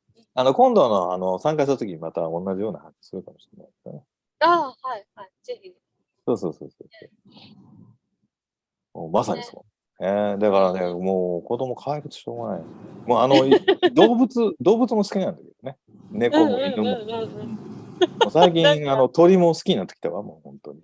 そうです。いや、僕ね、鳥恐怖症だったの。言ってましたね、なんかね。そう、子供の時にシャモに殺されそうになった。いや、本当もうすごかったね。体、くちばしで刺されて穴開いてたんだもん、腕とか、足とか。で、1ヶ月ぐらい寝込んでたんじゃないかな、家で。なんですか。何歳かそんなぐらいだった。なんか桃太郎さんと話してましたよね、なんかね。そう。もうあれでもう鳥全然ダメで。だって手の甲を乗っただけでおしっこ漏らしそうなのだもん、友達。だから鳥飼っている家に遊びに行けなかったりとか、お誕生日会とか。いや、本当なんかくちばしがやっぱトラウマだね。先端恐怖症になっちゃった。ねえ、そうですね。やっぱりね、刺されるみたいなね。でもそれはね、克服したんですよ。ハイウェイ乗るんじゃん、さっきの。ルート100何十号に。何ハイウェイに乗るんですか、これから。乗らないと思うよ。乗らない。でもなんか 0.4 なんかそんな感じのね。43号を乗るみたいな的な。でも違うと思う。多分 0.3 マイル。あと 0.2 マイルだよとか。でもこのナビ見ると、数百メーター直進してあ、0.3 マイルか。だから。そう。あと、1マイルで300メーターだっけ？じゃねえや。600か。忘れちゃったけど。まあ、そんな遠くはないね。で、このしばらくして右折して、右折して、うん。あ、もうここで曲がるんだ。あ、もうすぐじゃん。1分だよ。1分。違う。あ、違うか。あ、これ違う。あ、ここを、あ、わかった。あと、500フィート行ったら曲がりますよってことだ。500フィート。あ、まだあんの？あと200フィート行ったらまた右に曲がってくださいってことだ。うん。あれ、今、敷地の中に入りました。携帯のナビ見ないといけない。まだ。そう。あ、ちょっと待ってくださいね。So, can you search on 420? 420. 420. I don't know. Yeah. So, maybe that way. Yeah, that way. ここ迷っちゃう。こんだけ、これ。すいません、ごめんなさい。420. そう、なんかね、こんハだけ。ウスナンバー420？でもいっぱいあるんですよ。すごい。いっぱいあって、そう。アパートメントがいっぱいあるじゃん。昨日ここで。アパートメント群なんだ。群なのかな？そう。アパートメント、ハウス群じゃなくてアパートメント群なんですよ。だから数字が14、211からなんとか。だからちょっとね、不規則な。いや、で、that way, and maybe right side. Right side, I guess.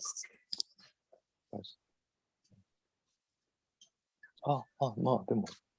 すっごいでしょ。なんかだから。すごい。不思議なこと。いっぱいあって、そう。いっぱいあってね。でももう着いたからよかったな。もう安心したよ。すいません。一時期どうなるかと思ったよ。アメリカ怖いもん。怖いですか？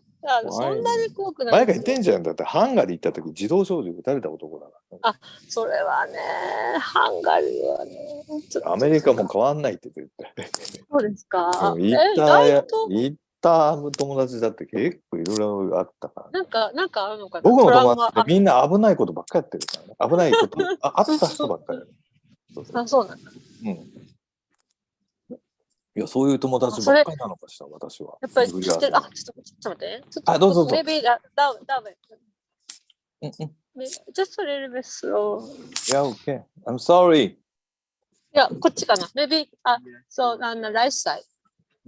ここら辺かな。多分ここら辺だったと思う。多分。住所確認してから降りて。ちょっと待って。420, right? Okay. いや、ありがとう。Thank you so much. いや、着きました。よかった。Thank you. 名前を聞かなくていいのか。まあいいか。Thank you very much. 名前 What's your name? My name is Freddy. Freddy? ありがとうございました。ありがとうございます。 Thank you very much. My friend said thank you. ありがとう。ありがとう。ありがとう。Thank you very much. ありがとう。無駄口も叩かないスマートな男性ですよね。ねえ、アジア系の人です。アジア系の人だとね。はい。はい、ここです。パキスタンとかインドでもない。パキスタンっぽいね。そうですね。ねえ。そう。で、お家わかんの？これあれだね。付き合ってもらって。いや、だからもうこういうこうね、お忙しい。だってもうこういう僕の学生時代こうだったもん。大学時代。そうなんですか。そう。もう本当映画のこうロードショーじゃないけどさ、こう。ちょっと待って。そういうの好きで、結局そればっかりやってたっていう。そうなんですか。バイク乗って。そう。そうなんだ。まあでもちゃんと勉強してたよ。そうなんですね。勉強して、オフの時は、好きなことやって。むちゃくちゃ危なかったみたいな。寝てないから。でもバイクってね、小回り走りながら寝ちゃうみたいな危ない。それは。ちょっと待って。いや、ゆっくり上げてください。落ちちゃうんだよね。はい。OK。はい、ちょっと待ってください。ありがとうございました。すいません。どうも。長い間お付き合い。いやー、もう浦谷さんも長時間ありがとうございました。ちゃんと中でロックしてからこれで今日のお開きにしましょう。増井さんもちょっと今接客中のようですから。はい。はい。ちょっと待ってください。安心しないで。はい。お願いします。ちょっと待ってください。鍵を。ちゃんと鍵して。少々お待ちください。ありがとうございます。あれ、どこ行ったかな。ゆっくりさせてください。はい。玄関灯とかないの？玄関灯あるけど、つかない。ついてないですね。ついてないけど、スイッチはどこにあるんだ？普通だとほら、センサーとかでさ、なんか、つきますけどね。ちょっと、あれ、開かない。開かない。何？開かないの？そうなんですか。ここで1時間粘ったらちょっと笑っちゃうよね。Thank you. OK. Thank you. 誰に Thank you って言ってんの？開きました。何？シェアルームみたいな。